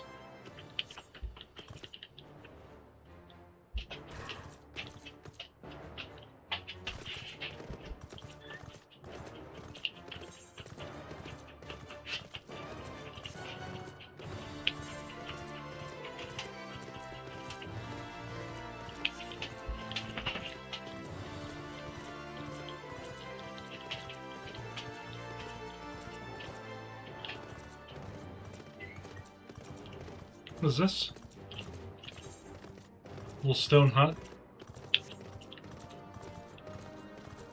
Surely there's something cool in here.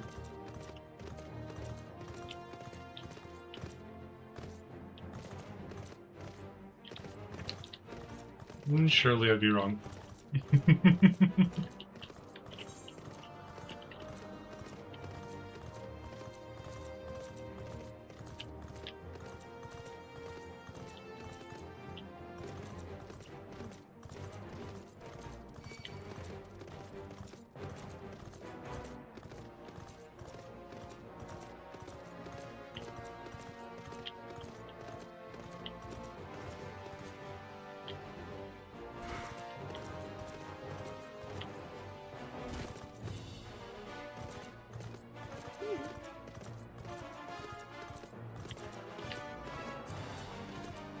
Oh, I found like a coliseum or a big-ass fort or something.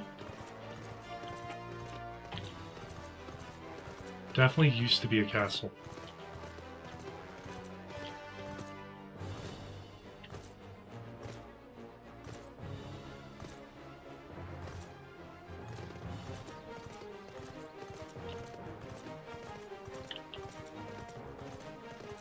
Big old cave entrance for the Lord of the Wyverns.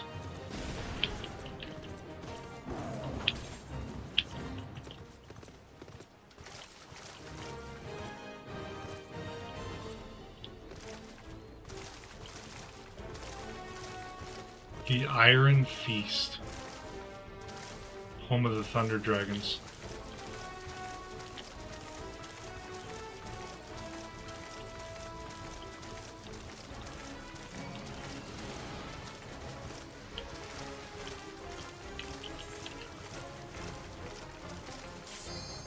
Oh, there we go. GG's.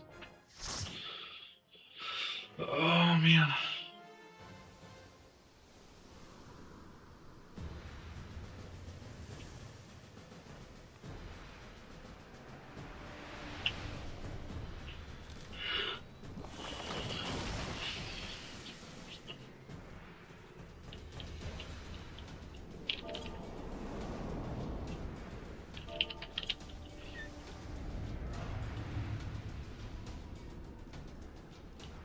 This looks cool.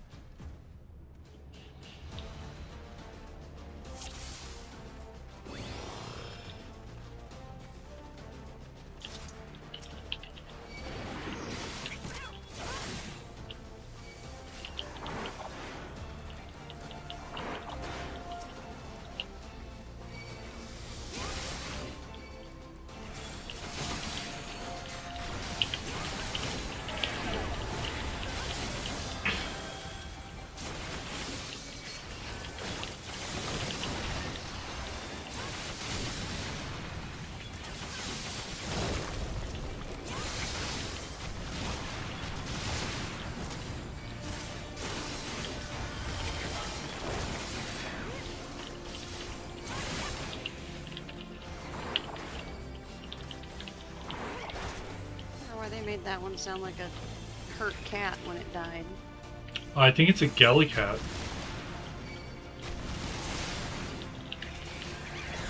Yeah, they're like Gellicans. Oh, well, that's awful. I ran into that mob in a different area. Cloud top. Yeah. I never killed any of them. I had some of them aggro onto me. I didn't kill any of them either.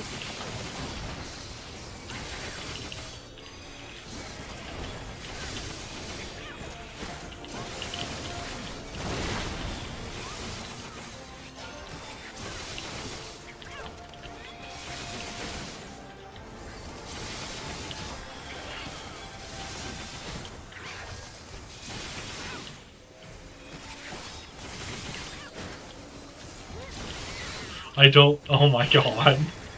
I don't like the sound. That's awful. Literally sounds like you're stepping on a cat's tail. Yeah.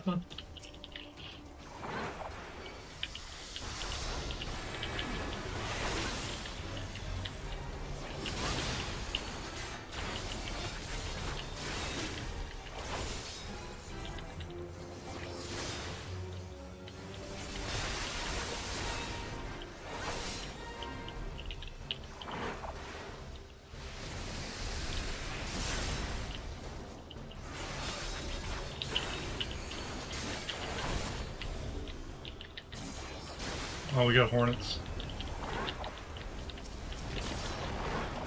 Off of me.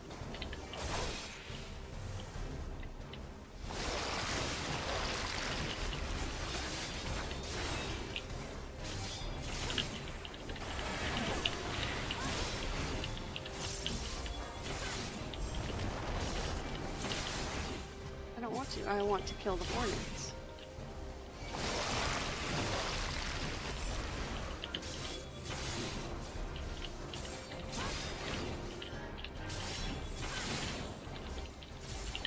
You should say you're offended.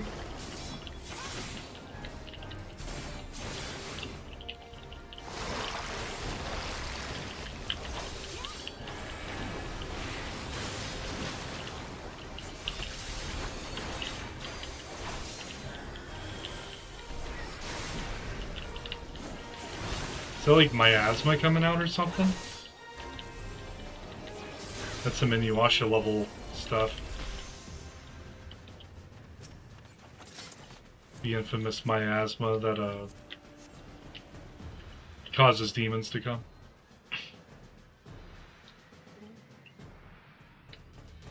I can't remember the name of the main bad guy who unleashes the miasma.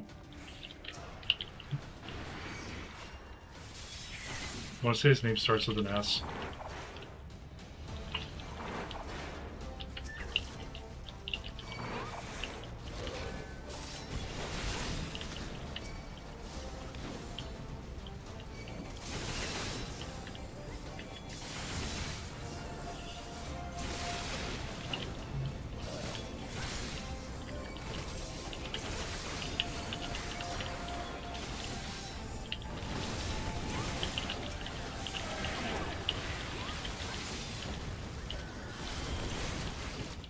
Oh, the Pyro Dragon did come down.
It's a T-Rex.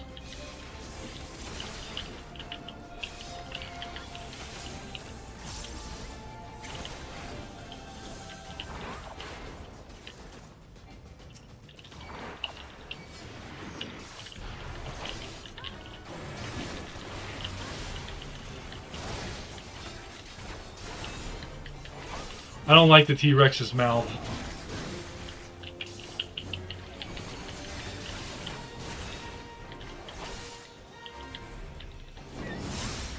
You know, like mandibles up in there.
What the hell are we supposed to do with that?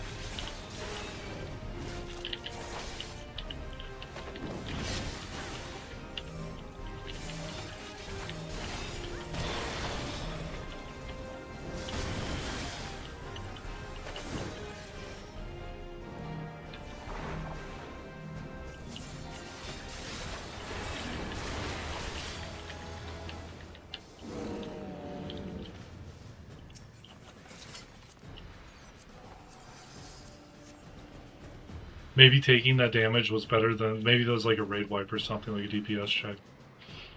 Like, it's so much worse if he gets to the green ball.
Teoman, consort of Nidhogg, we beseech you, grant us safe passage. As I thought, blind to reason like all the rest, if you would see our mission to its conclusion, you know what must be done. Such rage and rancor, is there truly no other way?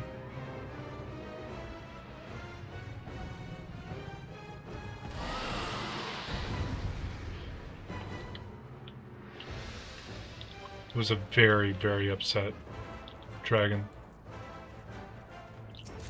Just free treasure chest over here.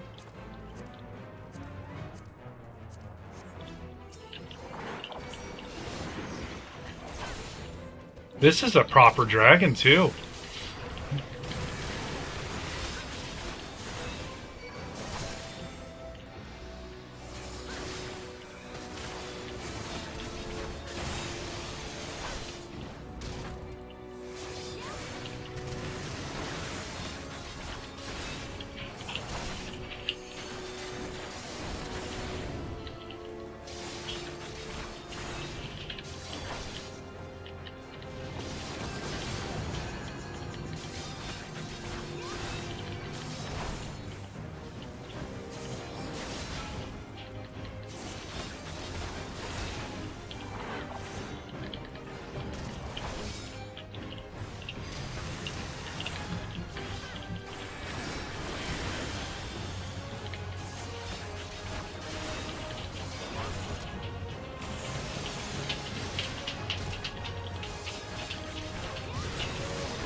Oh, and Asthenian's actually in our party.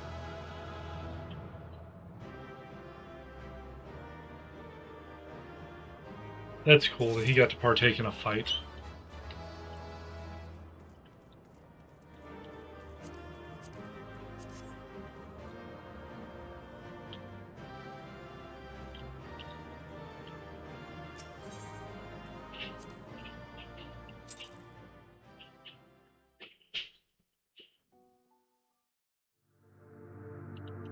Oh, here we go. Am I getting one of my crystals back?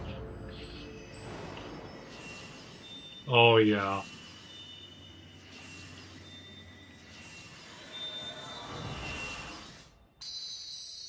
think that was Titan's. The yellow one. Are you good? I'm learning the story. I don't know if it's important to know which one's which, but I think that's Titan's. The other one was, I think, Shiva for blue. Might have been Leviathan. What about Ravana? Ravana wasn't one of the original crystals. Mars? It doesn't have to be. Ravana didn't unlock a crystal for me. Killing dragons does, though. 'Twould seem Teoman was the last. I sense no other dragons nearby. Yeah, but there's a hell of a roar. What is happening? Oh. The Stinian's down for the count. I think his eyeball hurts. Nidhogg. He roars. He knows we are here then. His fury, it bleeds through the eye.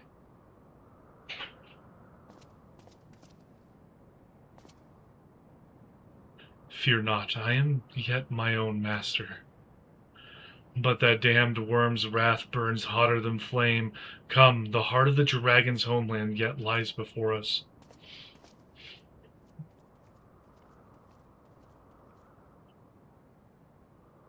Thus do we add another link to the chain of vengeance. Oh, Saint Shiva, when will it end?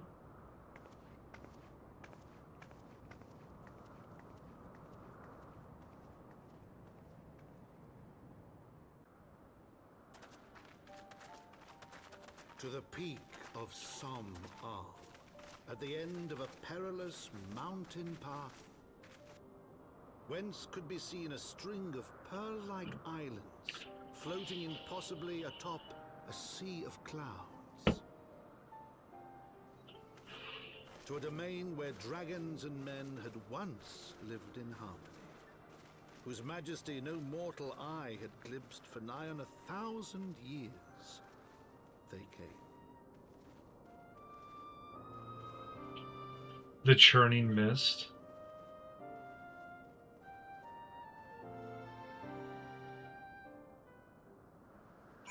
Somal Summit. Oh, this is cute. They got big flute balls. Like those, the dandelion seed carrier thing.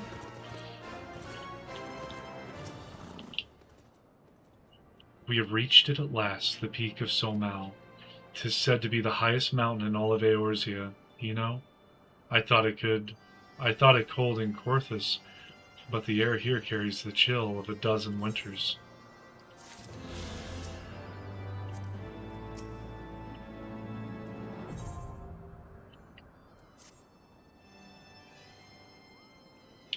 Now that we have scaled the mountain, there remains the problem of finding Heavensward himself.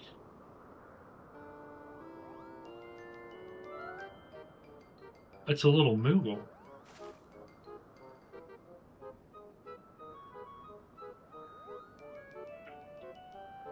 What manner of creature is that? It's a Moogle. We've met these. We killed their king.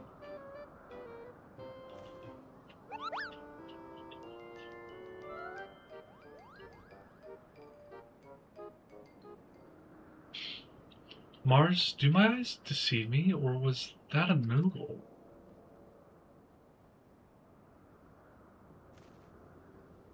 It was my understanding that they only dwelled within the Twelfswood. I certainly never expected to see one in the churning mist. If the Moogle does live here, however, he may know where Heavensward makes his lair. Quickly now, before we lose the creature completely.